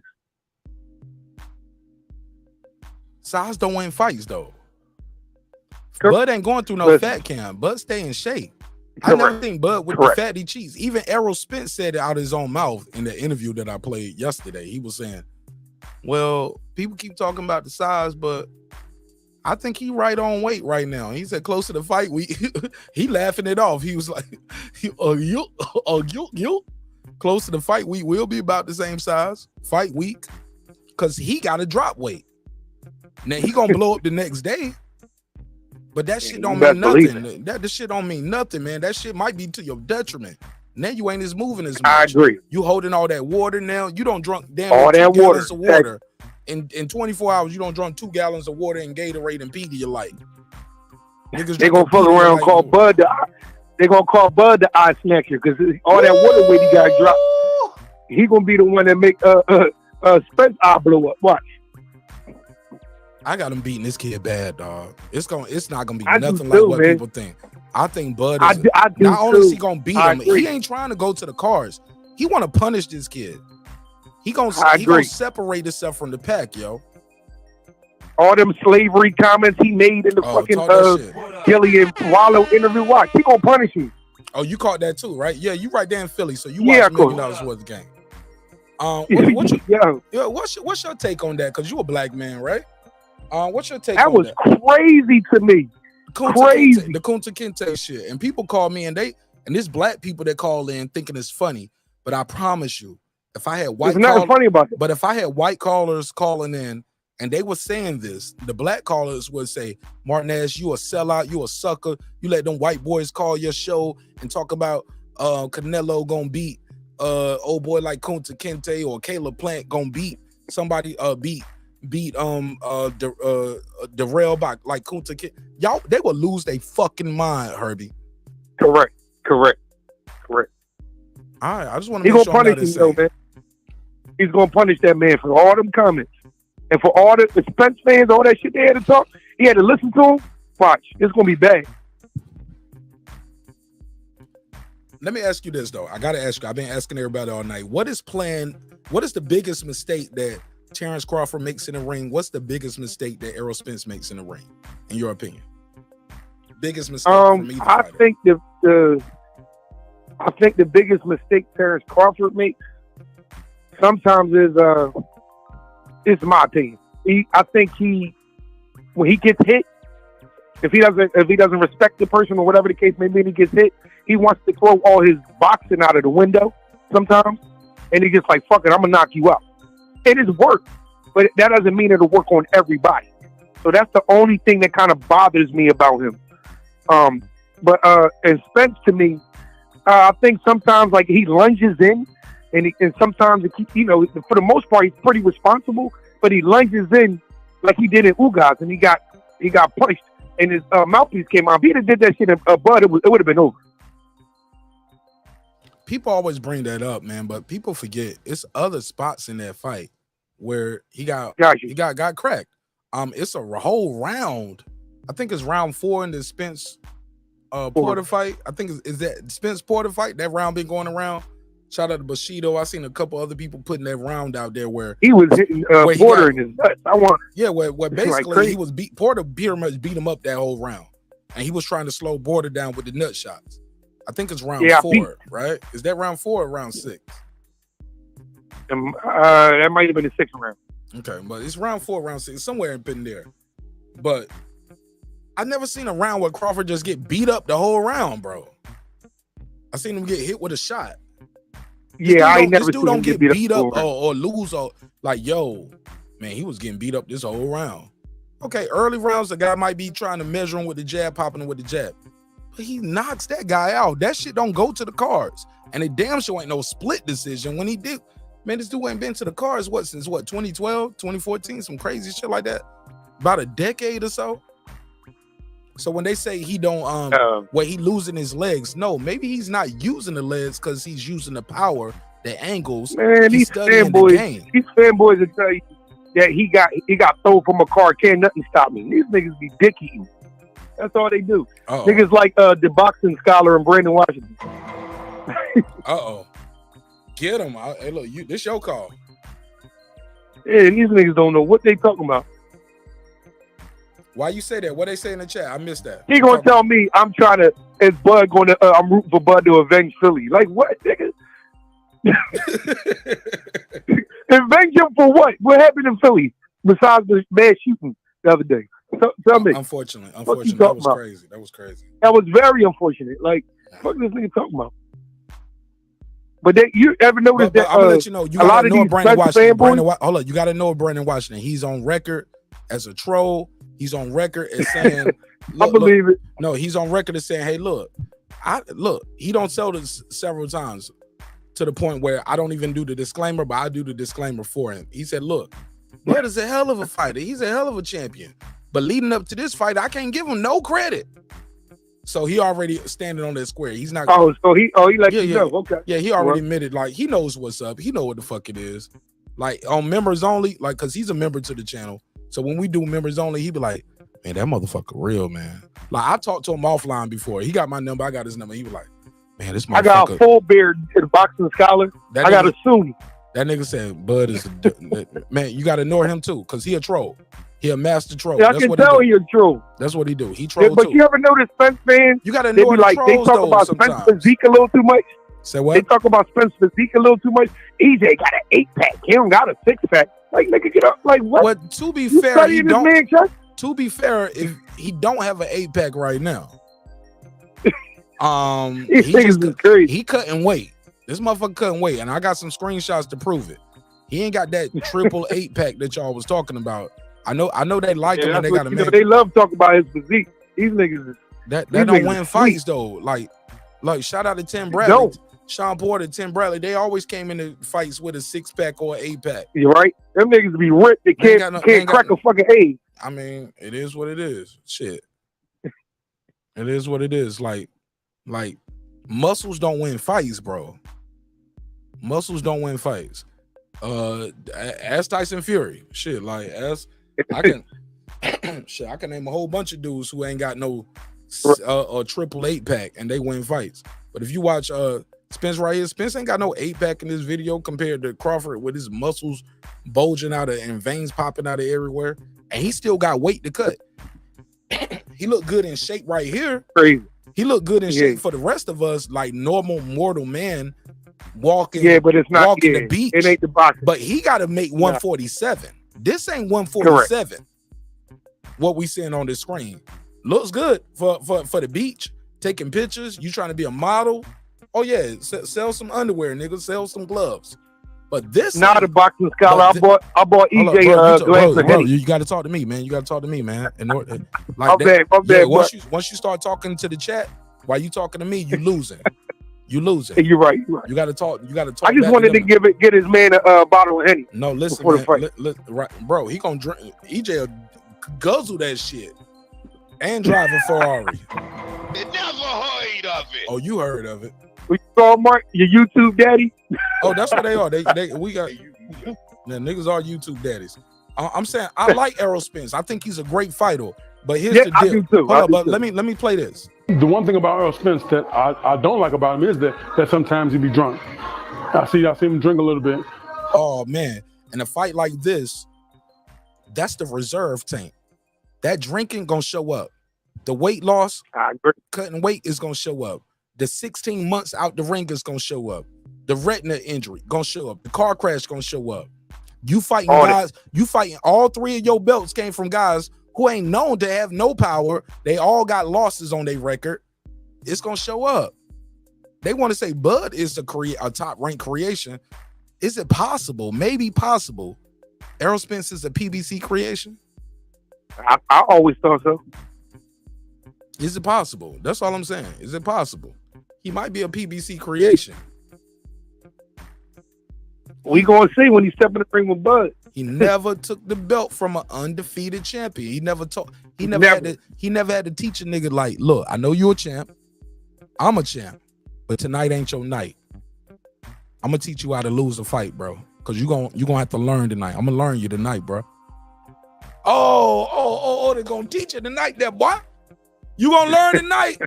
You gonna learn tonight. And he never had to teach somebody how to lose. Cause they already been taught how to lose multiple times. Correct. Other than Kell Brook, who dropped down to it. Thurman beat him. Bro. He beat them boys before he did. So I mean Shawn Porter. Hey, look, you beat Shawn Porter. You beat Ugas, who Shawn Porter already beat. Correct. You get what I'm saying? That's a fact. Ugas had 4 losses when you fought him, bro. 4 lost Ugas. And people act like Ugas was losing the journeyman. 4 lost Ugas, bro. All right, Shawn Porter ain't been known to be the most precision punching type of guy. Lateral movement, fight forward, fight backward. Man, he fight one way. He the Porter way, man. He'll do that dancing and moving around shit early on, but at some point, Shawn Porter gonna go to the Porter way. Or if you crack him good, or Ugas was able. How about this? Ugas dropped Shawn Porter. He didn't get credit for the knockdown. Definitely did. And they ain't call it. And he was wobbly after that. He was on the stanky leg, moving around, hugging and all that shit. His face was fucked up after that fight too. Just saying, man. I'm just saying. And Shawn Porter could have went right into the Errol Spence fight. He was pressured into that shit. He took the political way. Man, if it wasn't for that knockdown, man, I thought he would have won that fight. Look, well, according to the scorecards, you're not wrong, because even with a knockdown, it was still a split decision. A split decision. Yep. You had a judge to give him the fight, even with a knockdown. Many fans still thought Shawn did enough to win. But it is what it is. It's gonna be what it's gonna be. Let me ask you this. When it comes to this fight, man, it's a lot of storylines in this fight. What do you see next for either opponent? Because I don't see either one of these guys fighting "quote unquote" Jermell Charlo next. I know Bud probably want to, but I don't see it. I think they're gonna fight again. This is what I think. They fuck around and split, unless Bud doing dirty or some shit like that, or somebody get done dirty. They're gonna split, and then maybe it may be a trilogy. Nah, it ain't gonna be no split. I'm telling you. Bud gonna beat him in his first fight, but that second fight. No, I agree with that. I don't see Spence making. I just feel like it's gonna be a rematch. No, yeah, but the rematch ain't got to be at 147. And Spence, whenever they talk about the rematch, he was like, "We'll see." Whenever they ask Bud about it, Bud always say, "I don't plan on losing. You got to talk to him about the rematch." Shit like that. I'm just trying to say. I feel like it's gonna be a rematch. Yeah, I see the rematch happening too. Depending on how much work the homie put in, and I don't see the rematch happening at 147. I really don't see that. You think the rematch gonna happen at 147? Hell yeah. Nah, I think 54. I see the rematch happening at 54. Yeah, 54. I agree. And you got who? And you think Spence might win at 54 though, right? I think it might be a split, man. This is my thing, man. I need Bud to knock him out, because I feel like if it's a close fight, they gonna give EJ the nod or some nut shit. You sound like Tim Bradley. Tim Bradley said he don't see. I don't know, man. I got a bad. I just see how I go, but I think Bud is. If you know Bud he going for the kill, man. He ain't trying to play. He play with me. EJ talking about he gonna break his will. Bud said never. You're not breaking. Bud is the type of bull. Even Bozy Anderson said you got killed. You got to kill him in there. Bud ain't breaking his will. You got to kill that man. I mean, especially if you didn't break Ugas' will. He didn't break Shawn Porter's will to fight. He didn't break Mikey Garcia's will to fight, right? Like, where is this? Oh no! You know he boxed him. You know what they say? That's what the Spence fans gonna say. He boxed him. He tried to get that man out of there. Get the fuck out of here. Yeah, he tried to box him. He couldn't knock him out. Get him out of there. He couldn't get him out of there. As simple as that. Because he was drinking, partying, going to fight camps. That ain't me saying it. That's him saying it. But back when I said it, back then when I was telling people, the one thing about Errol Spence that I don't like about him is that sometimes he be drunk. I see him drink a little bit. They call me a hater. They call me a liar. They call.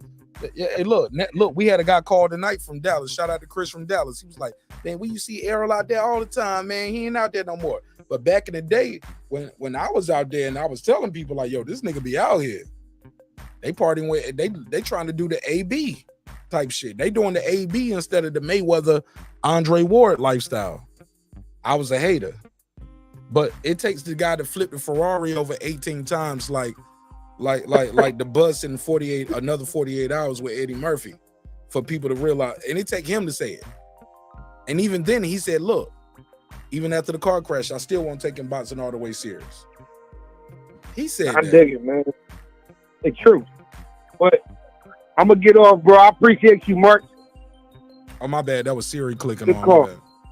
That's all good. I appreciate you, bro. I'm gonna get off. I just wanted to say what I needed to say. Your little trolls in here. We good though. I'm gonna go back to watching it, bro. He said, man, all right, bro. You ready to get back in that chat and start killing them? Go ahead. Do what you do. Yup. All right, go ahead. Yeah, that nigga said, man, I'm ready to type something in the chat. He ready to argue with the people in the chat, man. All right, shout out to Herbie. Herbie's still in the chat arguing with him. All right, it is what it is. Gonna be what it's gonna be. Let me see. What else I got? Let me see what else I got right here. Let me play this. And shout out to AJ. Shout out to AJ with the Cash App, man.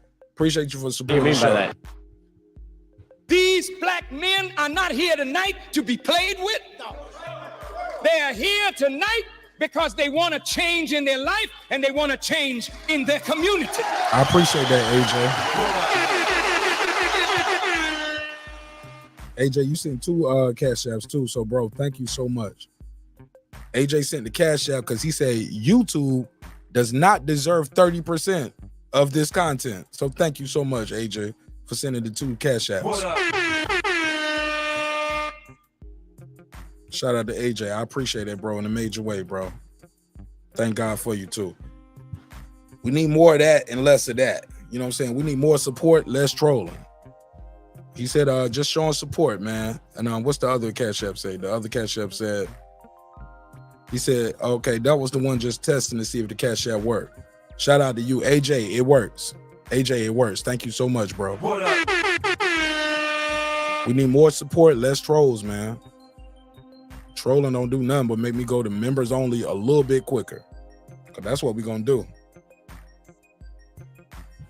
Where there's 2 guys who is dogs in front of each other, and you know, one of them is gonna be like, who wants it more? You know, it might not. You know, I know Earl. I know the things that he, you know, that he's doing. So I feel like he's gonna be 100% prepared and ready for whatever. Do you see something a little extra out of him right now in the gym for this camp when you're working? He been working, man. He's been working even before camp. You know, he was working with me for my fight with Rivera. So, you know, he been ready. What? Hold up, bro. That was last year. Now he was ready on his. Hold up. Was that before or after the car accident? He worked with you on your fight with Rivera. Okay. Let me look up the date on that. I need the date on that, Frank Martin. Hold up, Frank Martin, because I remember ERROL was injured around that time. And I took a picture of y'all after that fight. He was not ready to fight Terence Crawford back then. That's cap. ERROL had the fat cheeks back then, so he might have did something with you in that ring, but ERROL wasn't in there training for no fight, getting you ready for no fight. And everybody knows that. You can tell by the pictures. When you saw him walking through with that hoodie, I got it somewhere. That was back in what? Let me just get the date, and I'm going to put the graphics up on the screen. Oh, Frank Martin, I got to get you for this one. Terrence and stuff like that, which he has, you know, skills and Frank. stuff. But I got you, Frank. This ain't one of them fights. It's one of those fights where there's 2 guys who is dogs in front of each other, and you know, one of them is gonna be like, who wants it more? You know, it might not. You know, I know Earl. I know the things that he, you know, that he's doing. So now he fought Frank. ERROL got in a car accident December the 10th. And that was when he said he was injured. That's not my words. He said, I'm injured. Some stuff still hurt. My leg still hurt. Some stuff still hurt. What leg? Is it the toe bone connected to the ankle bone, or the ankle bone connected to the shin bone? Shin bone connected to the knee bone? Like what is it muscular? Is it tissue damage? Like what is the injury? I feel like he's gonna be 100% prepared and ready for whatever. Do you see something a little extra out of him right now in the gym for this camp when Of course he's gonna tell you that. Of course he's gonna say yes. But if he say yes, that's a problem, because it goes against some of the haters' narrative, because he shouldn't have nothing extra. Terence Crawford ain't nobody. He ain't fought nobody. He ain't beat nobody. He ain't nothing. He never did nothing. But you ask Terence Crawford, like, are y'all doing something different? Like, nah. Doing the same thing. We doing the same thing we always do. But you ask Terence Crawford team, they were like, hell yeah, it's an extra intensity. It's better. Let's hear it. Well, don't take my word for it. What Frank Martin about to say? You working? He been working, man. He's been working even before camp. You know, he was working with me for my fight with Rivera. So okay, so let Frank Martin tell it. ERROL Spence was working back in December. So let me go to my screenshots, because y'all know I keep the files. So let's go to my screenshots and let's see what Errol Spence looked like back in December. Hold up, don't freeze up now, YouTube. Hold up. Don't freeze up now. Don't freeze up now. I got you. I got you, baby. I got you. I got you. Let me go over here. Let me go over here. Let me go over here. Let me go over here to my files. And let me go to December, because they fought December the 17th. So let me go to my screenshots. Told you I keep the files, baby. You're gonna lose this one every time. Only thing gonna save you is the internet or the hard drive moving too slow. But let me go to December. Scroll down to December. Let's scroll. I'm scrolling. December the 17th, right? That was the Frank Martin fight. And y'all know I took screenshots that night of what Errol Spence looked like. Even after that fight and before that fight, leading up to the weigh-in. Let me do this. Let me do this. Icons. I need the full screen. I need to see the icons. December the 17th. December the 17th. Let's go to it. Boom, boom, boom. Okay. Who else fought around that time? Was that somebody else fighting right there? December the 17th. We got some files for you, baby, because Terence Crawford fought December the 10th. Just want to make sure I'm going the right way. Am I scrolling the wrong way? Okay, that's December the 10th. I need to scroll down, not scroll up. I got time, baby. I got time. Okay, yeah, that's Frank Martin fighting Rivera. So there we go. Because I remember I did a thumbnail and I was like, master class. Put on good work right here. Good work. All right, so let me see. Let me take another screenshot of my screenshot. And let me put what Frank Martin said to the test. See if y'all believe this guy who looks like this right now, as he's training for Terence Crawford. All right. And I want people to like, yeah, well, he got a hoodie on. Man, don't make me zoom in. All right, let's see. Okay, there we go. That's the DJ Academic chubby cheek face right now. There we go. That's what we're looking for.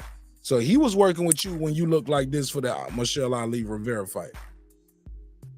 Look at his face. You can see the weight on his face. Fuck out of here. Extra out of him right now in the gym for this camp when you're working? He been working, man. He's been working even before camp. You know, he was working with me for my fight with Rivera. So, and that's what he looked like working with you for your fight with Rivera. This immediate reaction. This right after the fight. Told y'all I do this shit, man. Y'all find y'all somebody else to play with, man. Somebody y'all could just talk to and they just play the interview. Y'all can say anything and do anything. This is the place where your YouTube daddy narratives come to die. Because I got the files, baby. I keep the receipts, baby. Got the receipts. This the night of the fight. Does this guy look like he in shape for the fight? Anywhere in shape at all for any fight? Talking about, because you're comparing it to being ready for Terence Crawford. He was ready back then. That's what he just said, right? Oh, man, he been ready, man. He been working. He was working with me back then. Let's play it again. And a little extra out of him right now in the gym for this camp when you're working? He been working, man. He's been working even before camp. You know, he was working with me for my fight with Rivera. So this guy right here on the screen was working with you? Okay. This is what he looked like right now, though, right? Hold on, let me get it together now.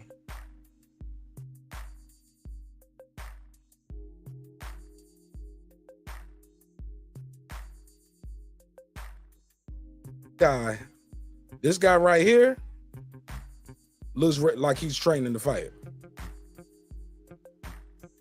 Where we at? This guy right here look like he's training to fight. That's different from chipmunk face right here. I'm saying it ain't the same, bro. It ain't the same. This guy is not this guy. Sorry. Errol look like a football player. I'm just saying, he looked like a football player. You know, he been ready. No. What has he was not ready right here for this fight. That's not true. Not true. Not true. What are we talking about right here? Somebody said we playing 50%. I guess maybe he was at 50%. They thought they could beat him at 50%, but that's not true. Look at his face. This ain't what Errol Spence looked like when he fight. Talking about he been ready. You weren't ready back then. The past or whenever it's happened, what has sparring with Errol Spence been like? What could you share? Man, we haven't worked. Okay, that's what I thought you meant when you said worked for Rivera. I thought it might have included sparring, but yeah, no. So even for this camp, bring it because you're fast southpaw like Terence, who usually fights southpaw. They won't even even bring. No, he got good. He got great sparring though. He got great sparring for this camp right here. So he'll be all the way prepared. And then just the X's and O's question because Terence, yeah, he's a switch hitter, but he usually fights southpaw. Do you think him trying to switch southpaw this time against another southpaw with a good jab, is that going to be a bit of a problem for him? Man, we haven't worked. Okay, that's what I thought you meant. Let me rewind that. Let me hear that again. So I feel like he's gonna be 100% prepared and ready for whatever. Do you see something a little extra out of him right now in the gym for this camp when you're working? Yeah. He been ready. Look at his face. I'm just saying, bro. I'm just saying. This nigga up here who doing the backpack stretches and all of that shit. Nigga getting his backpack stretched. This guy who getting stretched out, ready to go, war ready. That ain't him right here in the ring with Frank Martin talk about, oh yeah, he was getting me ready for the Rivera fight. Dang, nigga, that's cap. What up? I can look at his face and tell. I don't have to wear Errol Spence draws like some people. Nah, I'm looking at his face. I don't put Errol Spence. Brandon Walsh, you better relax, because when I put Errol Spence training pictures up, I got you on record like, oh my God. Nigga, you start getting moist listening to that nigga, bro. Looking at his pictures, bro. I've got a picture up with him wearing a V. Is that a V-neck? No, that ain't a V-neck. A zip-on hoodie. And I remember when we put this on before, and people was like, "Yo, he ain't ready for the fight." You was like, was people out there saying, "Man, that's a thick jacket, man. That's like Egyptian cotton and silk and fabric." Like niggas were talking about it. I was like, "Man, look at his face. That face ain't a 147 face." Now Frank Martin's like, "Oh, I was training with him for that." He's been working, man. He's been working even before camp. You know, he was working with me for my fight with Rivera, so he's been ready. What has in the past or whenever it's happened, what has sparring with Errol Spence been like? What could you share? Man, we haven't worked. Okay, that's what I thought you meant when you said work. What'd he say? Been working, man. He's been working even before camp. You know, he was working with me for my fight with Rivera, so he's been ready. What has in the past? He was working with him before his fight with Rivera, but you see his face. We all got the checkmate on that. That's not true. Whenever it's happened, what has sparring with Errol Spence been like? What could you share? What has sparring with Errol Spence been like? Because this spells another YouTube daddy talking point.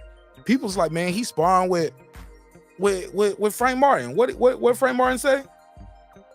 Man, we haven't worked. Okay, that's what I thought you meant. They have not worked. Checkmate, nigga. The fuck y'all talking about? I do this shit. You come watch me talk. You come listen to me talk. I don't go nowhere to listen to you talk. I'm telling you the real for real. I did the work. I did the footwork. I did the research. I ain't telling you what I've read in no book or what I believe or what I think. I'm telling you what the people are saying out their own fucking mouth. So yeah, you gotta fix these hoes, nigga. But he gotta fix these hoes. Y'all just talking and typing. I'm doing the leg work. I'm telling you the real for real. Niggas out here talking about, yeah, he training with Frank Martin, getting ready for the fight. What Frank Martin say again? Rivera, so He been ready. What has in the past or whenever it's happened, what has sparring with Errol Spence been like? What could you share? Man, we haven't worked. They haven't worked. Y'all niggas better leave me alone, man. Y'all niggas better leave me alone. Hold on, let me play this.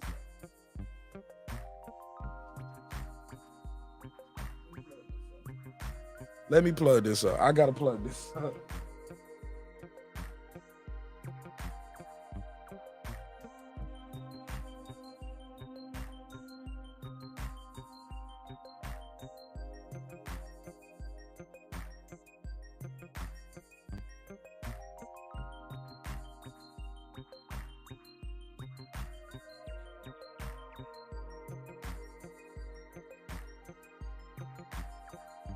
No shit I read in no book, what somebody told me, what I think, what I believe. This is my opinion. No, I'm telling you what the fighter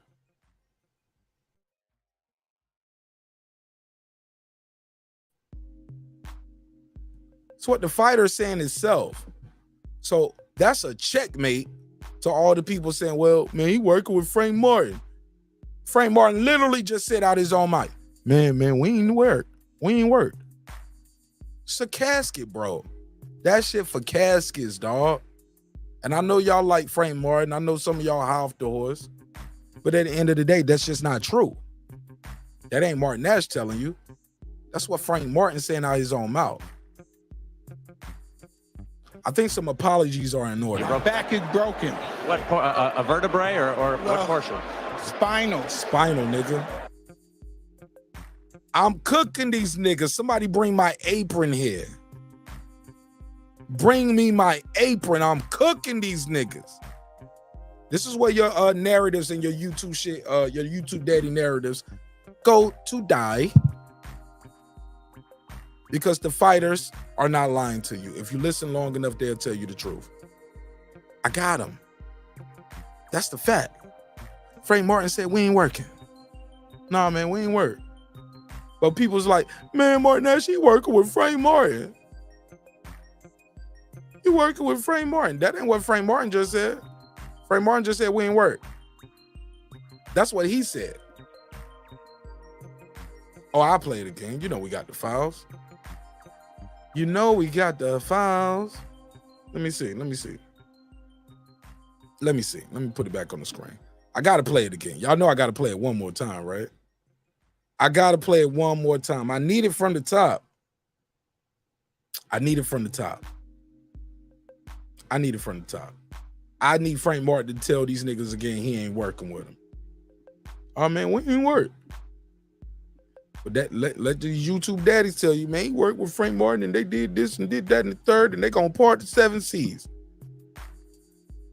That ain't what Frank Martin said. And even then, some would say, well, Frank Martin fighting at 140. Like when I told people he was working with, I was like, man, Bud don't work with everybody, man. He working with Shakur, Keyshawn Davis. They be like, them niggas at 140, them niggas at 135. That don't mean nothing. He bullying them.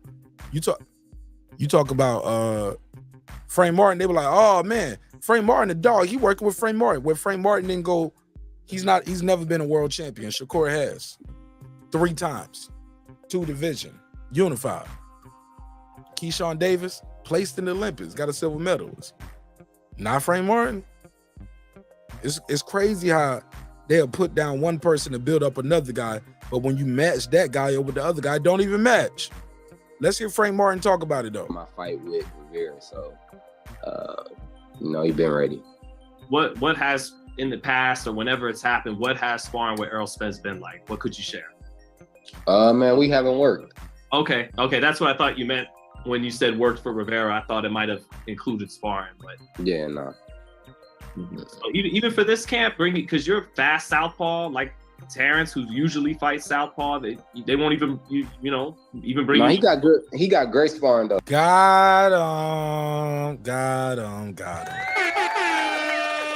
Telling you, man, these dudes was lifting Frank Martin up like he was gonna give him the work he needed.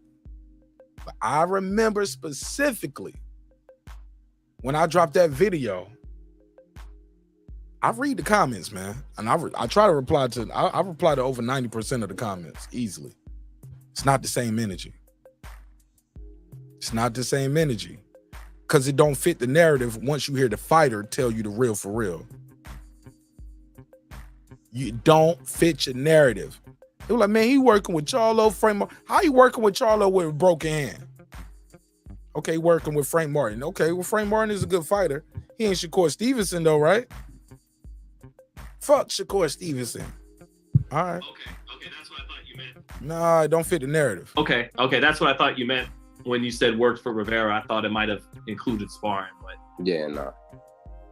So even for this camp, bring it because you're a fast southpaw like Terence, who usually fights southpaw. They won't even even bring. No, he got good. He got great sparring though. He got great sparring for this camp right here.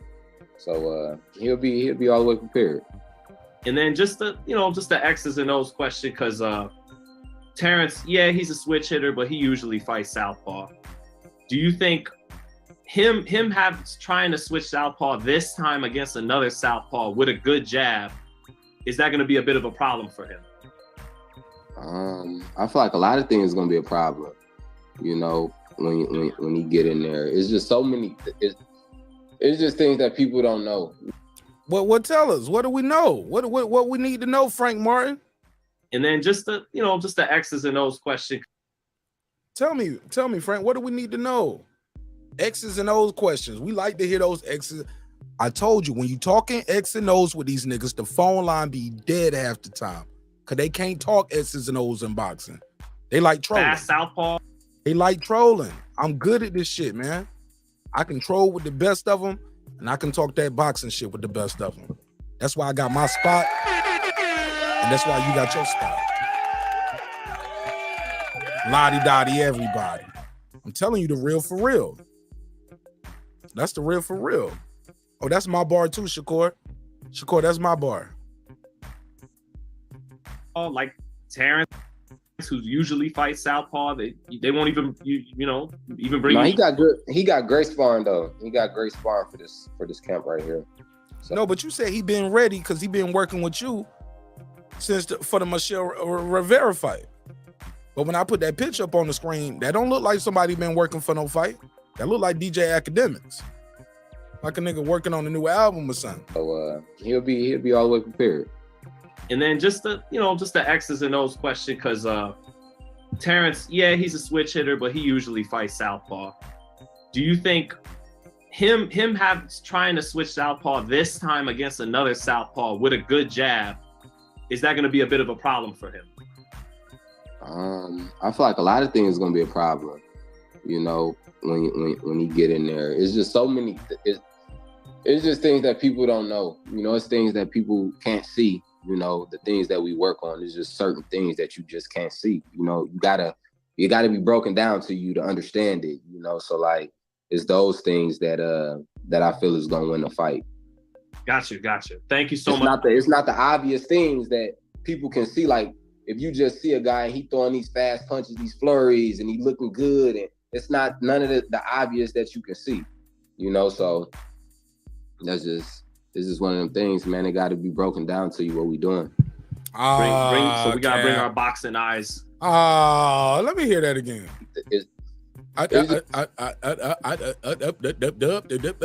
Sound like Porky Pig right there. Sound like some swine right there talking. Him trying to switch southpaw this time against another southpaw with a good. He's done it before. Spence's last southpaw was who? Van Heerden? Van Heerden was his last southpaw. Okay. Good jab. Is that going to be a bit of a problem for him? And none of them niggas was switching. I feel like a lot. The switch hitting that they bring up Kell Brook. That's what Derrick James said. He's like, well, Kell Brook switched a couple times. He was a good counterpuncher. Mikey Garcia was a good counterpuncher. Danny was a good counterpuncher. That ain't Bud Crawford. I think it's gonna be a problem. You know, when he get in there, it's just so many. It's so many things. Give us one. Give us two. Give us a half of one. He ain't about to give you shit. That dude asked you about the X's and O's of boxing. Problem. You know, when he get in there, it's just so many. It's just things that people don't know. You know, it's things that people can't see. You know, the things that we work on is just certain things that you just can't see. You know, you gotta you got to be broken down to you to understand it, you know. So like, it's those things that I feel is gonna win the fight. Got you. Thank you so much. It's not the obvious things. That nigga ain't got nothing. He's like, it's just so much. Hey, Shakur, never hoid of him. Abso-fucking-lutely. I never heard of Frank Martin either until he got with Errol Spence. What has he done in the sport, right? Okay. But that's day one. He working with Frank Martin. Frank Martin's like, nah, we ain't working together. And y'all think he working with Jamel with one hand, Jamel training for the biggest fight of his life, gaining weight. You think he in there trying to risk injuring his hand again? Or Spence risking his eye again? Y'all think that's what bro, y'all niggas don't even know what the fuck going on, bro. You never heard of it. Niggas just be typing. I get it though. It's cool. It's easy to do. The things that we work on is just so what you working on? Certain things that you just can't see. Y'all working on things that we can't see. That's what Frank Martin said. We working on things y'all can't see. People can't. But you said you ain't working with him though. I feel like a lot of things is gonna be a problem. You gotta say that. That's your boss too, right? And he signed a man down promotion. That's his boss. What y'all expect Frank Martin to say? You know, But when you ask him for the X's and O's, because the man literally said, I'm just asking for some X's and O's of boxing. He can't even tell you X's and O's. When he get it. Sidebar, I don't even know a lot of people were saying X and O's of boxing before me too. I don't know. We have to Google that. Put a case on that. Yeah, it's just so.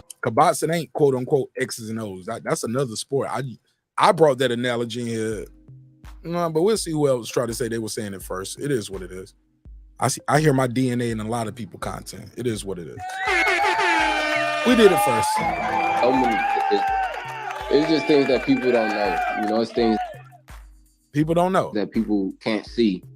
Things people don't know. Things people can't see. Tell us what we don't know. Tell us what we can't see, Frank Martin. You know, the things that we work on is.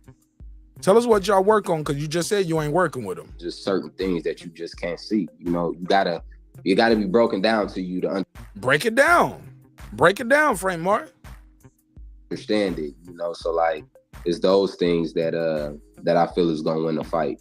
So he ain't gonna tell us shit. He can't tell us what we not missing, the breaking down. He ain't talking about the jab, the distance, the footwork, the step back, counters, pull counter, roll counter, jabs, hooks, like head movement, positioning the head, like nothing. We ain't got nothing. All right. Got you. Thank you so much. It's not the obvious things that. Well, give us something.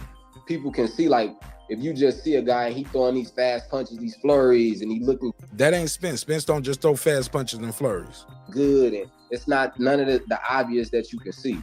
Yeah. Because at least you can put words to that. Tell us the obvious stuff we can't see, Frank Martin. You know, so this is one of them things, man. It got to be broken down to you what we doing. All right. Said a lot of nothing.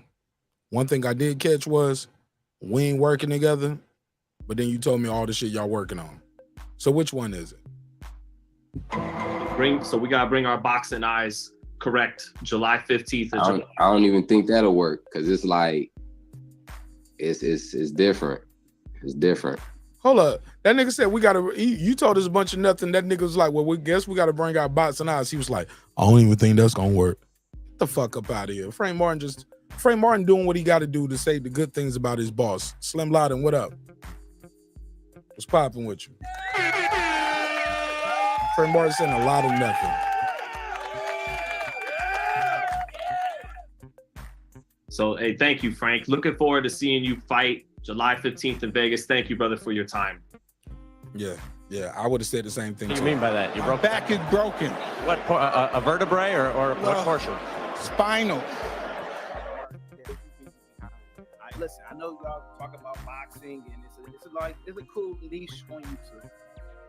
But Mark, there is something that is wrong with our minds. Yeah, there's definitely something wrong with our minds. He working with him, but he not working with him. Telling you, man, put the money up. Y'all think I'm just making this up? People's like, oh, I never heard they was working together. Frank Martin just told you y'all what he wasn't working together, and then they are working together in the same timeline. But it is what it's gonna be. It is what it is gonna be. What it's gonna be. That's it for me, man. I did my job tonight. Hope you guys were thoroughly entertained.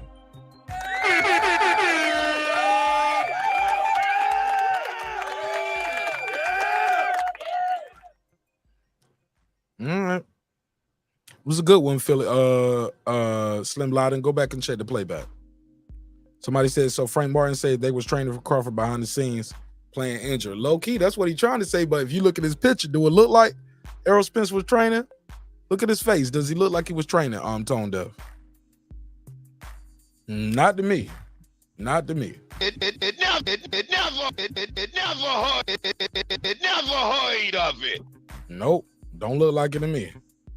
Somebody said, don't working together don't mean sparring. All right, well, them niggas eating salad and drinking water together. All right, SF City Slicker. Because right after that, he started saying they was working on. You want me to play it again?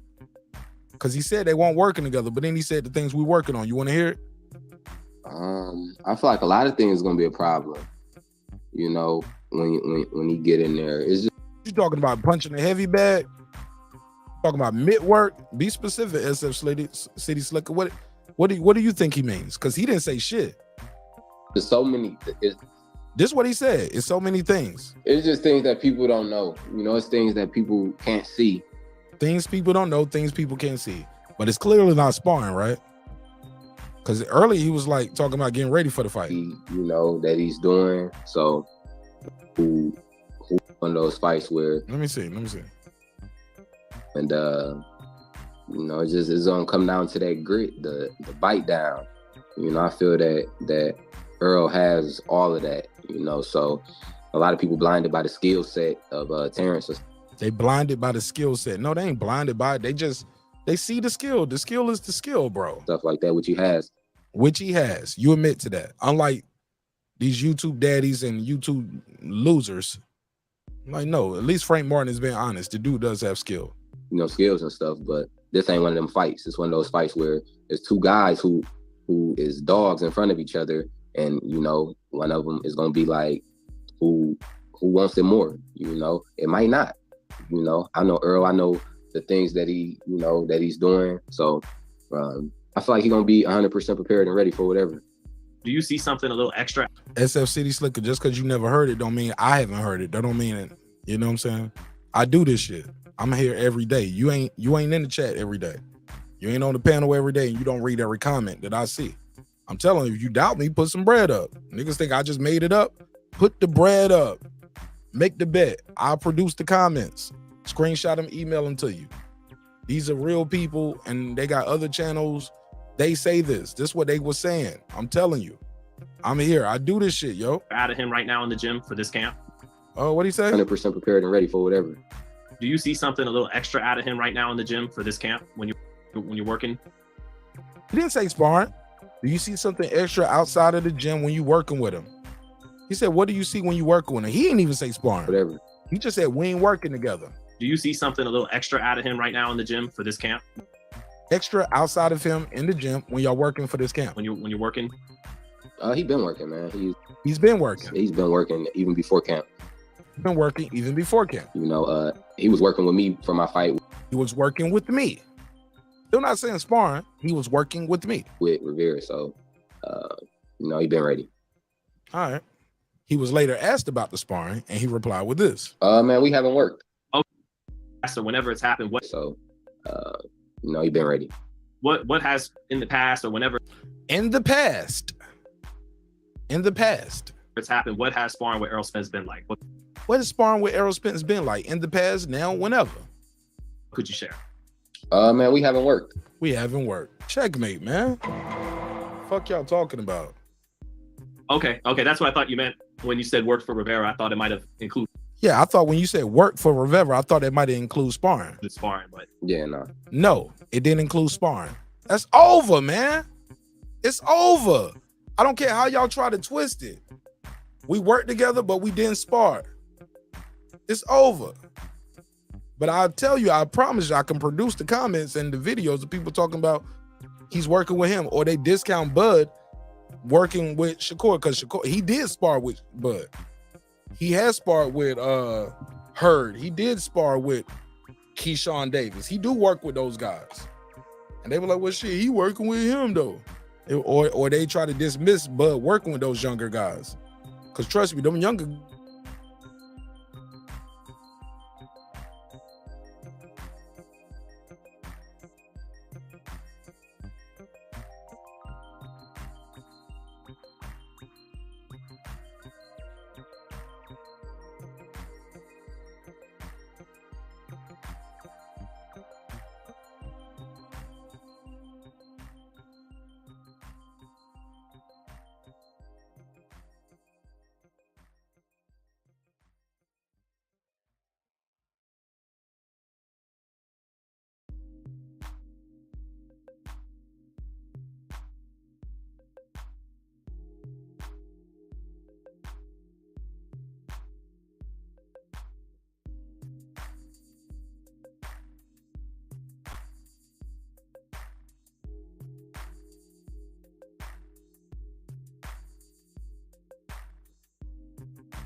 All right. Nah, my laptop ain't dead. Shout out to Puto. He said, Jones said, what do you say? Jones said, Saul, I'll fix this. Nah, Lisa, I'm still here. I think y'all had a glitch on y'all side, but I'm here. Maybe y'all just didn't hear me. But it is what it's gonna be. Let me close it out though. I'm good for the night. I thought I did a good job. Hope y'all enjoyed the show. Thank you for your time. Thank you for your energy. Thank you for allowing me the opportunity to entertain you all this evening. I hope you guys and ladies were thoroughly entertained. People said no audio. Yeah, I think it dropped out on YouTube side, but it was still clear for me. I could still hear y'all. Well, I could still see y'all. Let me do my neighbors only roll call, because without the neighbors, the show would not be the show at this level. And I really had a good time. I hope you guys enjoyed the show.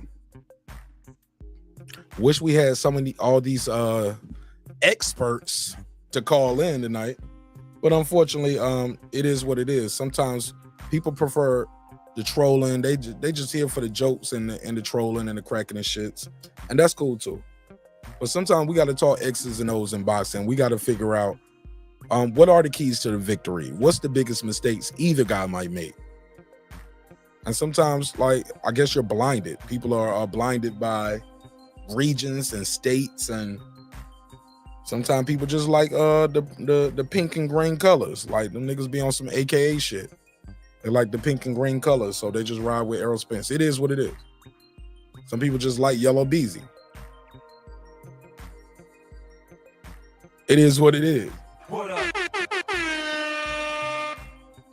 Yeah, but man, sometimes when we talking those X's and O's in boxing, man, sometimes everybody, it might not be the most fun show, but it was here. I had a lot of fun. It was fun. But sometimes we got to do it. It is a hip hop political sports show with a comedy twist. So sometimes we are going to just talk about X's and O's in boxing, keys to victory. I'm going to press you. I'm going to push you a little bit. You know what I'm saying? You got to fight back. You got to know some boxing that stand in front of me on some of these conversations. But everybody can't stand in front of me, and I get that too. That's why I am me and you are you, nigga. And I see you at the top if you make it, and I see you at Vegas if you're there for the fight. It's another great episode of Breaking Beats with your man Martinez, where we break down business, entertainment, art, technology, sports, and anything else you and I feel like talking about. It's a hip-hop political sports show with a comedy twist. We like to let the jokes fly because life is serious enough. Let me do a neighbors only roll call. Neighbors only roll call. Wish I was here earlier, but I gotta go. That's my time. That's my time. That's my time for the night. I gotta save something for tomorrow, right? But shout out to everybody who supported this show in a major way and are funding this trip to Vegas. Trust me, I'm keeping my names, keeping my list, and I will do something special for everybody who put on for this trip because I plan on winning some damn money, nigga. You know what I'm saying? I plan on winning some money at the sports book in Vegas. So let's take it from the top. Let's do a nice neighbors only roll call to all the people who made this episode possible. Whether you became a member on your own fruition or you got a free membership only for the next 30 days, I still appreciate you. Shout out to John Nori and Mr. Gumbo for funding the members only for the non-members. You know what I'm saying? And you get that members only just by being active in the channel, clicking the like button, leaving comments on the videos. I don't pick who gets the free membership when somebody donates or gifts people with a membership. YouTube decides that based off the activity. YouTube picks that randomly. What up? Ace Retro, let's go. What up? Big Hove, I thought I told you. What up? Dub right side. What up? Mr. Golden. What up? Raheem Soto. What up? Mr. Like Dad. What up? That guy clips 330 early. What up? Shout out to my sister girl behind the mic, aka Miss Memory, my sister Memo. What up? Unbiased fan Bryn Reaper. What up? DJ, let's play. He out there balling every day. What up? Raheem. What up? Tony Boswell, all is well. What up? Adam Kelly, all the way in Australia. What up? John Nori came to tell his story. What up? Major Key Boxing, what's popping? What up? Cam, my man. What up? Titus the Titan. What up? Philip H, the all-time great. What up? The boxing scholar, holla. What up? God Body. What up? Scans Rance came to do his dance. What up? Dent 5, he stay alive. What up? EDD, get them blue chew, homie. What up, gangsta? Seen and unseen boxing. What up? Mr. Paz, my lad. What up? Arthur. What up? Lady Shan done them season, my UK girl all the way in London town. What up? Shelton Moore with the floor seat. Show more on the floor, baby. What up, gangsta? Yeah, I told Shelton Moore he need to do a show called. It should be called On the Floor with Shelton Moore.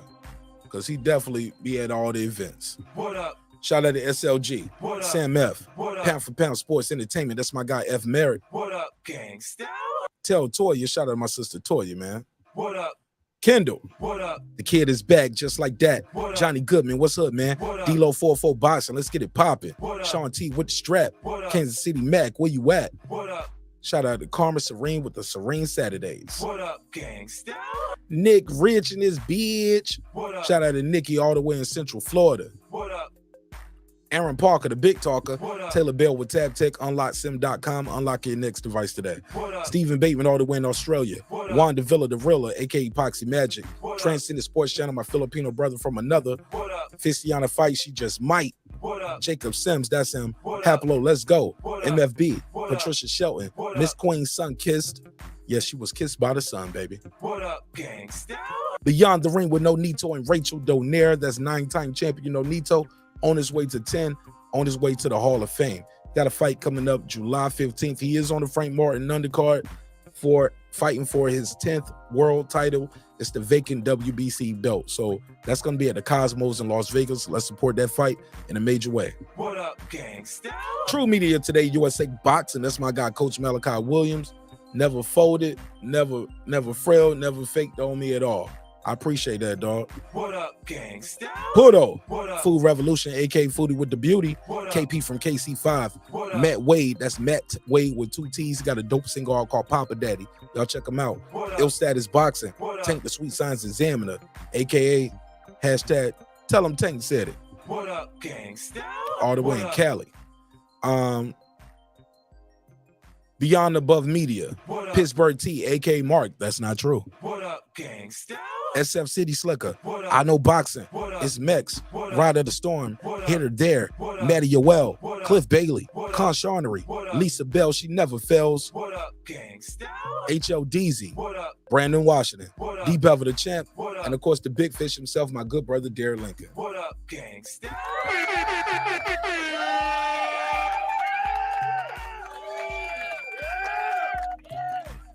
All right. I appreciate your time and energy. Thank y'all so much for supporting the show. AJ, I've got those old cash apps too, man. Appreciate you, bro. What do you mean by that? Appreciate you, bro. Thank you so much for supporting the show in a major way, AJ. I really appreciate you, dog. You're a real one, bro. I got both of them. Thank you so much. Appreciate it. All right, man. It's been another great episode of Breaking Beats, where we break down business, entertainment, art, technology, sports, anything else you and I feel like talking about. My man said it's over. Nigga, I've been in 4 hours and 39 minutes talking all night. Fuck you mean? Yeah, it's over. Somebody said, bro, what the fuck are you talking about, fam? I don't know, but I can block you though. Bye. Thank you so much for your time and energy. Been another great episode of Breaking Beats, where we break down business, entertainment, art, technology, sports, anything else you and I feel like talking about. It's a hip-hop political sports show with a comedy twist. We like to let the jokes fly because life is serious enough. Thank you for your time. Thank you for your energy. Thanks for allowing me the opportunity to entertain you, man. With that said, I'll see y'all tomorrow. Yeah, tomorrow. I'll see y'all, the rest of y'all tomorrow. I love y'all. Hope you love yourself. If not, guess what? God loves you. So does Martin Nash and the neighborhood here Breaking Beats. Always remember, dreams require your sleep. Goals require your effort. Go out there and get your goals. You can also cop some of the merch in the description block of this and every video. Hey, look, man, sometimes we're going to agree. Sometimes we're going to disagree. Hopefully, we all disagree on this right here. Yeah. That happened. All right, whatever. But I guess y'all got a reason for that too. Y'all can make that make sense too. And this and that. All right. Whatever. Hey, look, man, sometimes we're going to agree. Sometimes we're going to disagree. But look, man, respect is free. Disrespect can cost you your family, your freedom, your finances, and most importantly, your life.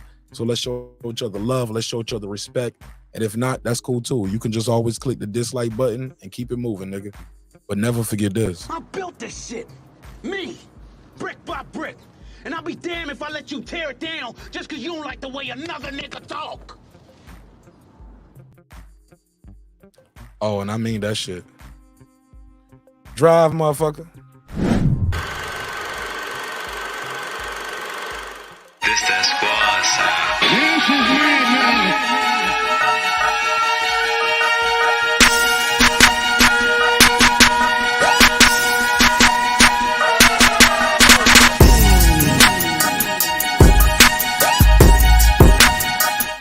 And I will be doing the members only after this for about maybe 30 minutes to an hour. But I'm not doing Spence and Crawford talk on members only. Sorry. You had time to talk about Spence and Crawford on the live stream. So when I do my members only, it's on members only for the topic I got. So not tonight, man. I'm burnt out on this shit for the night. I'll be back on it for tomorrow. But I got a good topic for members only. Do I got time for it? I might have time for it. We'll see. But I definitely got to go grab something to eat and use the bathroom. But yeah, man, members only is not a boxing topic tonight. I got a good one, though. Got a good one. If not, I'll do a daytime show tomorrow, cause I got time tomorrow during the day. Probably around 3, 4 o'clock on the East Coast. I got a daytime show planned for y'all tomorrow. Let's get it. This that squad side.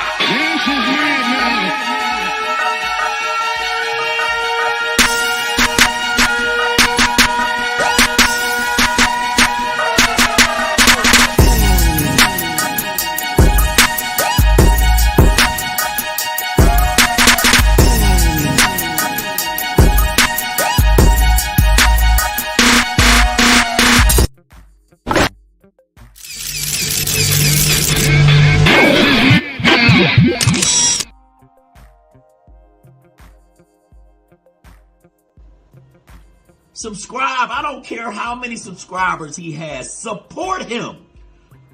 So he made all this possible. He made this possible. Hell no, Dr. Martin. No, God made this possible. God made all this possible, and so did viewers like you. I see y'all on the next one. Peace.